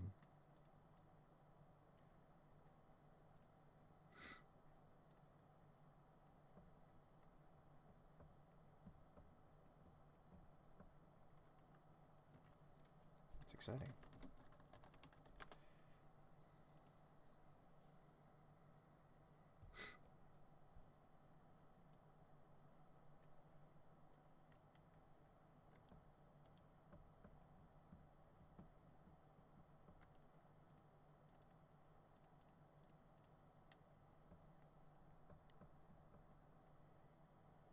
Dried arbor, the unassuming innocent.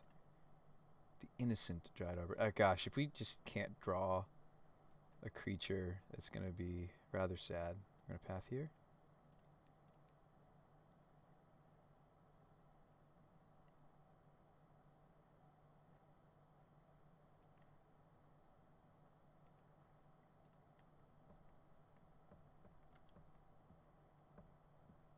Why can't I have draw of double giver against like the fatal push decks? Oh yeah, because they pushed the first one. Opponent said oversight. Need to pay attention. I might be distracting you with the convo.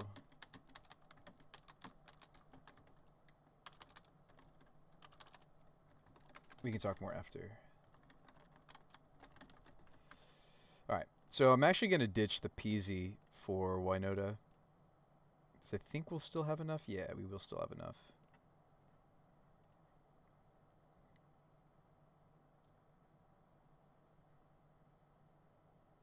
We will. It'll be a little awkward because it'll be tempting to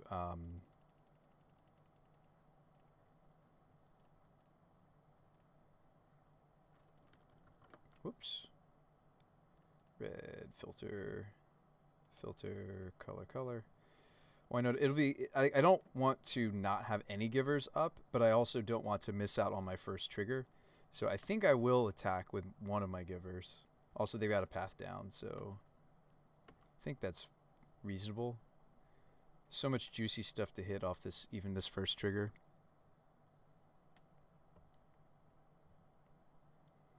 So we can take Forerunner or we can take Ranger.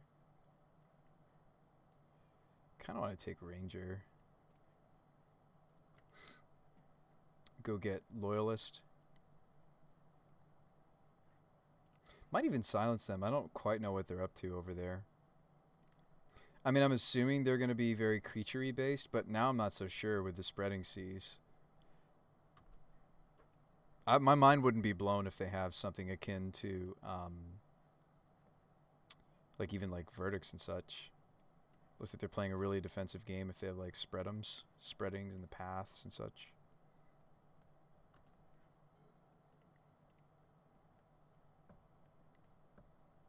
Maybe they'll just spend most of their turn putting Yorion into their hand. They have two things worth blinking.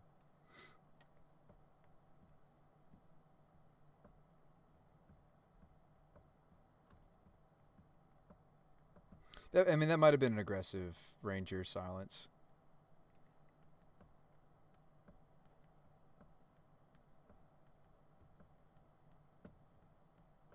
Yep, that's what they do. They're kind of giving us free reign here, though, to like do a lot. Wish I had a different red source here.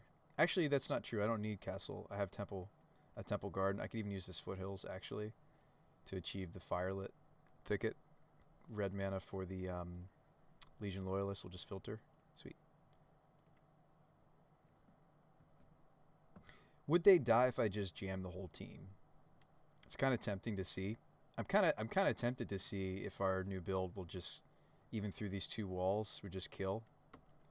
Let's swing the whole team and just find out. It should.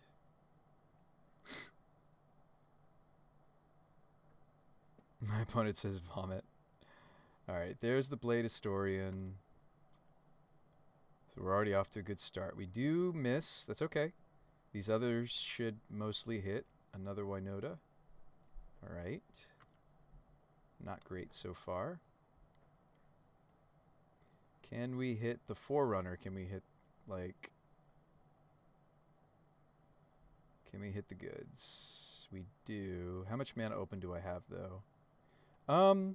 I mean, okay, so Entity's interesting. Well, actually, the Proud Will Bonder's better here because they have 2 relevant blockers, and I just make it so they can't block. It's actually better, I think. So we finally get to see this card in action.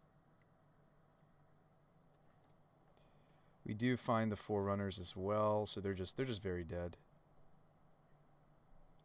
They're just very dead.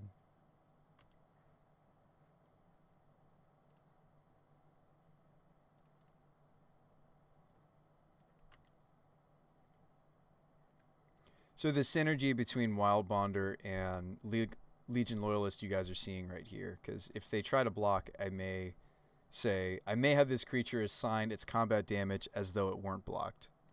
So I plan to do that, but I mean even that's unnecessary. They're just very dead.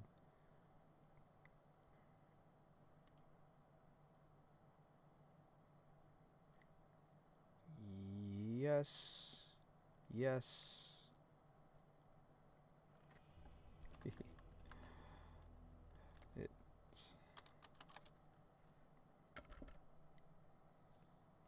Alright. This takes me back to playing Thorn Elemental. Alright, so how do we beat their blinky, blocky kind of... I mean, like, against a deck like theirs, that is where Forerunners, Wild Bonder, and everything is nice. An Entity... We probably don't need Grace. And Magus of the Moon, I would cut both of those things. I don't even know if I want Skyclave. Or Skoos, right? I mean... I'm not exactly sure what they're up to over there, chat. Good night. Glad I could catch a few minutes. Yeah. It's good to see you again. Even if only digitally, it's good to see you again.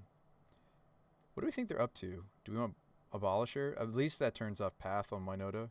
The turn they try to...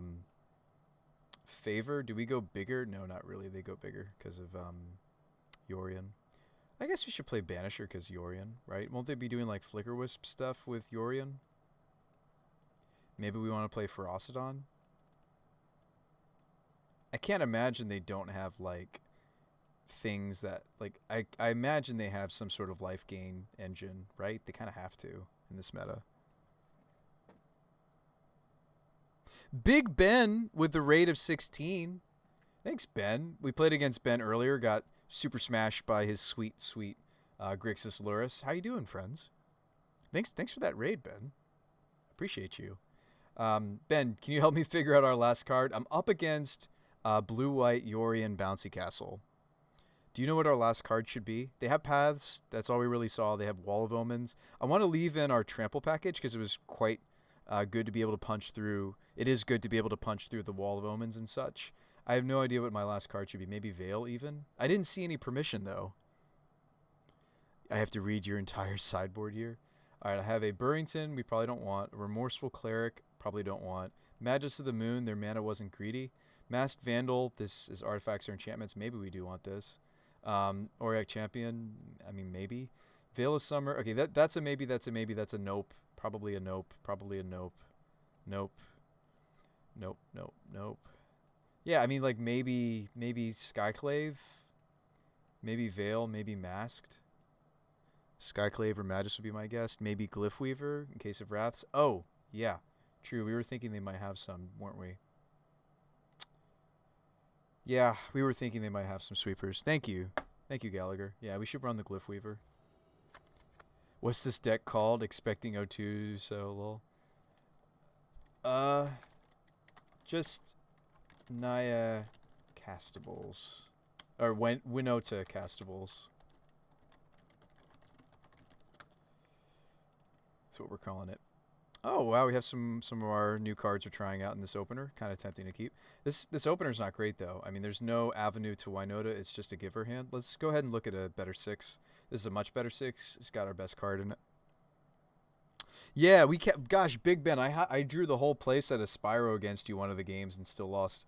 This deck has a rough matchup against control. I think I might ditch the Ranger.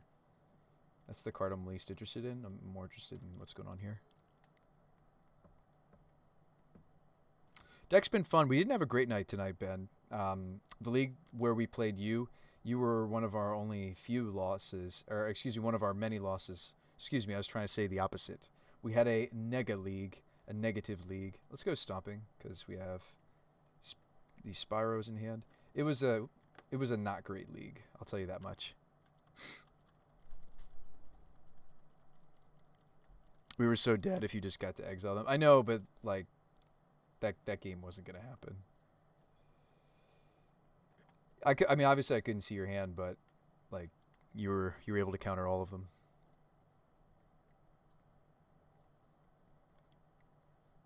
And I was kind of out of gas at that point.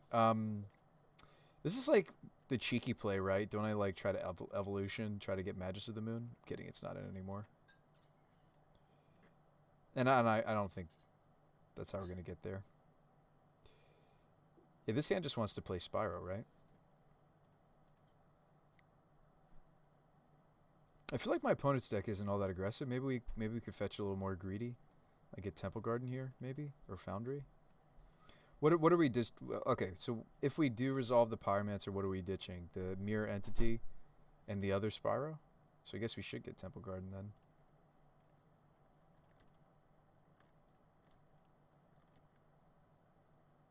We're gonna dump Entity. It's good, but we have other anthems still in the deck, like our Double Striker and such.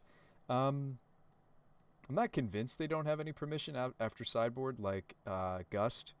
I kind of would rather search for Winota not through evolution. This is the faster solution though to doing it though. Maybe I should just ditch the other PZ. Because like really our deck wants to just evolve the Pyro. So show me path. Sure. Sure. Let's get white. Actually, we have green already. Let's get white. Even though we don't have a white card in our hand yet. What are we playing against again? They are a Yorion. It would help if I showed the Yorion on the screen, wouldn't it? So they are a Yorion bouncy castle that our opponent was talking up their Discord or whatever, or his community or something, saying that it's like supposedly really good or something. Or we just draw the Winota. And I believe them. I'm not. You know, like look at me playing like a random circus of am I about to get Spellcaller? Spellcaller would also be bad on my evolutions. This looks like a Spellcaller to me. Yep.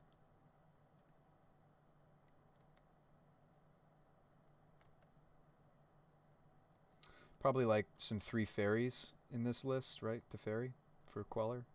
I feel like you can't play Queller without Teferi. They seem like they go so well together. They shock. What are we doing? You gonna verdict? Verdict, give me back my Winota. Is this cryptic?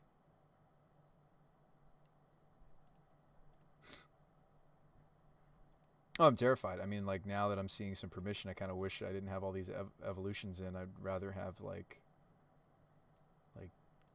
yeah, I'd rather have something else in right now. Mystigate probably means cryptic. Probably Gallagher. Another Winota. Alright, so why don't we stick the Giver?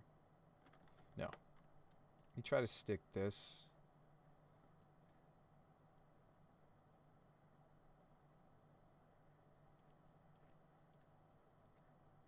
We took game 1, so we have a game to give, and we can sideboard more correctly.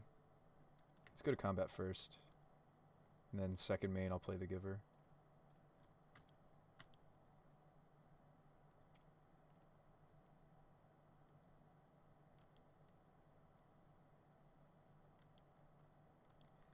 I don't have a ton of life because I did kind of fetch Eagle Scopes. Thanks for that. Cryptic Command. No. Spellcaller number 2. No. Restoration Angel. Give me back my Winota? That seems strange.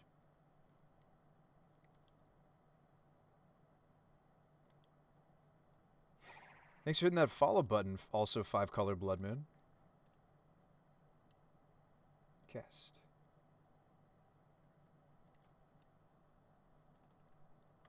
Hey, thanks for the new follows, folks. Welcome to the show. Welcome to the Brew Crew. Hope you guys are having a nice night. Feel like you can't play white without 3 fairy. Yeah. We've splashed for 3 fairy, by the way, Ben. We had a blue splash build that played like Magus. We were even trying Neoform. It's pretty sweet. You feel like you can't afford 3 fairy?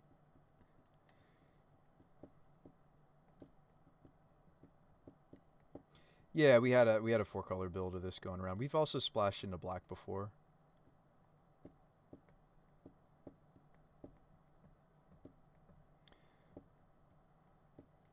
Another wall. Are we just tapping out all over the place? I wonder if they're just trying to draw to like a path is what's happening.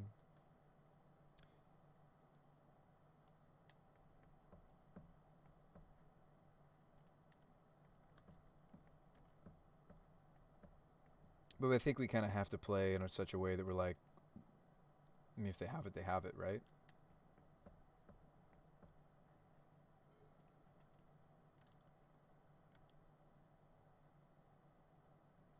They don't seem to have it. Let's get our triggers. Let's get our triggers on. 4 of them.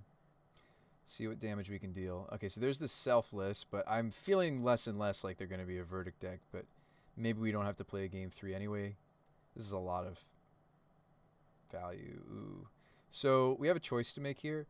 I could Banisher the Resto, or I could Blade Historian our team. I feel like I'm supposed to take the Blade Historian.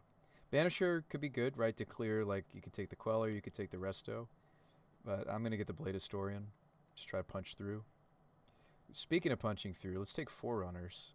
Now we're talking 8-3 Double Striker, Indestructible Trampler. Sweet Winota is nuts.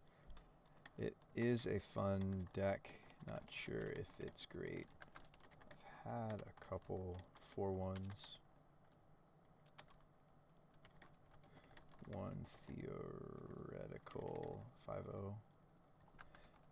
Honestly, mostly 3 2s and 2 3s. Yeah, just to come clean with our opponent. They're nice enough to chat with us. Got a nice little conversation going on down there. Ooh. Do we have trample going on? We do have some trample going on. We just get the wild bonder and they're just dead. Why were we trying this before? Because we've tried Colligan's Forerunners before, but I feel like I never paired it with Wild Bonder. Also, this itself has the, because it itself tramples. They also can't block any of the damage on it itself. I just lose right now, says opponent. Yeah, there's no block they can make. Like there's no block they can make that lets them live. I just lose right now, lol, to be honest. Yeah, the Wild Bonder is some new tech I'm trying. Want to see the list? We're streaming.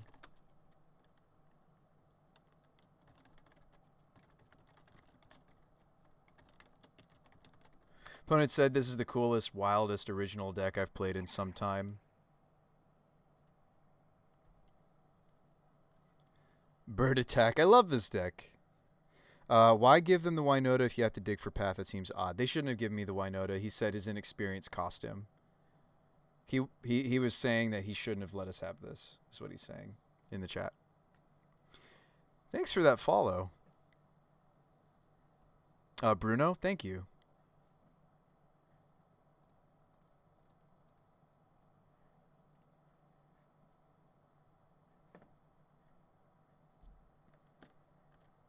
It says page unavailable, though. That's awkward. Not sure why. Thanks for hitting that follow, Artificer and Bruno Minero. What's your Twitter? Add me here. Would love to see list to work with you. I got to finish up the league. Spend your time. Sure. Twitter handle is Brews Spy Magic Guy. So just know the not enough characters. I'd appreciate your input. I'm not much for creature heavy decks. Happy to see the next nice deck going on. Yeah, the Wild Bonder's pretty sweet. We do have some other ways to paint the whole team with Trample. I'll show you. Thanks for being a pleasant personal opponent. Same to you. And I hope the rest of your league runs better. I actually enjoyed losing. That's so rare, right? Us brewers just love seeing new tech. Yeah, our opponent's a fellow brewer.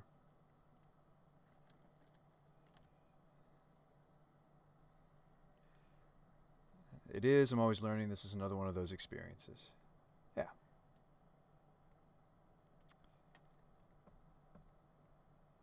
I think that this trample build of the deck is actually maybe one of the best builds we've put out lately. It didn't perform very well last league, but look, like one of the weaknesses of the deck is decks that block well, and we found a way to punch through.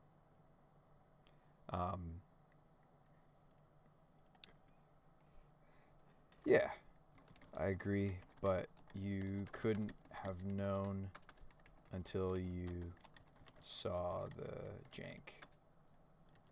Yeah. Graph diggers are good against us.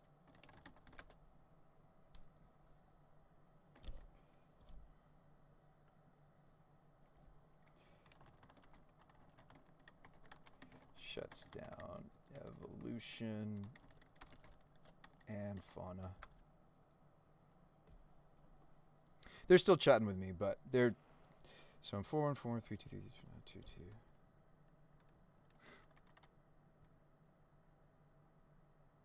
Not bad at all. I would like to see the rest of what's going on.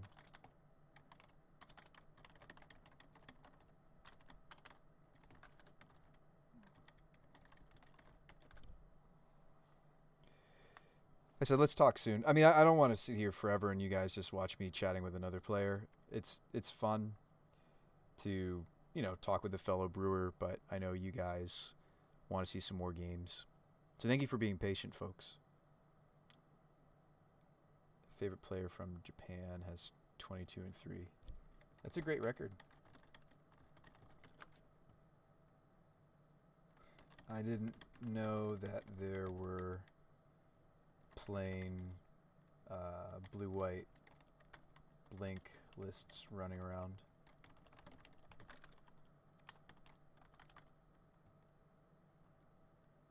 Deck got better with... well, every white deck is better. Yeah. Well, hey.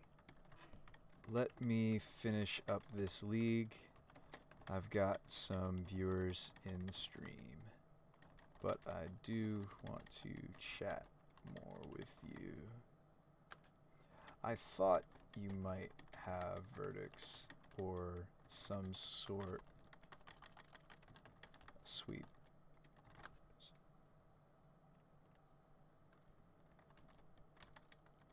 Someone in my chat room suggested I bring in the selfless. That was you, Gallagher, right? Glyph.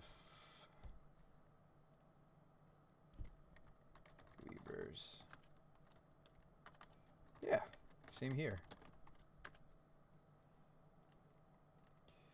Opponent says, what a pleasure. Thanks again. Yep.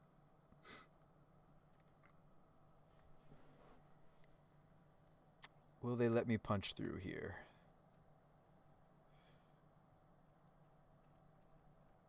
But yeah, I thought originally the trample build of our deck was a meme, but now I'm wondering if this is just the better build. Because like I have this 9/3 double striking indestructible may deal all of its damage to the defending player because of the Wild Bonder. I'm just wondering if this is the better build. These is like the finisher. Didn't know they were fully on a blink plan.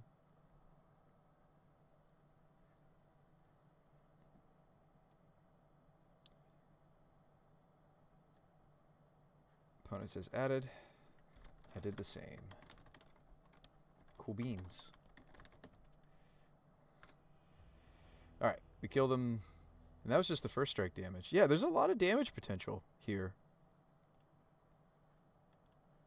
So now we're 2-2. Still not our greatest league. We'll have to talk with them later. That list that they were playing did seem interesting. Definitely attacking the meta from an alternative angle. Right, with all the spreadings and fields, I feel like they get to attack like the Tron decks of the format that way. The Valakut decks, they're greedy 5-color decks. They're attacking the creature decks from the sweeper. Yeah, I think that might be a list I might be interested to play even myself. Thanks for being patient though, folks. I know that was kind of a lot to a lot of chatting up with my opponent. Wonder if they were playing Elite Vanguards. I don't know. But yeah, this trample build surprisingly better than I thought it was going to be. Granted, like, we only really test how strong the trample stuff is against decks that block well, right? And we were finally up against a deck that blocks well. Surely the Yorian... Alright, so we're up against a Lurrus deck now. This hand is pretty easy for us to throw back. This hand's not much better, though. This hand's actually worse because it's more vulnerable due to Arbor. I might even put the Arbor back in the dark. Some amount of Lurrus decks care about Magus of the Moon. I'll keep and I'll throw back the Dryad. This is not great. We're on the play, though. I don't know what this Windswept needs to be because it might need to be the white sword or the red swords for the Magus in my hand. But then again, it might get us our basic forest. I'm not sure yet. So we will wait. Are we going to Thoughtseize? Yes, we are. And maybe the opponent will make this decision for us, right? Take our Magus of the Moon.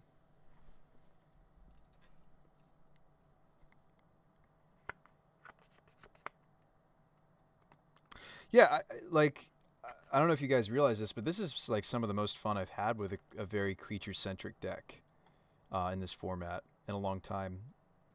I tend not to play very creature-heavy decks. This gives us more flexibility if I play the birds off this. It's tempting to get the basic, but I think I want to make sure we can get our red source, or if they give us a window to get the Arbor, I might. It seems so wrong. Usually against the Lurrus decks, I don't want to do that. Don't generally want to do that. There could be some form of shadow even. Thoughtseize makes me think, perhaps. So. Stinks to mulligan against the Thoughtseize deck. So, kind of wish I just kept the opener, but like there's so many better 6s and we just didn't see it, and I was like, I'm not going to 5. Drown my bird. Yeah. Oh, I know what I'm getting now. We have white already. I want green. Let's get our first red source. So let's go Stomping Ground. This isn't enough red to Spyro. Sometimes when we're almost out of gas like this, we just draw the Dryad. Sometimes when we're almost out of gas, like you see happening here, I might Eldritch the Ranger for, let's see. Yeah, I'm going to go get Giver, right? Yeah, we get Giver.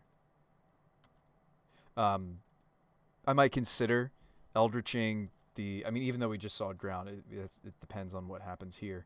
But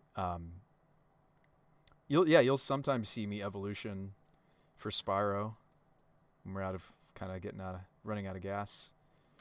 All right, so there's a... All right, so the Sprite Dragoning into Inquisition, my Eldritch Evolution away. We are very sad. So just playing Grixis Lurrus. This will be playing, although maybe they're not playing. Usually these decks play Archmages. I don't think they're playing. It doesn't look like they're playing Archmages. It looks like they're just playing Shadows. That's what the Blood Crypt makes me think. So it's one of those things where it's like, yeah, we have to attack them. Oh wow, they took my Giver. Huh. You took my Giver instead of my Eldritch. That's maybe great for us. Let's attack. And I'm going to go Pyro just because I am out of gas almost.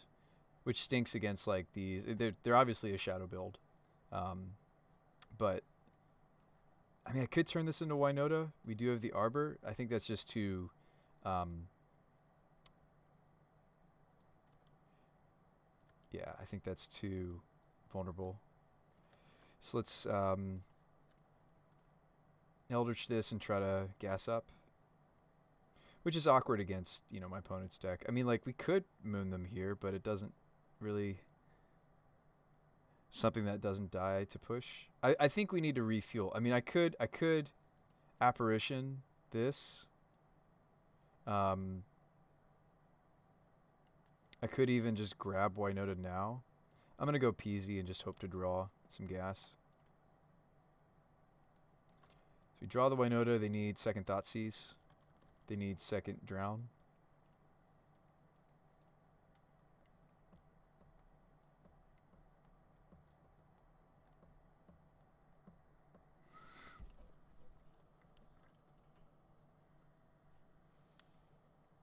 Camera's kind of moving on me tonight. There we go.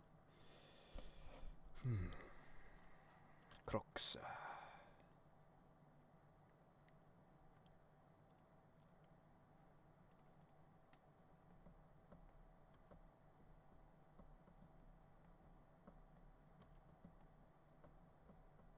What are the odds that their last card is Drown? Pretty good. Pretty reasonably. Pretty reasonable chance that that's what it is. Is what it is. I'm not actually getting any Winota triggers if I slam her here. It's a really good chance that that's what they have. Like a Fatal Push. Or... but like, I don't want to just lose the Winota to just being discarded by the Croxa. So, reasonable chance they have a way to stop this. But I think we just got to go for it. Because we just lose it to potentially Croxa. We lose it to a Thoughtseize off the top. We lose it to... I mean, like... yes, this looked like Drown, and it is Drown. That's sad. Looked like Drown, is indeed Drown. Yep. There go our dreams. Alright, we'll swing. Awkward against these shadow decks to swing, but I'll swing, put them to 6. I think we're just dead. And like, we really don't have a great matchup here. Like, in this matchup, I have to bring in everything from... they have... Kozilek's Return, so we want to bring in, like, Glyph Weaver. They have a lot of, you know, spot removal, so we want Favor. This is where I wish I had the Spellskite, which we're bringing back into the next build. It's going to have Spellskite again. I think we should have never cut it. I think it's really good.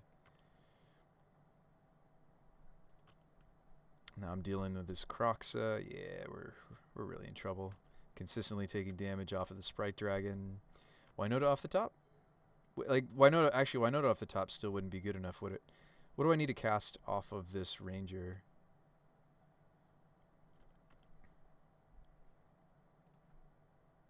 Is it the Loyalist or... no, it's Giver, right? Well, that's 6. So...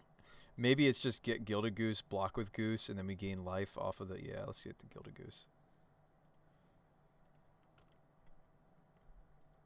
We're in an awkward spot, to say the least. I have to, like, block here. They have to make a mistake. Like, that's the point we're at. They have to kind of mess up here. Like, we're dead to Bolt. We're dead to them just attacking and having a Lightning Bolt, too. I mean, Gilded Goose can block this. I guess I could block. But, like, what would I have to draw off the top? You know? We have a couple things, I suppose, we could draw.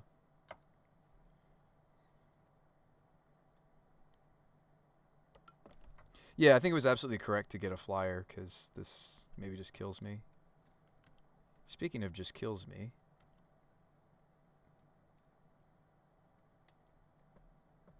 Maybe I'm supposed to silence them.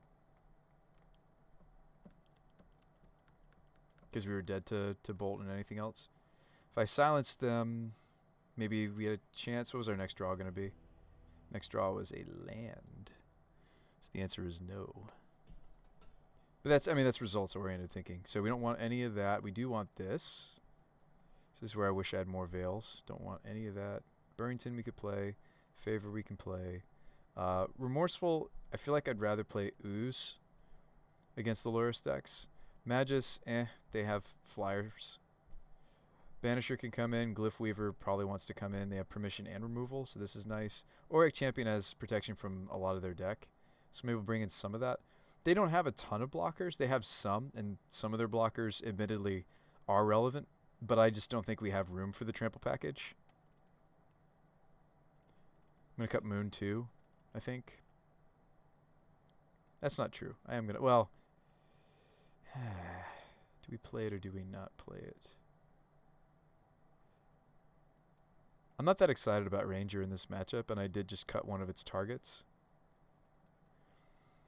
The evolutions are awkward against these drown decks, so maybe we don't want all of them. I can't cut them all, though, but maybe some number. Not playing the trample package. So 56. What's our human count? Let's start looking at our creature counts.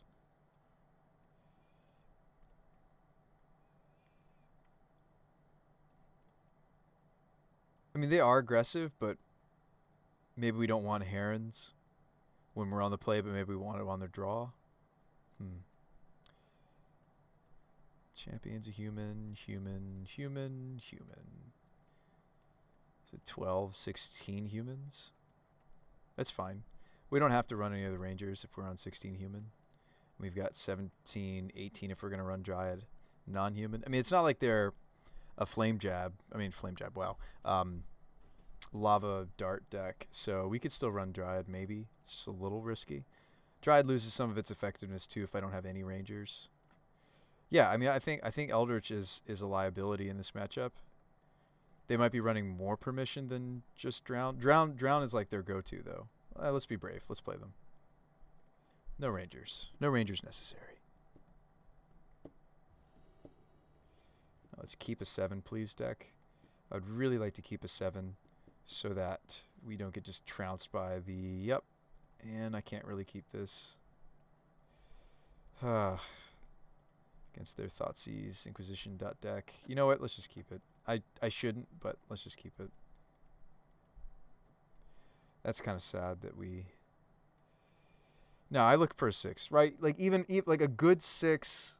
I should have looked for a good 6. Like, a good 6 is still going to be okay against a few pieces of disruption. Hand-hate disruption. Discard. Yeah, that list is updated, Sergio. Should be. It won't have the Spellskite, but that's not what I'm running in this current league anyway. I'd love a Spellskite here in this matchup. I feel like that was huge oversight not to include it. Card's great. Card's great in this archetype. Because you still get the benefit of attacking with the Spellskite, so you still get, even though it's a 0-power creature, you can still swing with it and get a Winota Join or a Forces trigger. All right. Anyway, we're committed here, so let's play the Foundry. Say go. And they take my Pyromancer.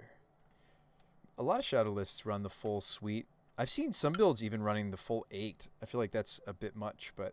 Be surprised if we don't see a disruption spell here. Take my PZ. We're sad boy. Yeah, I can't keep this. Like this is like praying to top deck perfect city. Well, we started to. We're starting to, rather. Madness of the Moon is in the board, right? No. No, it's still in. Okay. So we'll try to fetch out some basics when we can. Where we can. Yeah, so we still get the PZ. That's actually really good for us, potentially.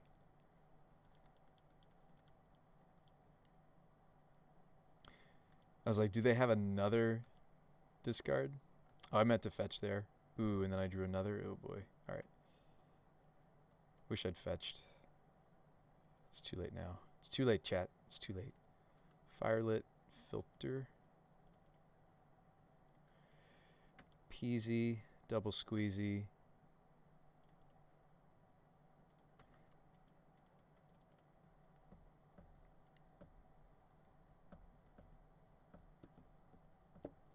Seems like an aspiring spike list.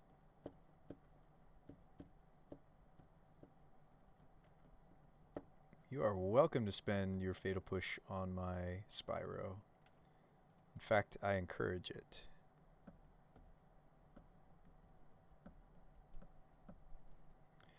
We left the Dried Arbor in, right?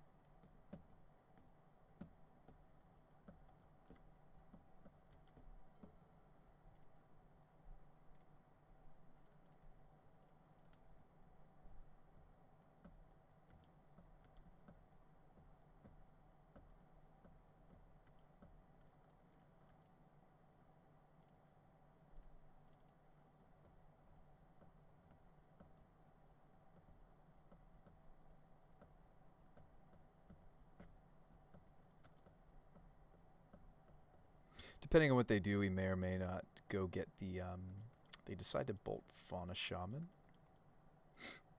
Do they kill my bird too?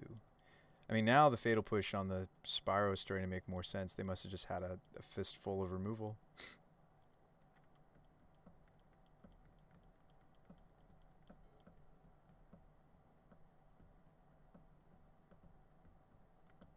What are the odds that their last card is a counterspell? Reasonable chance. Reasonable chance, but like we don't really get to not go for it. And I'd rather not Eldritch into this counterspell if that is what they have. Much rather just hardcast a Winota into this if that's what it is they've got. So them's the beats. Do you have it? You got it, opponent?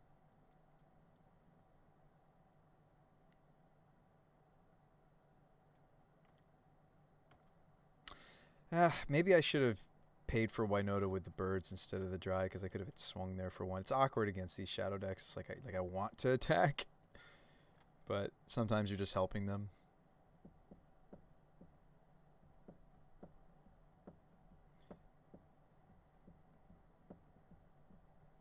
We're gonna see them put Luris in hand. They have another, maybe.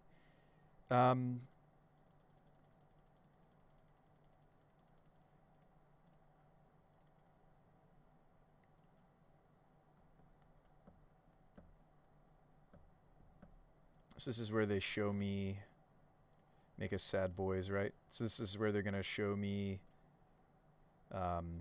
another drown. They don't. I'm going to cut them on colors then. Especially since I have Burrington.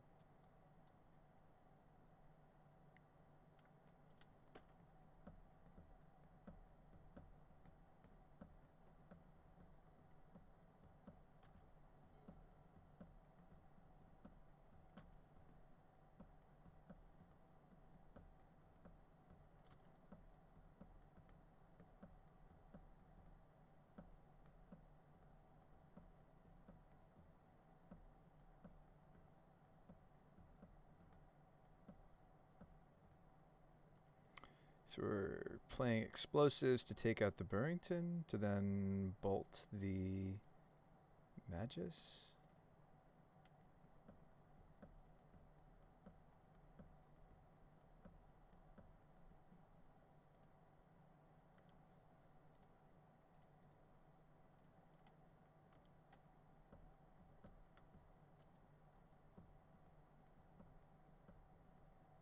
This doesn't actually do anything. I'm just messing around. We know their hand is just a Luris. So I guess they decided to be preemptive and pop the Burrington. Alright, so I can't Evo. I can almost get tokens off my Spyros. But let's attack for 3. And yeah, we're hoping we just get to attack, attack, attack and win. It's looking like we might get to do that. The old Magus of the Moon, it'll get you. You don't expect it.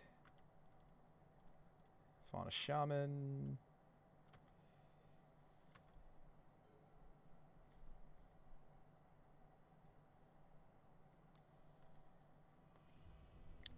All right. Surprise Magus of the Moon. Magus of the Moon. Surprise. Surprise, surprise. I think we were okay with, excuse me, most of how we boarded. Yeah, they've got some light permission. Revoker can stop like baubles. I mean, they're cutesy things we could be doing. I feel like once you're doing that, it's just like, all right, I don't know. I'd rather stop baubles with scoos, like them reusing the baubles with. Yeah, I think I'd rather fight them on that axis than like playing these just to turn off the baubles. It seems kind of dumb. Yeah, I think we've got more than enough power here. Although again, like their deck is kind of like they don't deal a ton and then they deal all their damage. Well, that's not true. They can chip away with their flyer. I'm wondering if Grace is wrong and Forerunners is right. No, Grace is better. Forerunners not great against these bolt decks. Let's run it back. Let's run it back.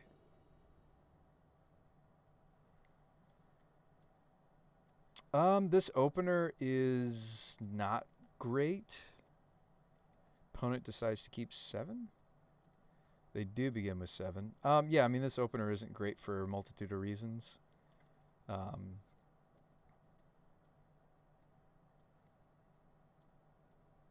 One, it's the mana just isn't that safe, and it's like all it's really doing is ooze. So we'll look for a more solid 6. I think this is that more solid 6. They'll just grab Magus if I leave it in this hand. It's tempting to.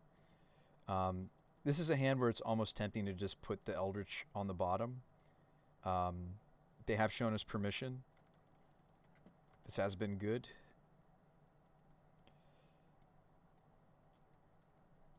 Reasonable 6, we probably are getting Inquisitioned here. Or Thought Seized.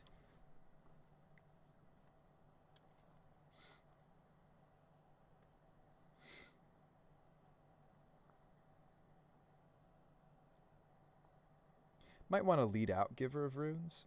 The benefit of leading birds is that maybe we get to do more things on our second turn, but I don't know if I can get away with fetching a basic off the Windswept. I might just want to lead Giver because we already have the basic planes.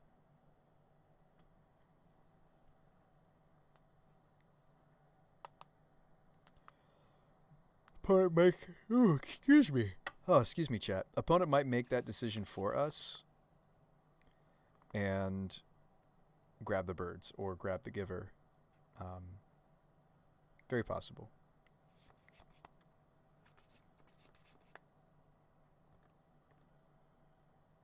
I think the build of Winota that we had that was most synergistic with Shaman was the Vengevine builds. Needless to say, we're not doing that anymore, but I think that's where that card had the most synergy.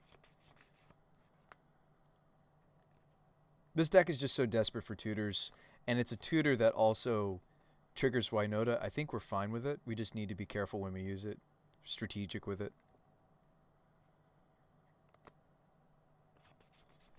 They're having a tough time deciding what to take. They don't know.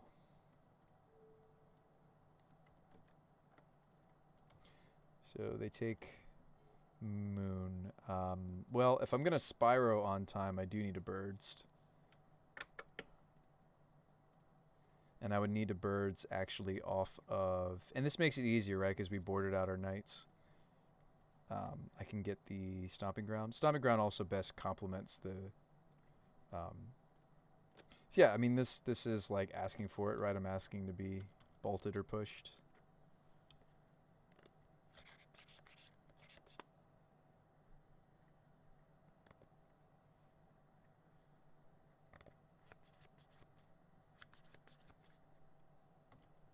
Huh. But they don't have it. Or they decide not to.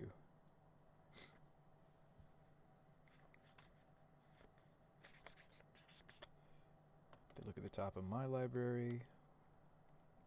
We get to Spyro. Most likely what I'll do is Spyro.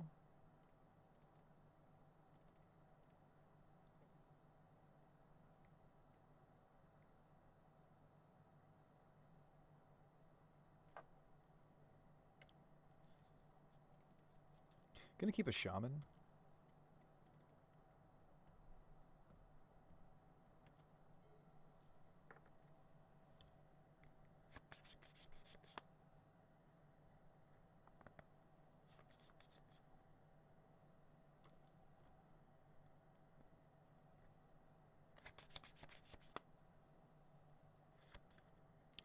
Can't take Winota with this Inquisition. They probably consider grabbing the Shaman? Maybe they take my Gilded Goose. I do need a 4th source. Mana source. Maybe you take Goose here.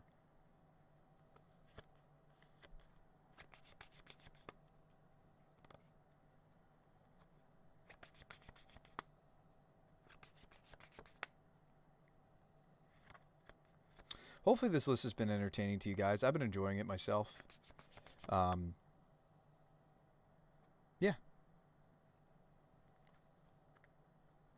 This has been a weird one, but it's been a fun one.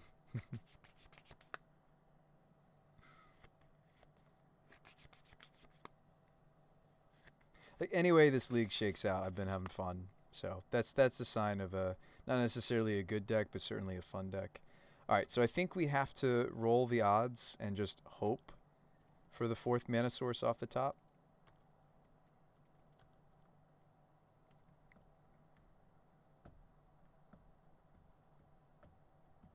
I'm wondering if they even have Shadow. I feel like they've got to, right? Like, so much of their deck and so much of how they've been playing their shock, their fetches and such, and their shocks, just screams Death Shadow. I just wonder if they're just not drawing them. Easy game, easy life. I'm kidding. This isn't a deterministic kill. This is only a maybe they're dead. Especially since we have to tap the birds, right? Swing. Hiya. 2 triggers. What do we get? Hey, now it's looking more and more like a kill. We take the Spire over the Winota unless it's lethal. Hang on. Math. Time to math. Hold on. 1, 2, 3, 4, 5, 6, 7, 8, 9, 10, 11, 12. Sweet. Yeah, that's lethal. We got there.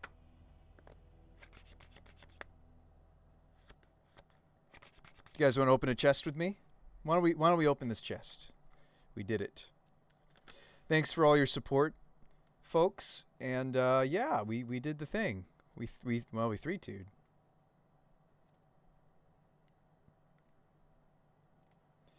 I will take a 3-2. We did the thing. Let's open a chest together, shall we? Oh man, Magus of the Vineyard. Wow, this is a pretty terrible chest. The Akroan War. Yes, gain control of a creature, and then my creatures attack. Sorry, creatures my opponents control must attack if able, and then tapped creatures deal damage to itself equal to its power. Interesting. It's an interesting build around. I feel like this would be hard to make it work. Maybe not. I guess you would play creatures that have more toughness than they have their attack power. Yeah. Sweet.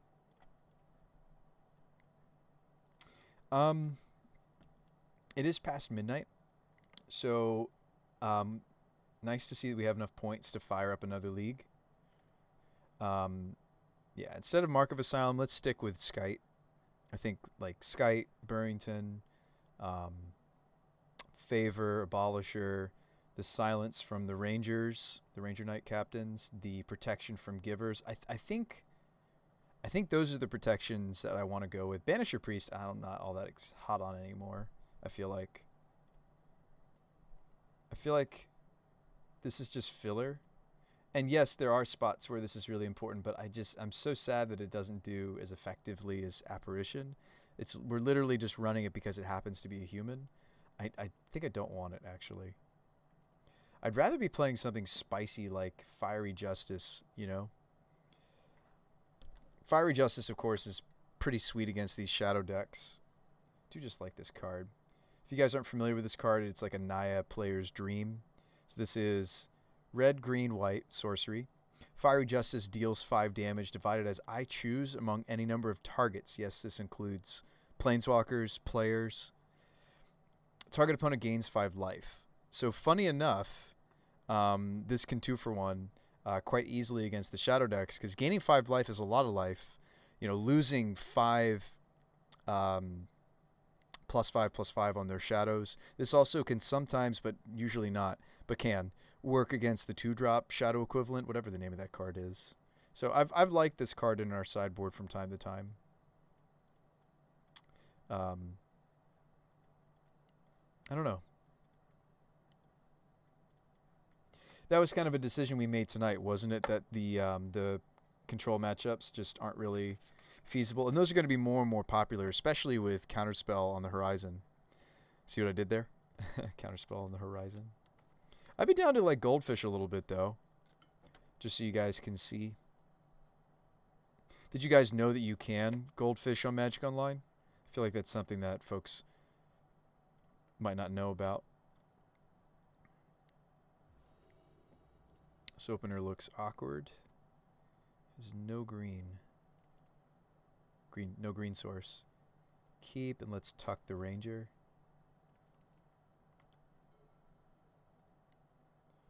What would you lead here? Temple? Garden?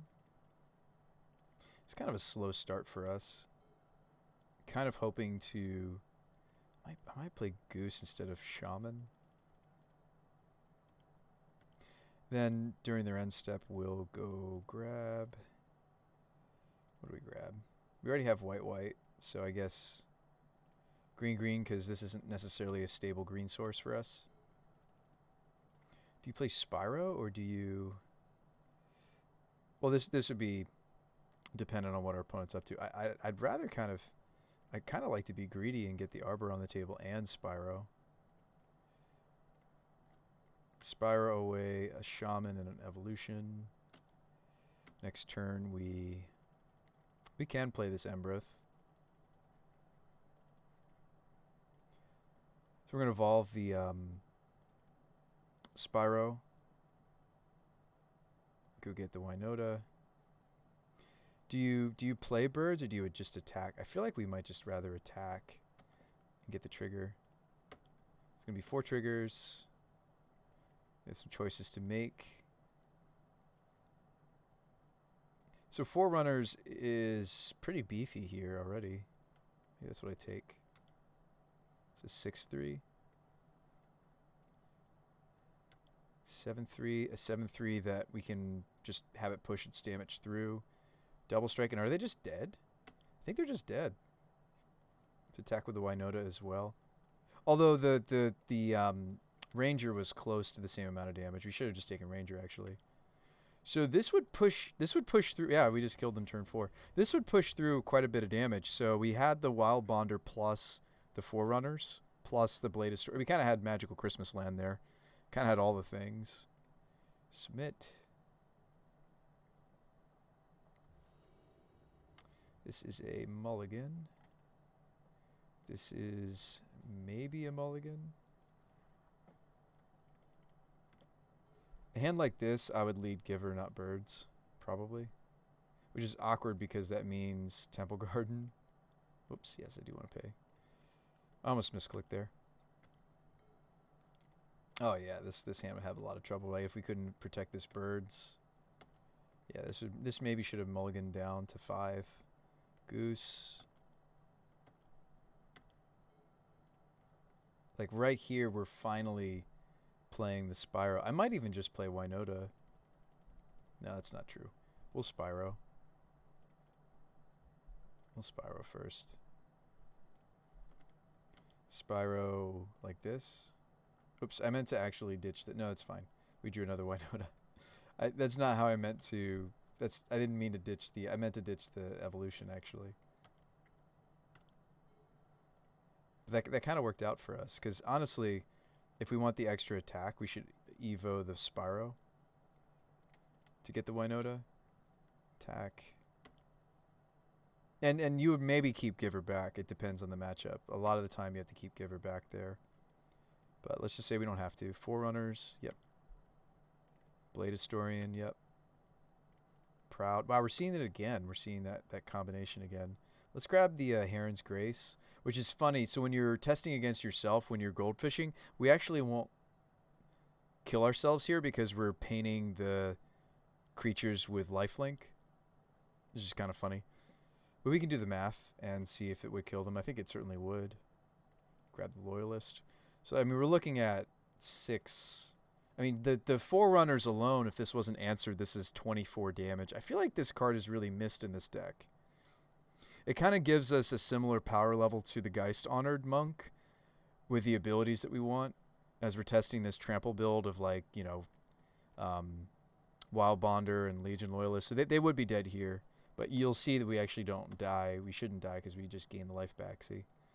All right, anyway, concede.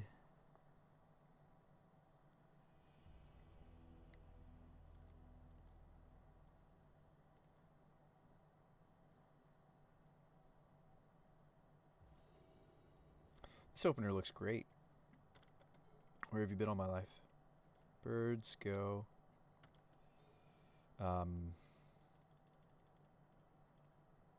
Mesa. And I try to fetch as if we're getting Magus of the Moon more often than not. I wonder if you guys notice that.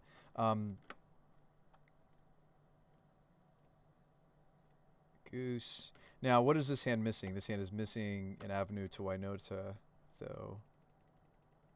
Although...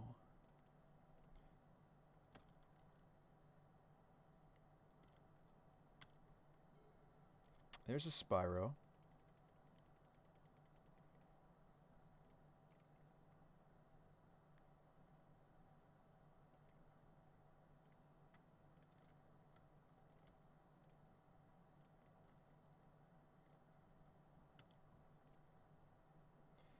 Drew to the Eldritch. I can Eldritch right now, so let's do that. Sweet. Eldritch the Spyro. Go get Winota. And obviously, again, we might need to leave back some of these givers, depending on if our opponent has answers or not. Let's go get this Ranger. Ranger, go get me Loyalist. Now, again, like without Angrass Marauders, without Geist Honored Monk and such, oh, we're just going to discard it. It's fine. We, it does usually take 2 swings. Actually, we just painted quite a few threats with lifelink here, though.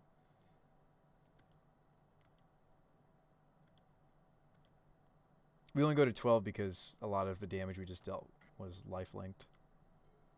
So let's shock this in, and let's just deploy the entity. We could also Evo for... Oh, that's not better. See, this card sometimes, I wonder about it. Let's Evo this Spyro just to guarantee that we have the double striker, right? Or am I supposed to guarantee that we have Forerunners? No, I think Blade Historian, right? Yeah. Probably Blade Historian. That's the thing. I'm not sure about entities sometimes. Lots of triggers. Pull all the humans out of the deck and they're dead. It's a fun little something. There's the Forerunners. Spyro. A lot of choices here. Here we would probably take the utility of the Wild Bonder. Spyro.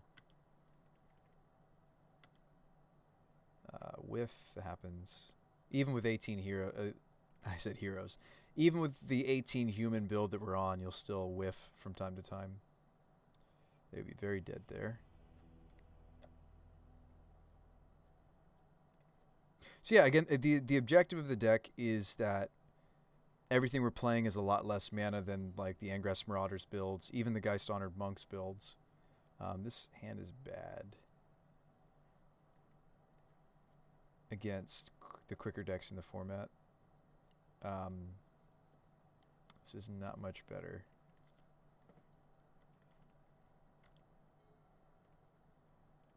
Sand needs a lot of help. Sand needs some help. Let's go Stomping Ground for Goose. They kill Goose, and then we're like, oh, well, need to draw a land. What am I supposed to do? Give her here? I feel like I don't play anything. I feel like we just need to hope to draw the second land, right? Well, okay, you wouldn't be able to sit back for this long and play nothing. So this hand just didn't work out.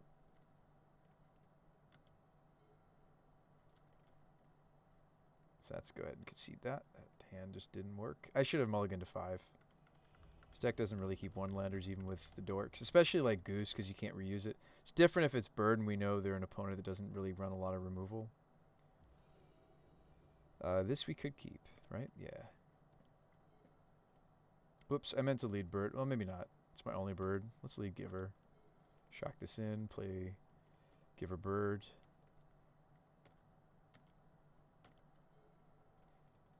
Okay, so what are we doing here? We're going to Spyro first, maybe? Maybe that's what I do.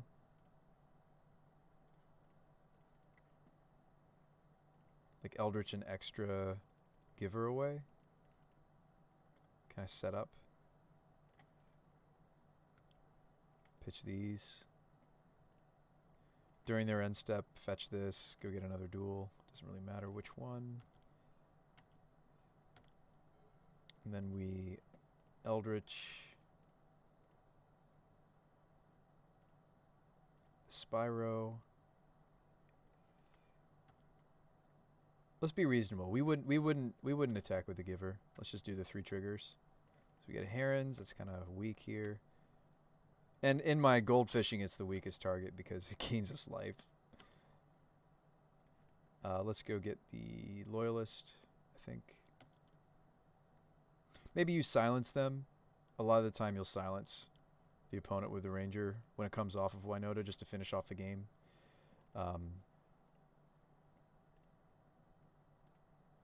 Red. Loyalist. Castle, I think. Lots of damage, lots of triggers. Again, probably leaving the Giver open. And it's just kind of fun to click through these triggers. I don't know why. It's fun for me to click through these and just like, ooh, like what do we get? What do we get? Ooh, Magus of the Moon? I don't know why that's entertaining to me. Might not be entertaining to you guys, but for some reason it is to me. I have missed the Kolaghan's Forerunners. And a whiff, that's fine. Everybody has trample. Negative 37. And that's the thing, like, I do think that the deck, especially when we goldfish, it certainly looks like it's win more city, right? But something you have to think about is, maybe this is a mulligan. Actually, let's keep it. So this would be Sacred Foundry. Giver again, play the Arbor. Birds, huh? Or do we fauna? I don't think we need to fauna. I feel like we have all the things we need. We just need more mana. Like, because here I could... we'll Spyro, try to hit our land drop. Ditch these. Actually, I should ditch these first. That's fine. During their end step, we'll fetch.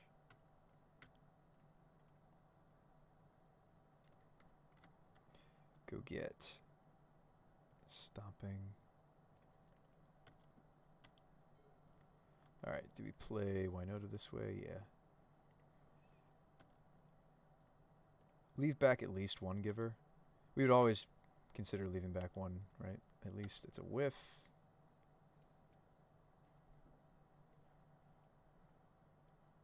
I mean, I'm only attacking with one human. Maybe I wouldn't take Grace here. Ditch. Another Seasoned. I'm actually going to keep the Forerunners. Because it looks like we've almost just got lethal if I keep Forerunners. Right?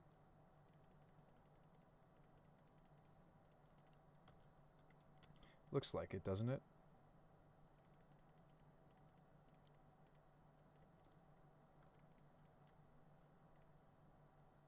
So we dash that in, and again, that's another reason why I like this card. Like, it's very unassuming, but the fact that it's got the trample and the dash, it's deceptively good for the deck. We've played it before. Maybe you grab the other Winota so she has indestructible. Maybe you moon them. Maybe you take this one because we have the other tramplers. Other trampler. We'll say no. Ranger. What basic do I have? I have forest, so maybe goose. Whiff, that's fine. Most of the humans are, we'll say no. Those are just more Winotas. Ranger.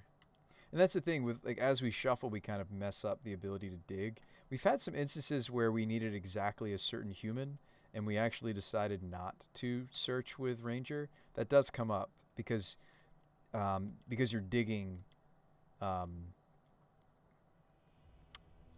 Yeah, you're digging to specific outs in the Winota trigger sometimes. So sometimes it's correct not to take a card off Ranger, but that's rare.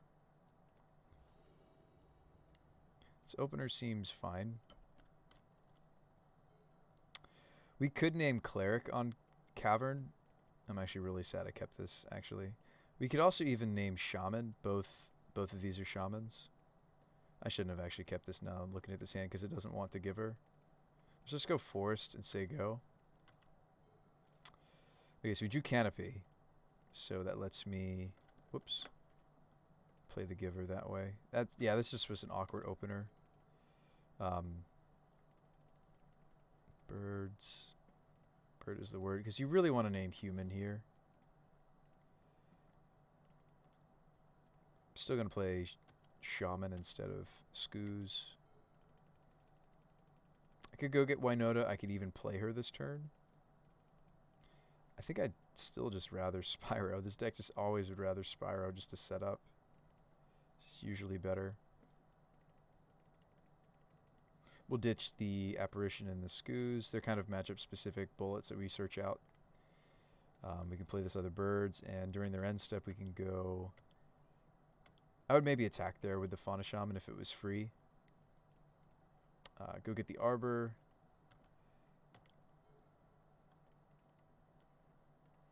Evolve the Spyro.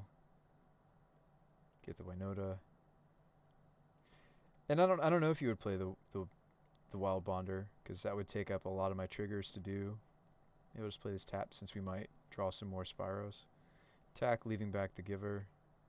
It's great that these birds have evasion from most blockers in the format. Wow, we hit the blade.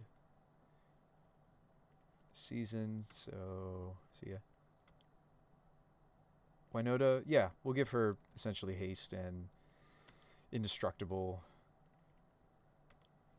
The first Winota isn't really that bad. The second or third one, yeah. Let's get the Forerunner. They're dead here. Or we can be silly and take the Heron's Grace, right? And what are we seeing in these games? We're seeing that, like, the Mirror Entity just, like, isn't necessary, right? I used to swear by it, but I feel like it just costs too much mana. There's too much dart in the format. Let's actually move away from that. I'm really liking this trample build. Whoops. I'm liking this trample build. I'm not convinced that Justice is the last Cyborg card. Yeah, I'm liking this Wild Bonder build, actually. There are ways to put trample on everything, isn't there?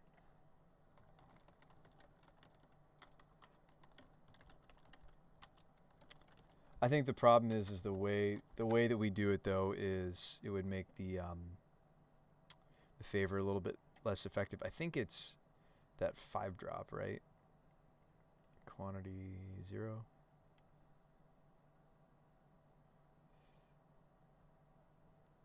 There is that werewolf that when it flips, it gives everything trample. So it should be main deck, not be main deck. See what we can find. I'm curious if there's a human that does it. There you go. It's Kamal. There you go. We figured it out. All right. Modern legal subtype. Oh, it's not letting me pick a subtype. There we go. Subtype human.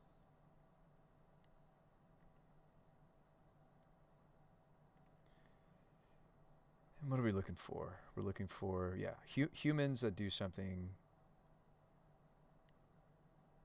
Tap another ally. No, it doesn't really work. I'm already running that. Yeah, so there's Surak. Other creatures have trample. We've considered this card before, but it's a little bit outside of our color pie because it's Paragon do. Another green gets trample. Oh yeah, there's the archetype of aggression. It's an interesting thought. Annex and side mead, not really. Skarg Guildmage.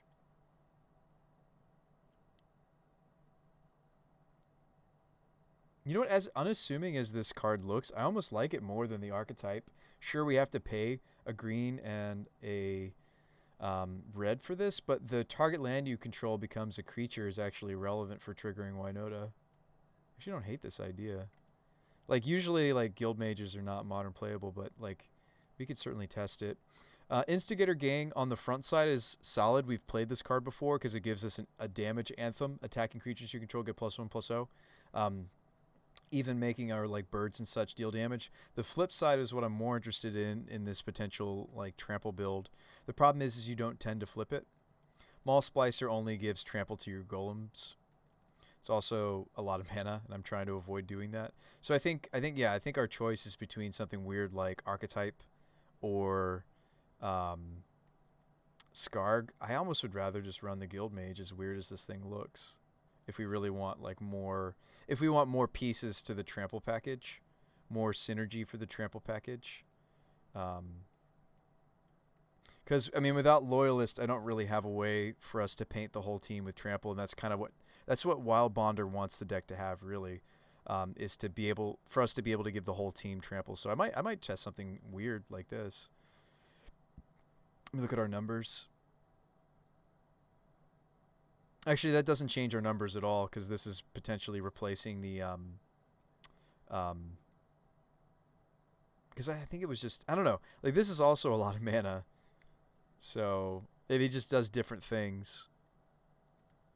But I think this is like a more reasonable amount of mana. So, like, the changeling we were playing before, the mirror entity, like, yes, I think there's a lot of board states. There's some board states where this is juicier, but, like, again, I would be down to test the Guild Mage, because I think there's also a lot of situations where the fact that it's just so tiny. I do like that this lets me. This is. We've been looking a lot for humans that fit this category. So this is a human that gives me a Winota trigger, a non-human trigger. Granted, it's a 3 mana, make one of my lands a 4/4.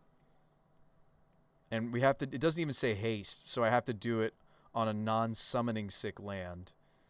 But we will be playing this because it's a human that gives the ability for all creatures to have trample, is why we would maybe play this card, to kind of go with this trample package. Herons doesn't need to be main deck. That could be in the sideboard. We've put this in the sideboard on and off. Sorry, you guys can't see my full sideboard. We've had that card in the sideboard on and off. It's helpful against, it's like a speed bump against the aggressive decks in the format to just paint all of our humans with lifelink. It doesn't need to be in the main deck. We could have something else in the main deck.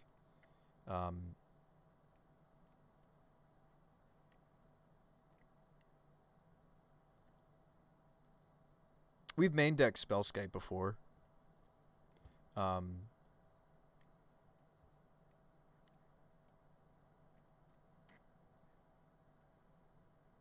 Which, I mean, it might seem weird, but also Yogg Cord, whatever you want to call it, Yawgmoth. Yogg plays Spellskite main. We've played Spellskite main to some effect, like, because worst case scenario, it's a Winota trigger. Best case scenario, it's a Winota trigger that protects us from some bolts along the way. So I feel like the meta is in a place where we could main deck the Spellskite again. Gives us room for, like, a Veil of Summer in the sideboard or whatever. I don't think a single Veil makes our control matchups, like, feasible, though. I think it needs to be, actually, if we really want a better matchup against control again, I think we just need to play Clothies. Of course, we have to, like, tutor for the Clothies at some point, but which is tough. Maybe we should just be playing Clothies again. Or we could play the Squirrel. There's a few different uncounterable threats we've played before. Or there's Clothies. Actually, I kind of prefer Squirrel in our deck. Yeah,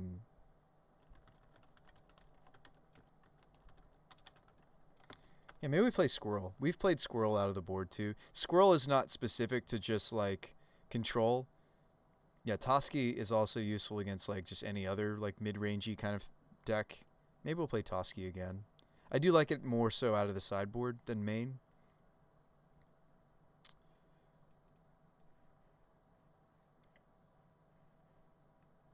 Yeah, we've had Heron's Grace in the sideboard before. I don't know. Just depends on which way we should hedge. Let's pick up this card. I'm sure it's zero tickets, I'm sure.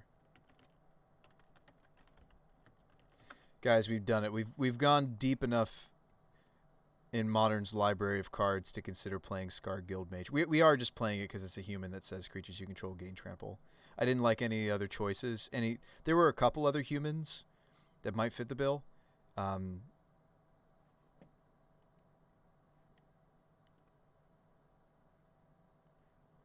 Yeah, creatures you control gain trample. Like archetype might be better because we don't have to pay for its ability.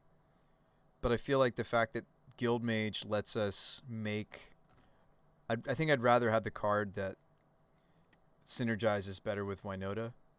Well, duh, because that's what our deck is trying to do. Yeah, I think I'd rather have the card that may have better synergy. It's not like our opponent's losing trample is very relevant. Like, what is it, Reality Smasher? I'm trying to think of the only cards in the format that play trample. There's Tamir Battle Rage. There's yeah, it's like Tamir Battle Rage and Reality Smasher, right? It's Primeval Titan. There's really not that many. Can you guys think of any other trample creatures? I feel like, yeah. Mulligan this. Mulligan this. We're going to 5. Keep. Let's tuck the Ranger and let's tuck the Winota, I guess. Sand is kind of rough. All right, what's gonna pair best with Embreth? Awkwardly, I should have led Castle Embreth because really we need to grab Temple Garden. That was a mistake. I was supposed to lead this since we didn't have a 1-drop, so it's gonna bite us right here because I was supposed to play Fauna Shaman. Yep. All right, so we'll play Spyro. It's okay. We're practicing. Bin those two. Whoa, double Ranger. I don't have green yet to Evo. I think I just play another Spyro and try to set up here. Sweet. Well, no, not sweet. Attack for 3. And it's not a green source. Huh. Okay. Shaman Giver. Attack for a bunch. There we go.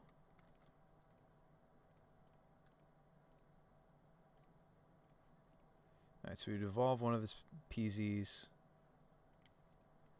Go get the Winota, attack with everything but maybe Giver. Maybe even Spyro. It doesn't give you a trigger. Oh, whoops. So we don't have the right colors for the Scarg here. I might still rather get the Scarg just because it's something we're trying to test. Winota, yeah, she'll give herself haste, essentially. Yep. So we have this plus this and the Forerunners. So we're seeing a lot of the trample side of our little wombo here. Let's go get our last piece of the trample package, which is the Loyalist. I mean, they're dead here, but we did assemble the synergies we're trying to assemble.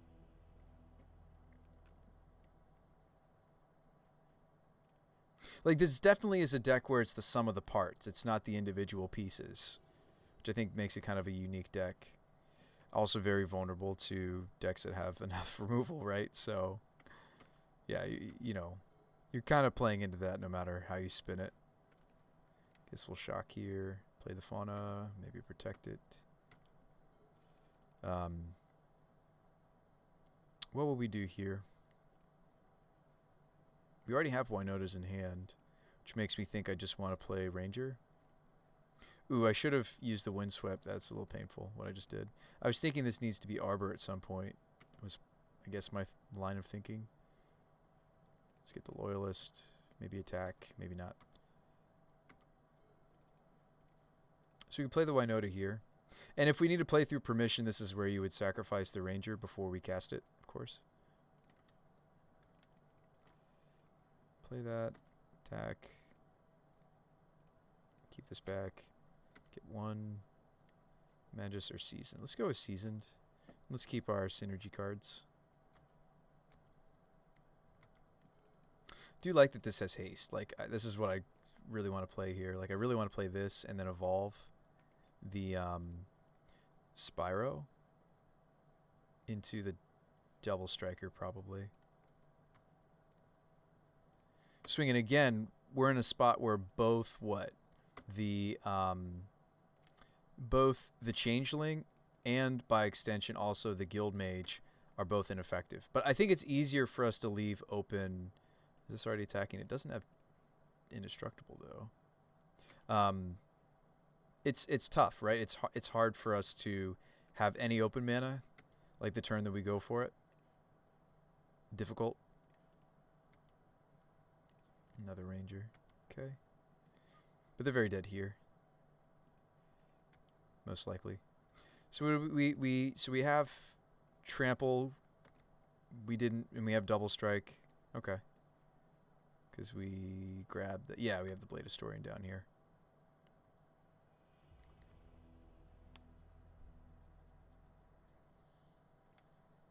I've only got a few more goldfishes in me, folks.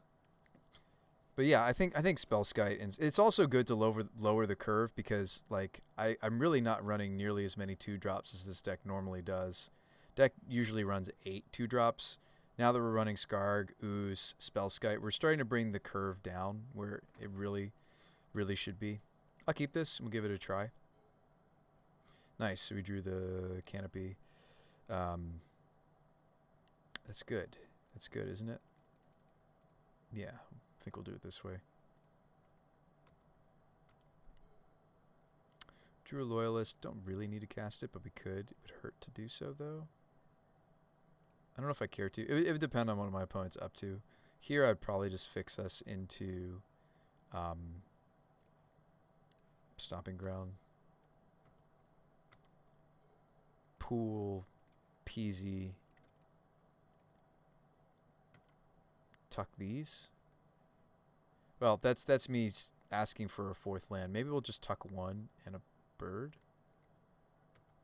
Oh yeah, we didn't see 4th land, so I'm kind of glad I kept an Evo. All right, so let's Evo the Peasy. Could get a Winota. There's only 1 left in the deck because most of them are in my hand. 2 triggers. All right, 4 runners, Magus, and it just depends. Like gosh, like 4 runners is looking really good. Like even here, it's 5 damage. We can grab the Skarg if we want to.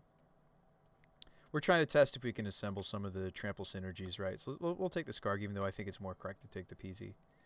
Let's get in with the Loyalist. Attack. Whoops. Attack all. Keep this back. And put that on the bottom of the stack. So, like, we don't actually need the Skarg here to do the... Actually, maybe I should have just animated a land. It's too late now.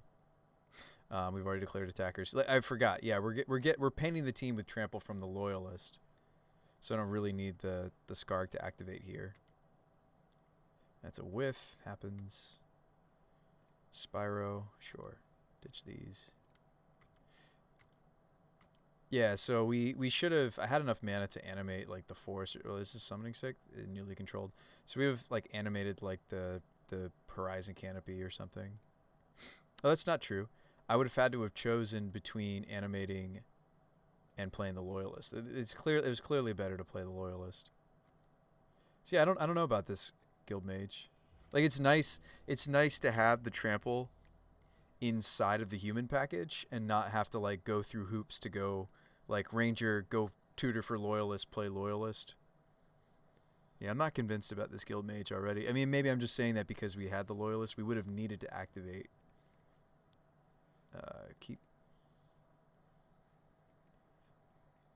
Could maybe put the Embereth back. It's going to be a tap land. Oh, wow. I actually shouldn't have kept this. I don't see a green source.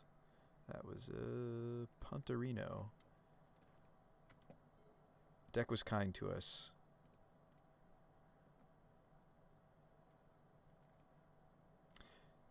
That deck was very kind. But maybe it shouldn't have been.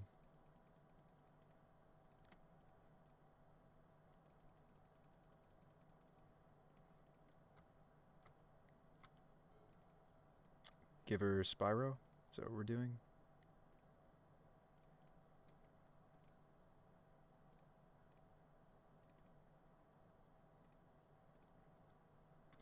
Ditch these. There's a fauna. Fauna, keep the ranger so that we can turn that into the Winota attack. Not you guys, just you.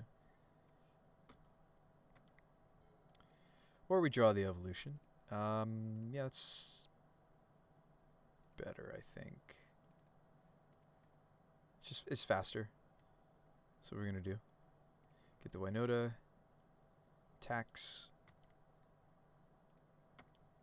And maybe you wouldn't swing Giver here. Just depends. Alright, let's grab the Historian. Spyro. Winota. Alright, she's gonna be hasty. Forerunners, they're dead. Sweet.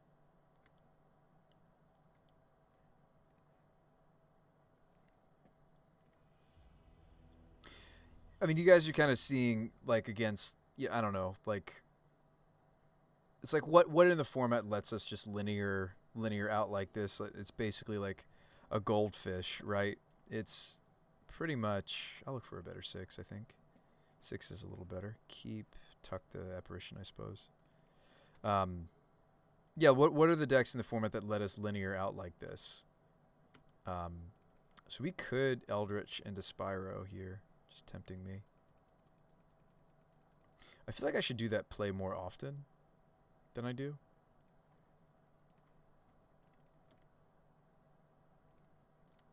Just because it sets up Winota so nicely.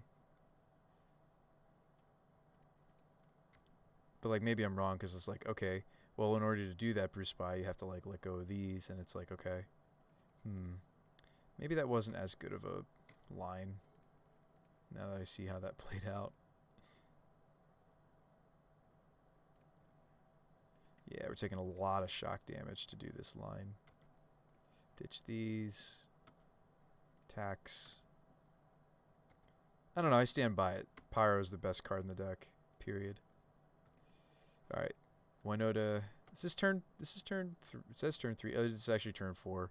It's the timer's off on the turn count for when you're goldfishing by 1. We'll grab Loyalist. Sure, she'll make herself hasty. Another Ranger. Ranger Danger, sure. Maybe you go get Goose, it just depends. Oh, they're just dead there. Sweet. And like, okay, if you're goldfishing Brew Spy, you're not testing the sideboard at all, right? Like the Toski that you just stuck back in. We've been on and off about Toski. I feel like this deck goes wide enough that Toski's fine. Easy. Hey, what's up, Brian? Easy. This opener seems bad. Doesn't have red mana for the Spyro. It's mulligan. This hand is bad too. Oh wow, mulligan to 4. I feel like you might have to put back the evolutions when we're on a 4. In fairness, this is like the first mull to 4 we've seen in all of the gold fishing so far, right? Maybe you would go get the Dryad Arbor during their end step. Maybe it's just better to make a food token, though. Youch. Yeah. Here I would maybe go for it. Play the fauna. Play this during their end step. Try to go get the Dryad Arbor. What's new to the brew? We're trying a trample build. I can show you what I mean. I'd rather attack with the Gilded Goose, so we'll tap this way. It flies. That's the reason. Spyro. Okay, we're happy to see that, I think. And Ranger, or are we going to grab the Guild Mage? We're testing the Guild Mage, so we'll grab that. So speaking of things that are new to the deck, I think we swing. We could play the birds, but then I don't have green, red for this. Why don't we just attack? I'm trying to think if I should fauna for anything. I guess I could go get the Legion Loyalist off of Fauna Shaman, funny enough. That might be worth doing instead of using the Skarg. I also finally have enough mana to consider just making a creature. I have to tap like this though. But like then I have to tap the Arbor, so it's like is that even worth it? To like animate the forest. Let's see if we like that. Is this newly controlled? No. Sweet.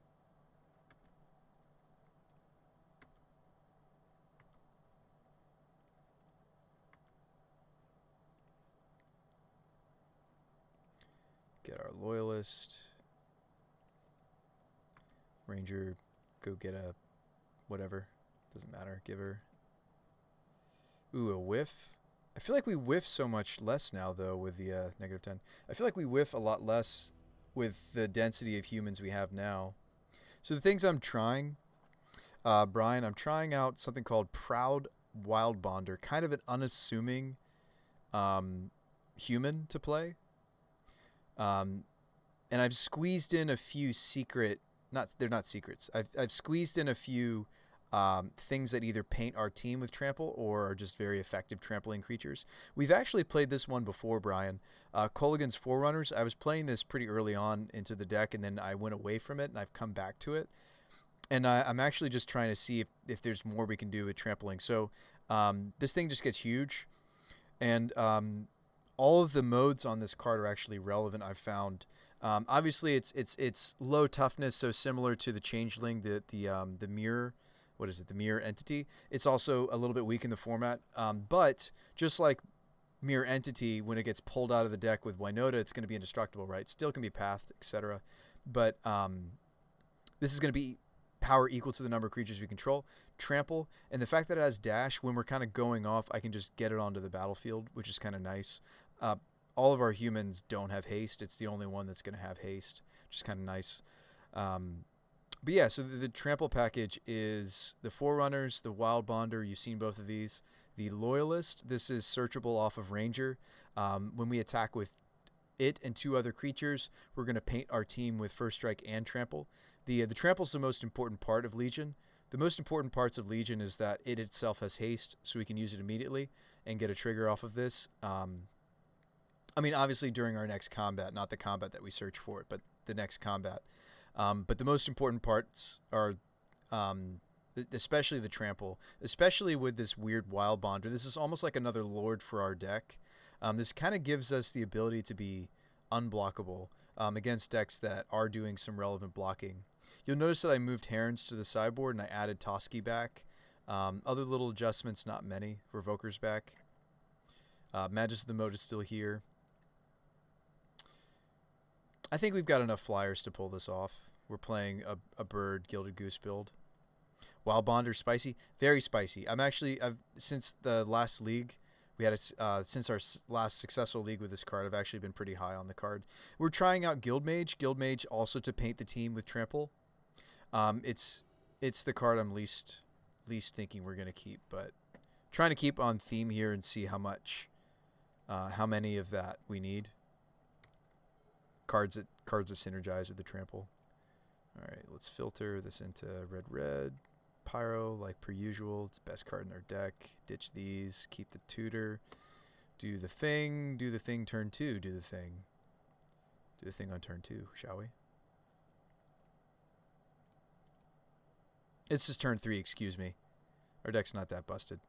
But still, turn 3, like this sequence of birds into goose or birds into like 3 lands with a Spyro making both element. This is the nuts, right? This is like our kind of our best, against a non-permissive, non-removally disruptive deck. This is like our best opener.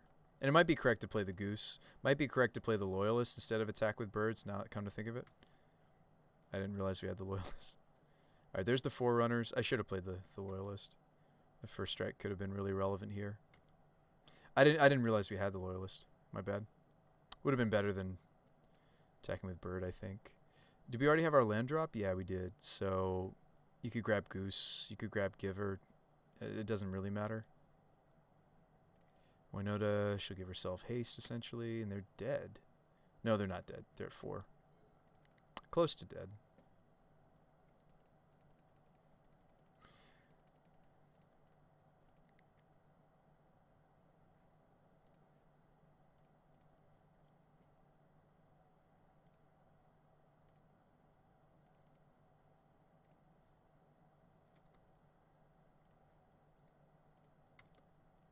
So even if we do get the Scarg, I don't have the right colors for it. Oh wow, we just have it. I mean, they're dead here, but it's just interesting to see what the deck gives us. So there's the Wild Bonder, and yeah, like this Wild Bonder's trying to kind of like play this weird pretend game of, like, yeah, like making our threats unblockable. I mean, not that they aren't blockable. It's just like making sure that the damage pushes through any blocks that happen has been really, really sweet. It's been a fun like a lord essentially to build around, and it's nice that it itself has trample. I feel like this would be a bit more of a pipe dream if it itself, like when we don't have the other pieces like the Forerunners, the Guild Mage, the Loyalist. It's nice that it does something on its own, especially with like Blade Historian. That's like 8 damage I can push through that they can't block. Essentially, that's essentially what this card does for us. Is it makes us really not blockable. This opener seems good. It's a little awkward that we have like 2 of our utility cards though. But, and maybe you would lead Giver. I think in the dark I would lead Birds because I just don't know. Maybe. Drew the Loyalist. Alright. Could play the Forerunners. Nah, let's go Giver, Loyalists. Maybe you'd attack, maybe you wouldn't. Depends. So we can get the Winota onto the table.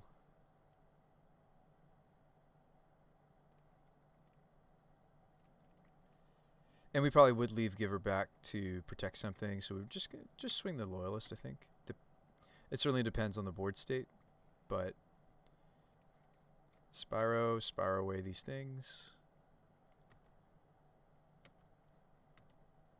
Spellskite, huh?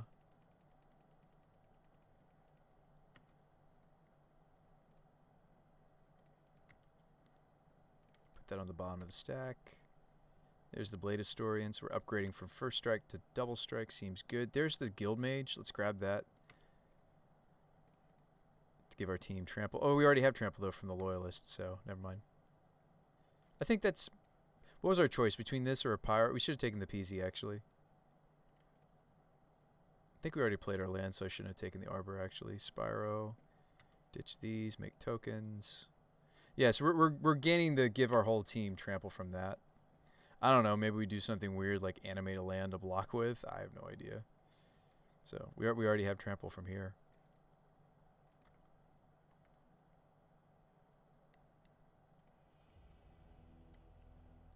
So I don't know about the fun of Guild Mage. I think we just need to play more this actually probably isn't a keep, what you see here. Also, I probably wanted to fetch because I have Magus in hand. During their end step, we're playing to the Spyro more than the Magus. So during their end step, we go grab that.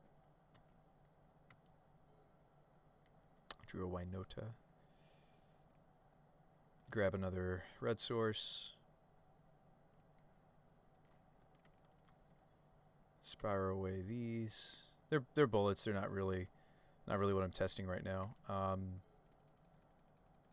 Play the Winota.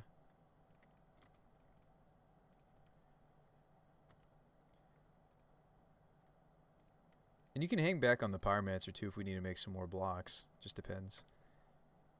Ooh, a whiff. Okay. Probably Spyro. Sweet. Guild Mage just looks like a bad card to me. I think it is too. I'm just giving it a try. Like, so what does it do? It seems like a bad card. I wish there was a different way that we could give trample to everything that's in our creatures. trample. Like our choice was between Guildmage and Archetype. Right? Type, subtype. Oops. Subtype, human. I want a human that I just want redundancy with what the Legion Loyalist gives us, and maybe we don't need it, but I thought I wanted creatures. Gain trample. Creatures trample. Inhuman. Let's look again. No, maybe you're right. Humans. I want a human that paints our team with indestructible. I mean, not indestructible. We already have that. I mean, trample. In modern. I mean, Audric does it too. It just takes him a turn to do it. Audric would give our team trample. Kenrith gives everybody trample and haste. The couple issues I have with Kenrith, I do like the idea of Kenrith. One issue is I'm trying to keep us at 4 or less mana for like across the board. But yeah, like Kenrith might be better because his other modes. Really the only modes that we would use besides his first would maybe be the third. I can't imagine we would use his second ability all that much, putting counters on things. So no, like maybe Kenrith is... Oh, thanks for the follow, Artificer. I missed that, by the way. Sorry. Appreciate you. I mean, there's Surak, but that's outside our color pie as well. We're trying to keep it also just plain Naya. Instigator Gang also gives trample when it flips. Instigator Gang is... Oh, no, sorry. It itself has trample. Never mind. It doesn't paint trample. But this is a card we've played before, funny enough. Barrow says, whenever forests enter the battlefield, only my green creatures would benefit from this, and a lot of our deck isn't green, actually. Barrow's interesting.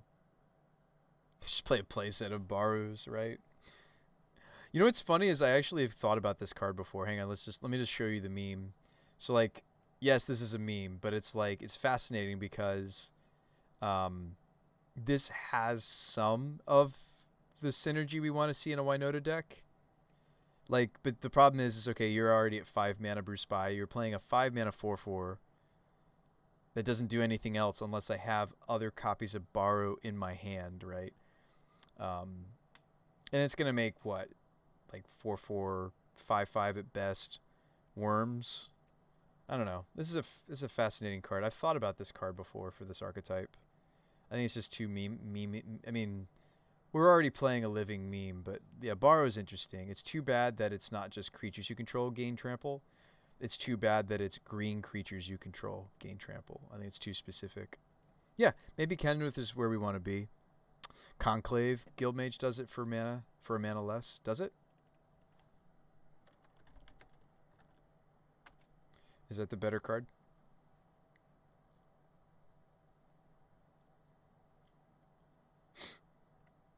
Conclave, Guildmage does it for less. I'm sad that the other mode on this isn't as good. It also needs to tap. The answer is back to the drawing board. Skarg doesn't need to tap. I see what you're saying. You're like, but Brewsday, this is less mana. Let's just side by side though. I'll never use the second mode on this probably. And the fact that this needs to tap itself to do the thing has some issues. But no, that was a good thought though, Brian. Yeah, you saw it too. Yeah. Yeah, it's unfortunate. I don't know. We're looking at some other options. I think in trying to keep the deck like in the Castable, I don't know, maybe a Borrow build is like not completely nuts or not completely crazy. I think it is though. I feel like if we're spending 5 mana, we just wish this was what? We wish this was Geist Honored Monk. It's like, oh, you put a Borrow into play, okay. And then I just like discard another one, make a worm. I mean, like that. I feel like that's the best that this would do, right? The other was Archetype. Creatures, trample. There was a red one that does it too, creatures trample. See, like archetype of yada yada. And like we're looking for something really, really, really specific, right? Specifically, something that paints everything with trample, something that's specifically human. I think our best options are Kenrith, maybe even this guild mage, maybe archetype of aggression. It's just the creatures your opponents control losing trample doesn't really matter often enough. Audric does it too, but Audric would need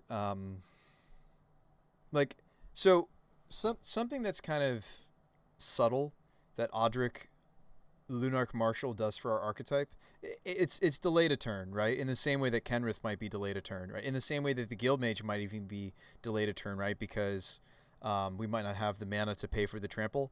So Audric paints our whole team with flying if we just have one of our birds, right? Audric paints our whole team with haste if we have the loyalist, like any subsequent threats. I think it says haste, right? Yeah. The double strike's irrelevant, pretty much, unless we want it to be on our blockers when it's the beginning of each combat. What else does this paint our team with?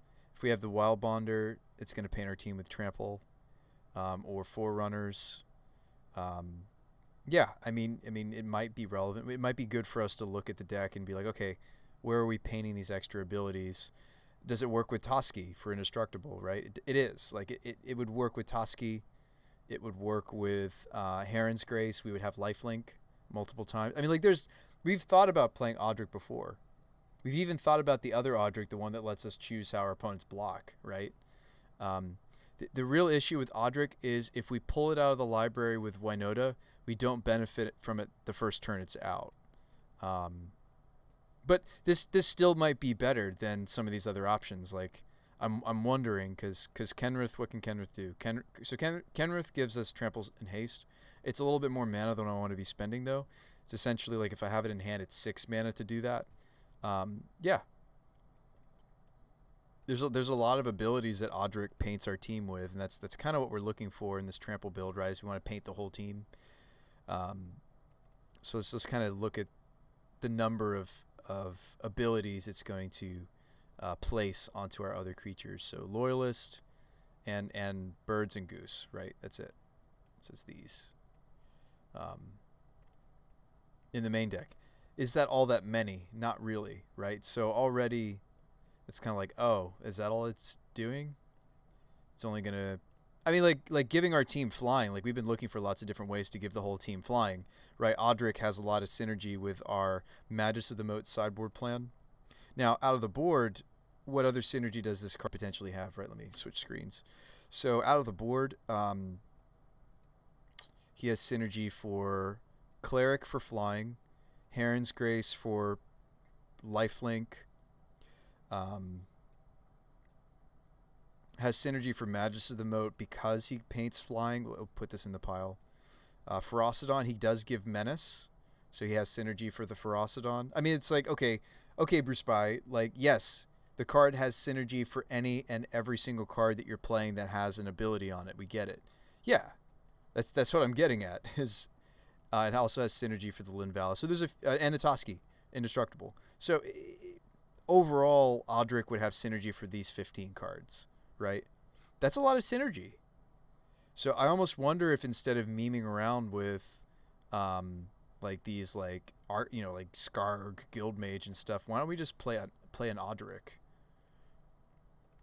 Just a thought. I've thought about Audric in this list before. We've even thought about the other Audric too. I feel like that might be enough synergy.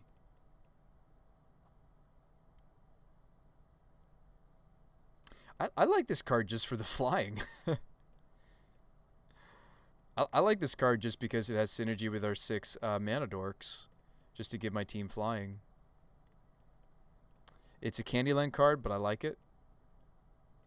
I think we're already that's kind of what I was getting at though, Brian, is I feel like we're already in Candyland with this like last card I'm thinking about. Right?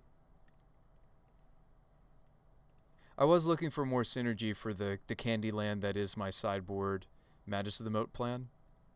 So this would synergize with that too. Like this would synergize with both the trampling side and the flying side of the deck simultaneously, right? We've got a lot of different creatures with a lot of different abilities. Why not? Why not try it?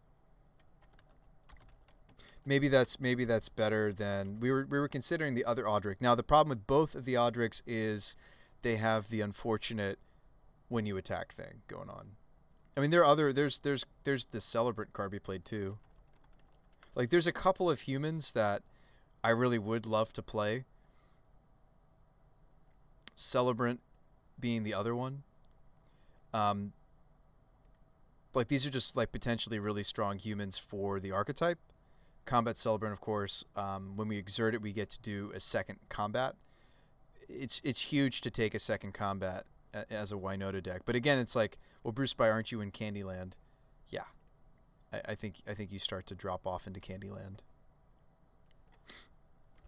But I do feel like they're cards we haven't actually tested, just because I've tried desperately to stay away from cards that say when attacked. Exert is when you choose it as an attacker. You don't get that choice. You don't get a chance to exert anymore due to how Winota works. Maybe we sideboard the Spellskite. I don't know how we're gonna fit this nonsense in here. Maybe we cut the Revoker. Kind of like this as an extra card though for the Heliod matchup. Auric Champion has been less and less helpful for us. I feel like it's just a good card to have in your sideboard right now is why we're running it. Not necessarily because it has a ton of synergy. And so like this would be us like testing out all of the Magical Christmas Land kind of cards that I haven't bothered to test, just because the issue with them is that they say, okay, well, when attacking, right? Exert is when attacking. Audric also is at the beginning of combat, right? We're already past that. But they're very powerful. And I feel like if we're not going to play Angrass Marauders, we are a two combats deck anyway, right? Like, yeah, you've seen a couple of turn 4 kills where we just had the nuts, right? Of Bird into Season, into Winota, into like Forerunner's Historian off of the 2 triggers. Like, yeah, that kills, but that's kind of like, it's not going to happen that often. So I think if we're refusing to do the Angrass Marauders build, as I am, or even like the Geist Honored Monk build, maybe it's okay to have a couple of humans that the power level is there, but they do need to, already be on the table, or like we either need to hard cast them, or we need to be okay waiting a turn to get the benefit. I'm not sure. I've wanted to test them, but it's like, okay, Brewsday, like we're moving more and more into what? A, I'm cutting more and more 2-drops, but B, this is me being tired, like testing some kind of maybe just nonsensical cards. It's kind of fun to test a couple of, But that's by and large why we've stayed away from these cards. Fauna Shaman, we can find the combo. This is Spyro. Play out the Dryad Arbor in a meta that is full of bolts and darts and pushes, and like, we would never do this. I feel like this is just like, there's no way, no how. Let's play this so it doesn't slow us down later, because we might not be getting a mountain off of this Windswept. Play the Spyro. Probably put these away. Play the birds. Drew Loyalist. Let's not forget the Loyalist. Turn 2, turn 3. This is actually turn 4. This counter is off. So, we want to get the Loyalist on the table. Of course, we want to cast our Winota. Need red. Oh, you know what? I had another land drop. That was a misplay, wasn't it?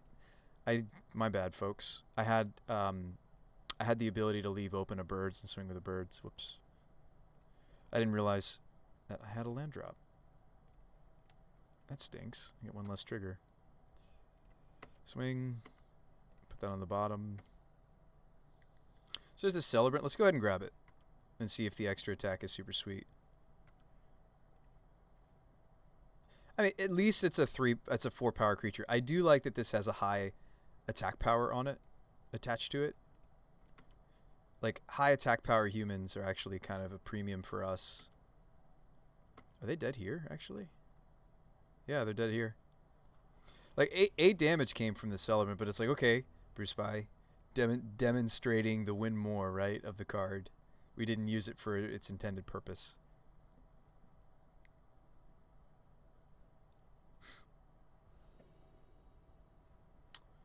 Keep.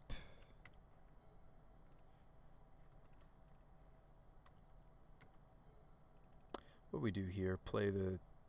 I guess I could play Giver Scoos, or I could get the Dryad on the table, play Giver. Just... Yeah, it just depends on what we want to do. I feel like I've said just depends a whole heck of a lot tonight, so forgive me, chat, as we test some of these meme cards. There we go. Ugh, no second... or no access to... Maybe I would even in the end step like cycle the Horizon Canopy. Like we need to find our build around. Cycle. There's Castle. Fauna Shaman. Sweet. That'll work. This will be awkward later, so we'll just play it now. Actually, no, I should play the Foundry because this would have made this untapped. That's fine. Fauna. Maybe attack with the... Cancel. Maybe attack with the Scavenging Ooze. Or we just draw an evolution. It's always the easier way, right?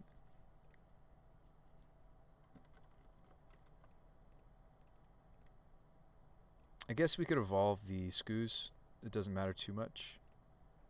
Get the Winota. Tax, leave at least one giver back. 3 triggers. There's the Odric. There's the Blade. Ranger. Go get Legion. But isn't that just lethal? Yeah. And that's the thing, like we for a while we were just playing 2 Blade Historians because it was just so common that it was lethal when we had the Blade Historian.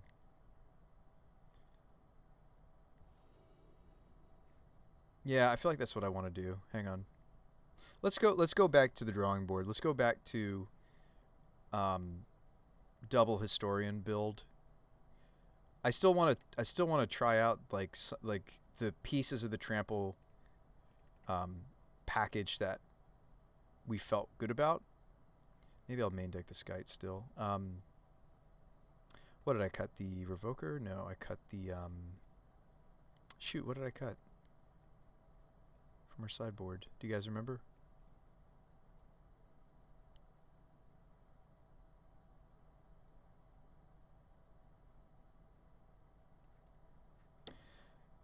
Could just look at our most recent Stream Decker. We had a Rest in Peace. Okay. Oh, Auric Champion. Nah, I really like that card on our board. We've even main decked it just because it gains you a bunch of life. Let's go back to the double Blade Historian build actually, because there's so many board states that just end if that's what we hit. I don't like running. Part of me doesn't like running too because it's kind of in a sense like legendary, right? But if this is what's ending, if this is what's causing most of the games to result in the quicker kill, then it's obvious that we should just play this, right? And I'm fine making a few of those kinds of decisions. I still like this little trample sub theme. So these are kind of our anthems, right?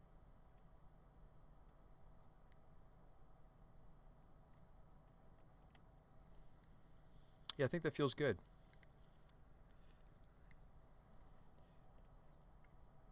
Yeah, we've played as many as 2 blades. I think 2 blade might be correct. This is oftentimes something we'll also use a tutor on, is the Blade Historian. This lets us still have access to 1 if 1 gets Thoughtseize. Like I think we should just be playing 2 of that card. Been thinking that for a while actually.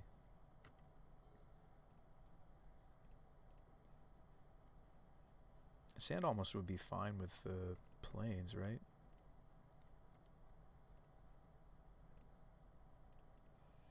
Let's kind of do that. And Eldritch. Now we're just going to Winota. Swing with the goose. Keep the giver back. Ranger, go get Loyalist. Reflecting Pool, okay. See, like, I kind of want to go ahead and evolve for it here, actually. Loyalist. Evolve.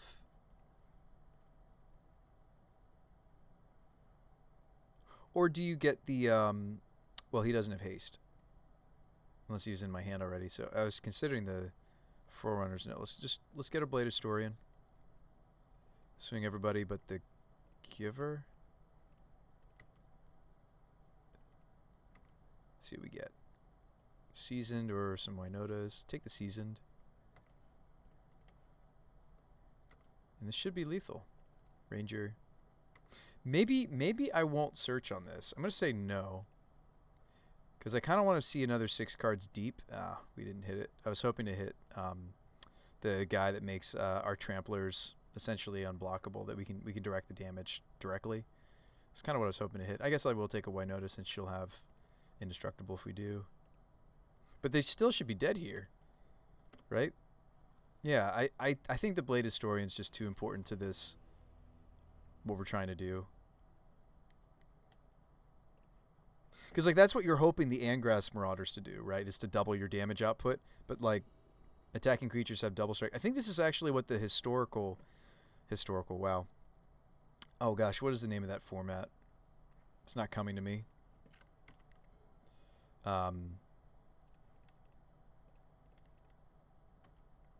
Nope, it's not coming to me. I haven't spent any amount of time playing it myself, so that's part of the issue. Maybe Sacred Foundry. No, Temple Garden. I have evolutions in hand, but I'm looking to. That's what I'm thinking of. Historic. Yeah, in historic, isn't that the finisher that the Winota decks of that format utilize?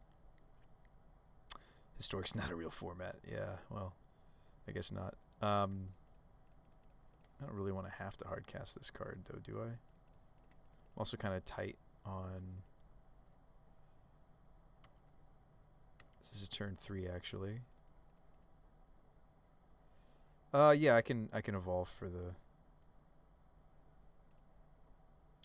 Winota. This is turn 3 Winota. Good, where we want to be. Hiya. Triggers. Ranger. Yeah, I'll take a tutor here. Could still utilize the Loyalist, Spyro, ditch these depending on if we need the extra backup Winotas. Hey, there he is. Now, he only has Trample himself. Here we haven't painted Trample on the whole team. Actually, they might just be dead here, nearly.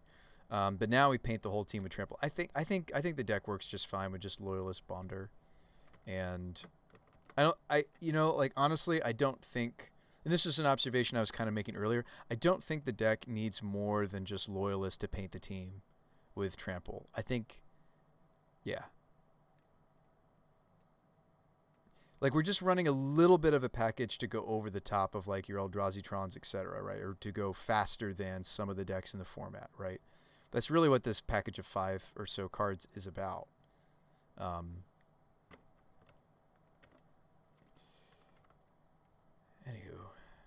Alright, Loyalist. Here we go. Smash. Trigger. Just kind of curious what we would hit. But again, like, this is way, way, way overkill. So there's the second. See, that's, yeah. I think because it's really important to have this effect, I think we just have to run 2. And we've done that in the past. Do I want to try to dig to other effects? There's not really anything else to dig to except for... I'll say no, because there is one other card to dig to. It's the 3-drop Trampler. So I'll try to dig to it. Now, of course, I might hit it on these Pyromancers. There it is, the Forerunners. We were seeing enough cards to find it. This is a 23 double striking indestructible, may deal its damage directly to the opponent. Yeah. Oh, you know what? It says may deal to defending player. Hang on, hold on. Hi there, ho there. But Proud Wild Bonder says you may have this creature assign its combat damage as though it weren't blocked. I thought that also includes planeswalkers. Why is it saying on the cards may deal combat damage to defending player? Is that a misprogrammed card? Because it could come up where we need to deal the damage to a planeswalker. May deal combat damage to defending player. Now, one thing that makes me a little nervous about this build is that we're not running any Anthem effects whatsoever, and we used to swear by that, but we're just not. Like this trample build is just not. And I do think that Blade Historian's better than the Wild Bonder, right? We're pretty sure about that. Because like we could double up on Wild Bonder, and the second one is just also a trampler. No, we double up on the Historians, right? Pretty clearly. Yeah, we double up on this.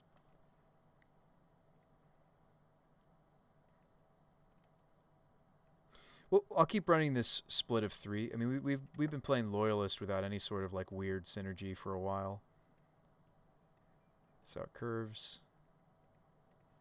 Yeah, I'm pretty exhausted, folks. So I'm gonna go to bed, but let me screenshot the deck with the trample package. So this is the Winota Castables Tramplers. It's a trample build. Whoa, caps lock. The trample build.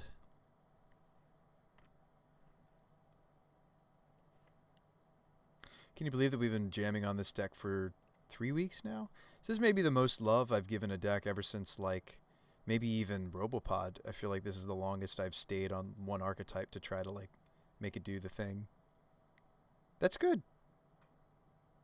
It's good to have some focus, right? Good to be focused. Hopefully you guys have been enjoying this as the deck has gone through 34 iterations.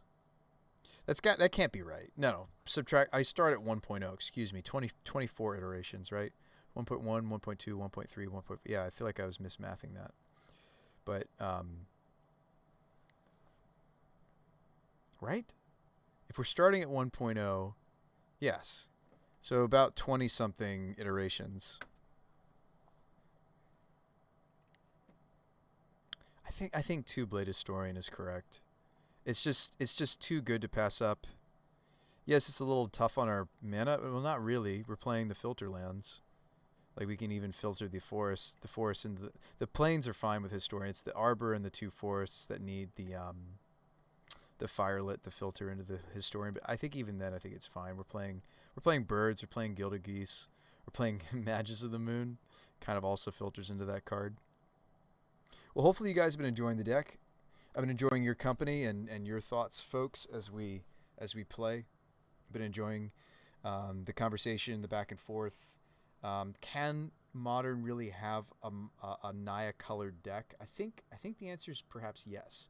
Now, at like a tier 3 or above, no, right? So Winota in my mind is tier 4, right?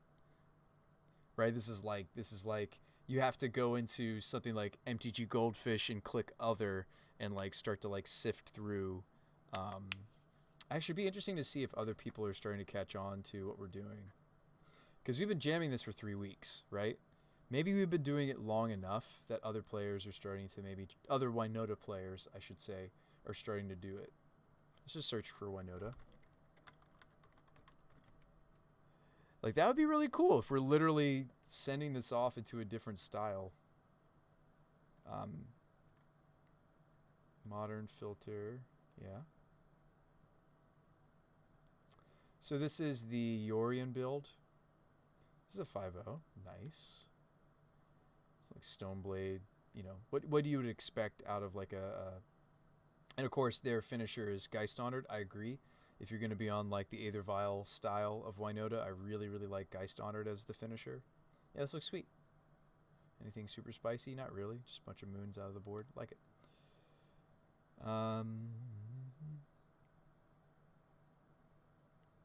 We're not showing up here, it looks like. I didn't see our username. Even though we did have a 4-1 and such, it doesn't mean we're going to show up. Here's a Naya Winota. This is a Angras Marauders build that's pretty normal. This is an Angras build, but they have a Singleton Blade. Granted, this is only a 3-1, but I like that they're playing the Blade Historians. Like Smuggler's Copter. Yeah, there's the Toski. Timely Reinforcements is really good in this deck, too. I almost wonder if the Auric Champion spot for us should just be a Timely. Like, see here, they're not even playing any Auric Champions. We've played Timely on and off. That makes me wonder if that's maybe a mistake on my part. Because, like, this card's really good for us. Timely makes... They're not humans. They're just soldiers. So the fact that they're not considered humans is huge. Huntmaster. Yeah, this is also just another Angras build. Boros, this is probably going to be like a, Geist Honored build. Yeah, it's interesting to see. This person was playing both, but they had a really not great finish. I don't know what algorithm like MTGO Goldfish uses. Let's play Timely. I don't tend to tutor for Auric Champion. It's just kind of nice to incidentally draw it, so that makes me feel like it should just be Timely Reinforcements. I feel like this deck in the right configuration could grab some 5-0s. We have one theoretical 5-0. I messed it up. I had a couple of misplays that led to us losing. Timely. How timely of us. Yeah, Timely Reinforcements, you know. Let's play that instead. Card's great. Card's really great. I mean, maybe we should be playing 2, but I'm going to play 1. Card sets up the deck quite nicely, and you're like, but Brewsday, don't we normally have more creatures than our opponents? Against some of the burn decks, no. Like, they tend to kill our first few threats, so it's really nice to slam this and gain 3 non-human creatures. Yeah. I could see us even playing 2 copies, but let's play 1. And yeah, maybe Skoo's, or sorry, maybe Spellskite shouldn't be main. I like maining Skoo's Apparition and Magus as the non-Winota mains. And like, no offense to these other iterations, like, check it out. Just food for thought.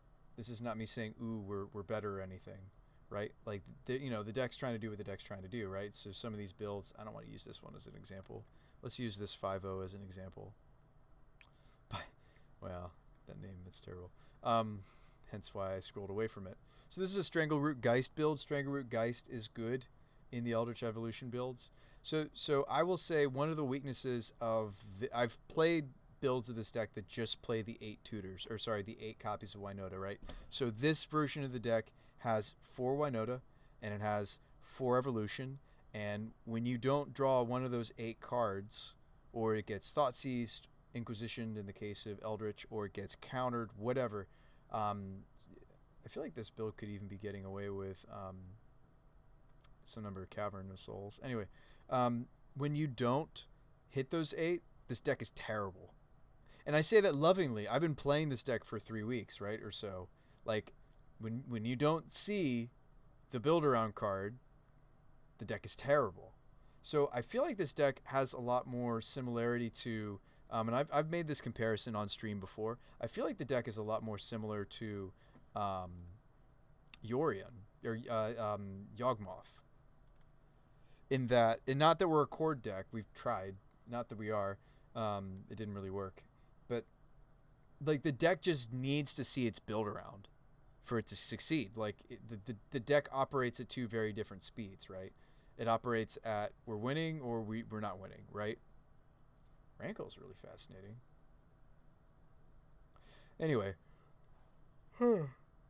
Those are the 2 speeds that not only their deck has, I would argue it's the 2 speeds that the Winota deck has. Like, either we've got a Winota and we've protected it, and you'll notice that's another evolution that these other lists aren't doing. Yes, they're following suit, or we're following suit with main deck Magus, and I'm not trying to say that my build is exclusively better, but I will say that we have a lot more redundancy. We have more redundancy. We also have more resilience against permission, which is why you see me not running as many Veils. The Ranger Knight Captain build has a bit more resiliency against the permission decks. the blue decks. We used to play, instead of faunas, we were playing Eladamri's calls. We've played. We've tried pretty much every tutor in the book. We've tried Cord. We've played even a blue splash for Neoform. Somebody wanted me to play Thalia's Lancers or whatever, the 5-drop search for a legendary. I'm not going that deep quite yet. Yeah, I'm just before you poo-poo the Fauna Shamans, we've tried a lot of other cards for that slot. I like that it's both a tutor and also a creature to trigger the Winota. Like, yes, it gets killed. I mean, like, you wonder why I'm playing a Place at a Giver. Like, we're trying to, yeah. I mean, that's why I don't mind main decking Spellskite. Actually, you'll see Yawgmoth main deck Spellskite. I think they do here. This player wasn't. There's certainly one in the sideboard, probably. No, there isn't. Oh, there is. But you see some of these players will sideboard, or they'll main deck the Spellskite. Whoa, this has a lot of different colors in it. A Falconwrath Aristocrat build of Yogg got a 6/1. That is exciting. That is exciting. It's terribly greedy, but I like it. There's Spellskites in their sideboard. This is really cool. I don't know if I agree with. Oh, they're playing Companies. We've also tried Company. Company, of course, doesn't find Winota, but fascinating. Fascinating. Do you have enough humans for that to actually be relevant? That's a human. That's a human. Not really. I'm kind of less excited about this, but like, it's so cool to see that it was a 6/1. I feel like some of these card choices, it was a 6/1 because like having access to things that this deck doesn't normally have access to, like Teague. I think I like the white splash more than the red, but no, this is sweet. Magus of the Moon, yes. I should maybe download this. This is my kind of Yawgmoth. This is my kind of Yogg build. Super greedy. How are we pulling off the other colors? Just like some fetches. A Blood Crypt and a Temple Garden. Okay. Yeah, this is sweet. Only 3 Yoggs. I feel like that's kind of counterintuitive. What do I know? They're main decking a Reclamation Sage. Wow. Huh.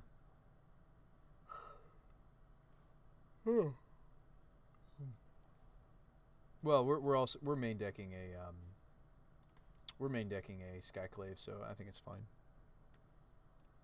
But yeah, I have no problem learning from other players. I hope you guys don't think I'm prideful in that sense of like it's fun to like have a brew that you're like, oh, like this is mine. Like this is what we're doing. This is like the streams deck, right? Like you're only gonna find this take on Winota here, probably, unless it catches on or something.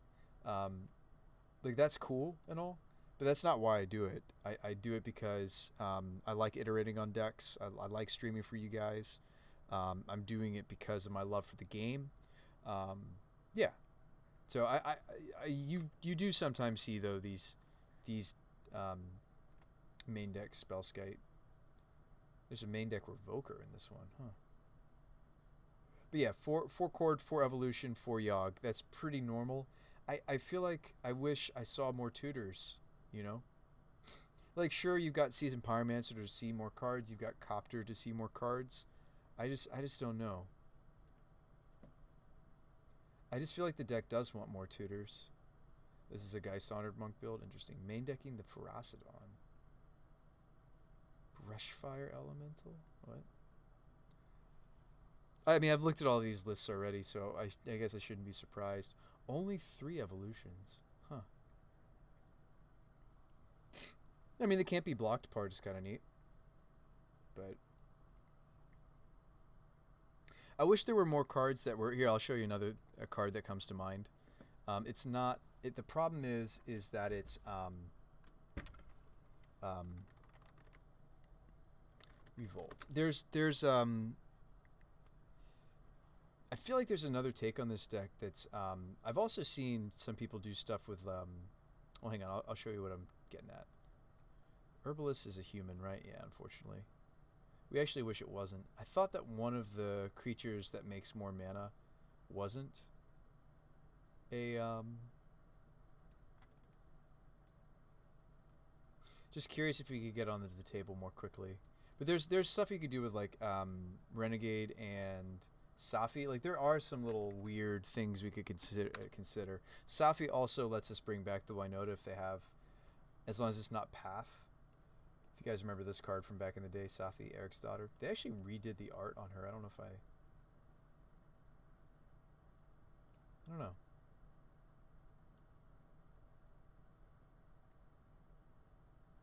Do we like her being more courageous or more scared? Not sure.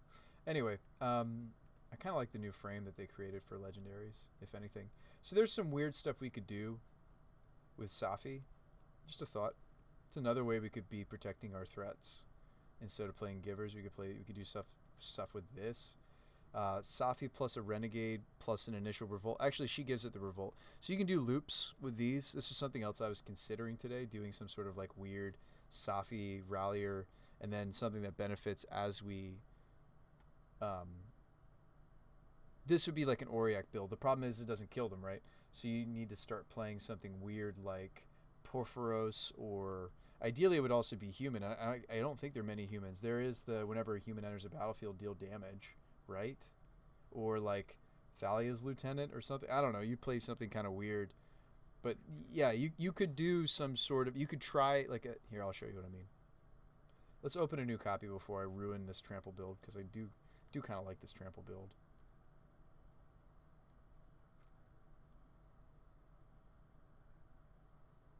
So maybe instead of the trample build, we try to do some sort of like some Safi loops. Something I was thinking about earlier today. I just didn't show you guys. This is something I was maybe thinking we could do. Cut some of these, maybe just down to one blade historian again. I don't think I'm ever going to go away from the Majesty of the Moon. So we don't really have enough room though to fit all the different pieces, right? So Safi itself is also legendary, so maybe we don't play a playset anyway. Revolt. Is anybody familiar with some of the other loops we could be doing with her? And Rallier's fine in this deck. We've played Ralliers before. We're running, I think, enough fetch to make it happy. I mean, it works with Eldritch, so there's natural synergy with this card already. We've tried it before. Can get back the faunas, yeah, and maybe you don't have room for the faunas if this is what you're doing as well, right? I don't know, because like we kind of need the other two slots to fit the because I swear by the Ranger season build. Now that I've been playing it long enough, I'm surprised that we're not seeing other Winota players evolving into this. This is something that Arthur suggested to me, so I'm not taking credit for the Knight Captain of Eos entering this archetype. I offered that up to Arthur's suggestion. That was his suggestion. No problem giving that tech to him. Rallier just seems like a fair mid-range card, whereas we want to go downhill to overrunning them. Yeah, I'm not saying this is better. I'm just saying I wonder if there's a loop here. That's all. I'm just curious. I wonder if there's a loop here. Yeah, I mean, I've liked the Fauna Shaman build. I feel like it makes it more consistent. I liked the Vengevine build even when when we first started going into Fauna Shamans. We thought we had to be playing Vengevines, but I've actually moved away from it. But I'm just curious, like, what loops could we do? Would it be like you main deck the Auriac Champion because that gives us infinite life, right? Wherever it is. Oh, we cut it. Never mind. But yeah, things like Auriac Champion. I wonder if there are other cards. I guess like maybe you would play Anafenza. I don't know. What would you do? I'd rather play a card that just like wins the game, which would be something like Anafenza. Just grow your team over and over again. Play Eternal Witness. Well, Rallier says specifically get back something that's 2 or less, size 2 or less.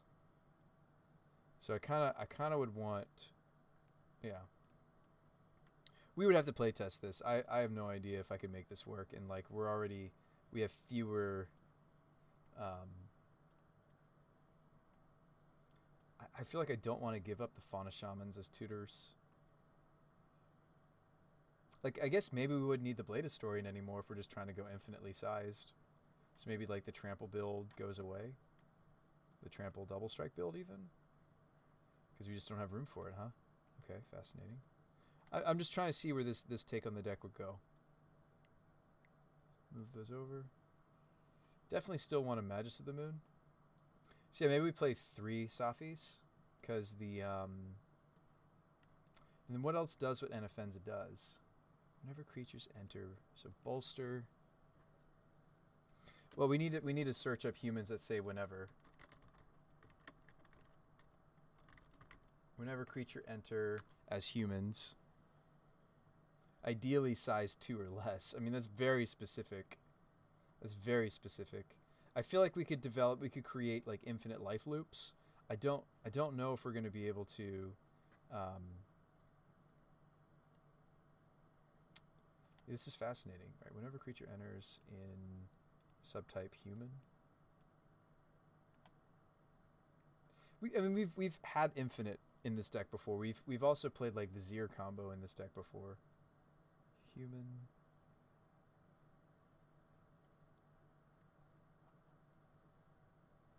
All right, and then mana cost. Let's first look at 2 or less. It's probably just going to be Anafenza or nothing, right? I can't think of anything else off the top of my head that does this in the way that we want it to. Master, what? Oh, whenever it attacks. Pious Wayfarer enchantment. Okay, nope. Bishop. That's angels and such. Gain a life. Enchantment. This is interesting. This is a trampler, huh? Makes me wonder about our trample package. Anyway, no.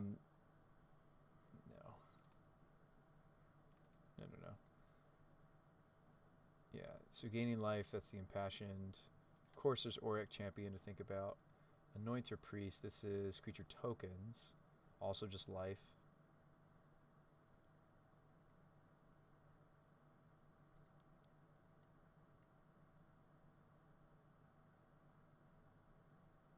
Now remember, we're not like the looping is it's Renegade is looping the Safi, right? I think that works, right? Hang on, now I'm even thinking about the initial. So Renegade comes in, gets back Safi. Safi sacrifices itself to get back. Oh, so do you need the second copy? It's when it's put into the graveyard this turn, return it to. So we're like, okay, so to start the chain, I have to put the when target creature is put into a graveyard this turn, return it to the battlefield. Like, does this loop need double Safi, or can I do it with something else? That's making me worried already that this is just like not gonna work. Let's see. This just makes energy. That's not good enough. I just need it to be like a human that sits there and watches things happen. Like Thalia's Lieutenant technically also works, but just the Lieutenant gets big. And Afenza, I can make like a bird. I grow the team, and this is so much better than this because this gets big. We've considered Thalia's Lieutenant before, but it only grows the human side of the deck. It's got to be something else.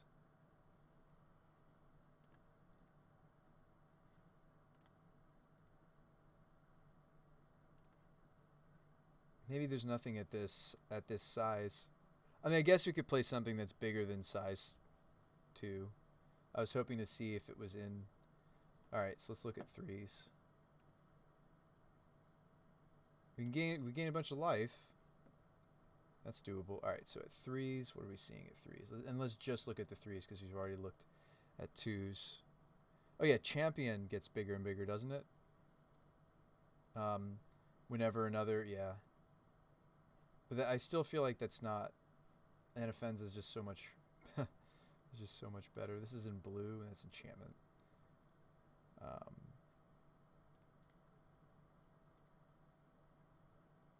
This just exiles their graveyard. This makes their board tapped. This is also Constellation.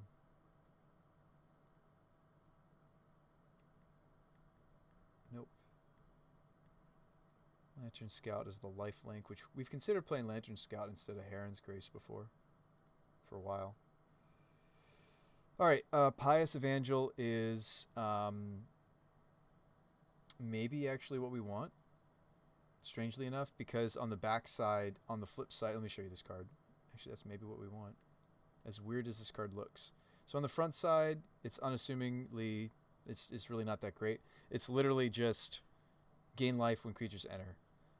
And we have to sacrifice a permanent to transform it. But on the back side, we get an effect that's not normally in these colors. On the back side, Wayward Disciple. I wish I could see it flipped. Be nice if Moto would let me zoom in. Can I zoom, please? There we go.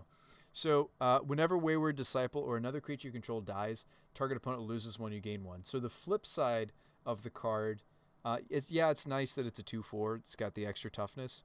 You would be playing this because on the front side, it's kind of doing a similar rendition of Auric Champion, but on the back side, it's just a direct kill.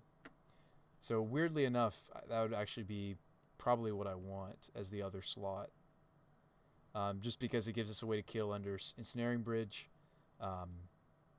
It's a more direct kill. Yeah, my Moto is just chugging. I feel like it's time to retire for the night, folks. Well over it. But I'll leave this up. I'll leave this build to think about. Like a Safi Loops build would be interesting. Now the thing is the loop something I can start off of the Winota triggers? I'd have to test it. I don't know. I'd have to get familiar with all the different things that the Safi can do. It also is like more protection. Like that's the other cool thing about this card is like it's essentially more copies of protection. Like the Givers. The Givers have been great. So I wonder if just playing Safis might make us a little bit less soft to both permission and removal. I wonder if this is actually secretly a better way to build the deck than just the trying to slam in with the. I mean, don't get me wrong. I like trying to slam in with the Blade Historians and such, but I wonder if this is actually a more resilient and maybe even better deck underneath. I don't know. I feel like we would need to have more.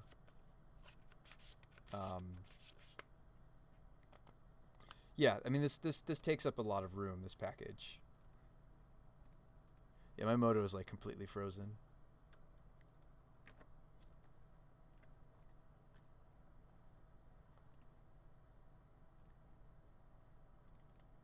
The unfortunate thing is when you have to close Moto because it crashed, it tends to not save the list. But let's think about Safi Loops again later. I should jot that down.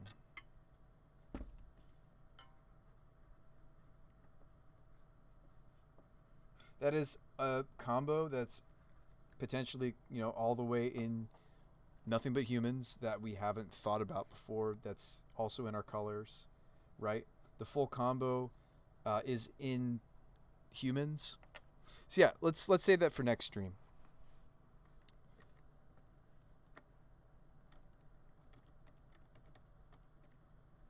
Let's go say hi to another stream. There's got to be some other content on. I see a Shape Anew brew. That sounds sweet. Late Night Yogg. They are playing Dead Cells, though. All right. Boros Prowess. Connorman's playing. Sad we missed the Shape Anew. We're Legacy from Caleb. That's sweet. Maybe I should send you guys to check out some Yogg. Where should I send you folks? You want to check out some Yawgmoth? Vintage? Oh man. We've got a few different choices.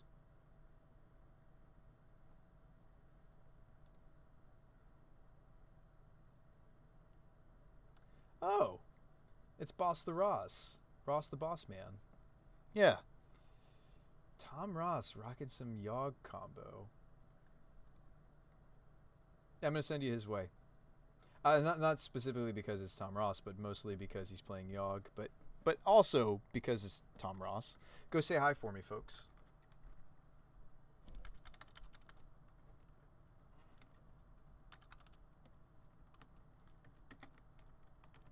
Thanks for staying. This has been a fun stream, guys. I'll see you on the next Brews by the Magic Guy. Go ahead and hit that button to accept the raid, and let's go say hi to Tom.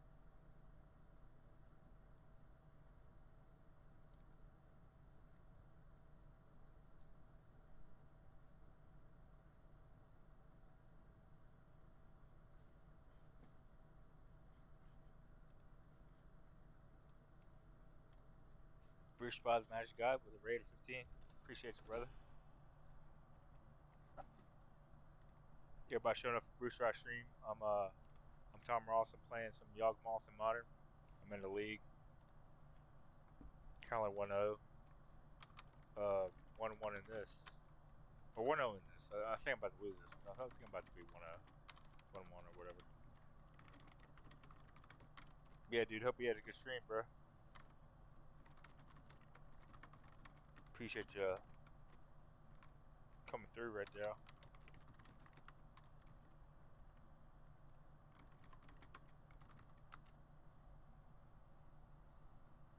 Get wrecked over here.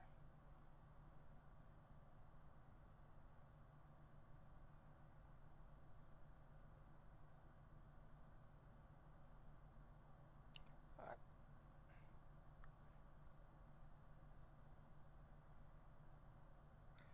All right, guys. Headed to bed. I'll see you on the next show. Have a nice night, guys.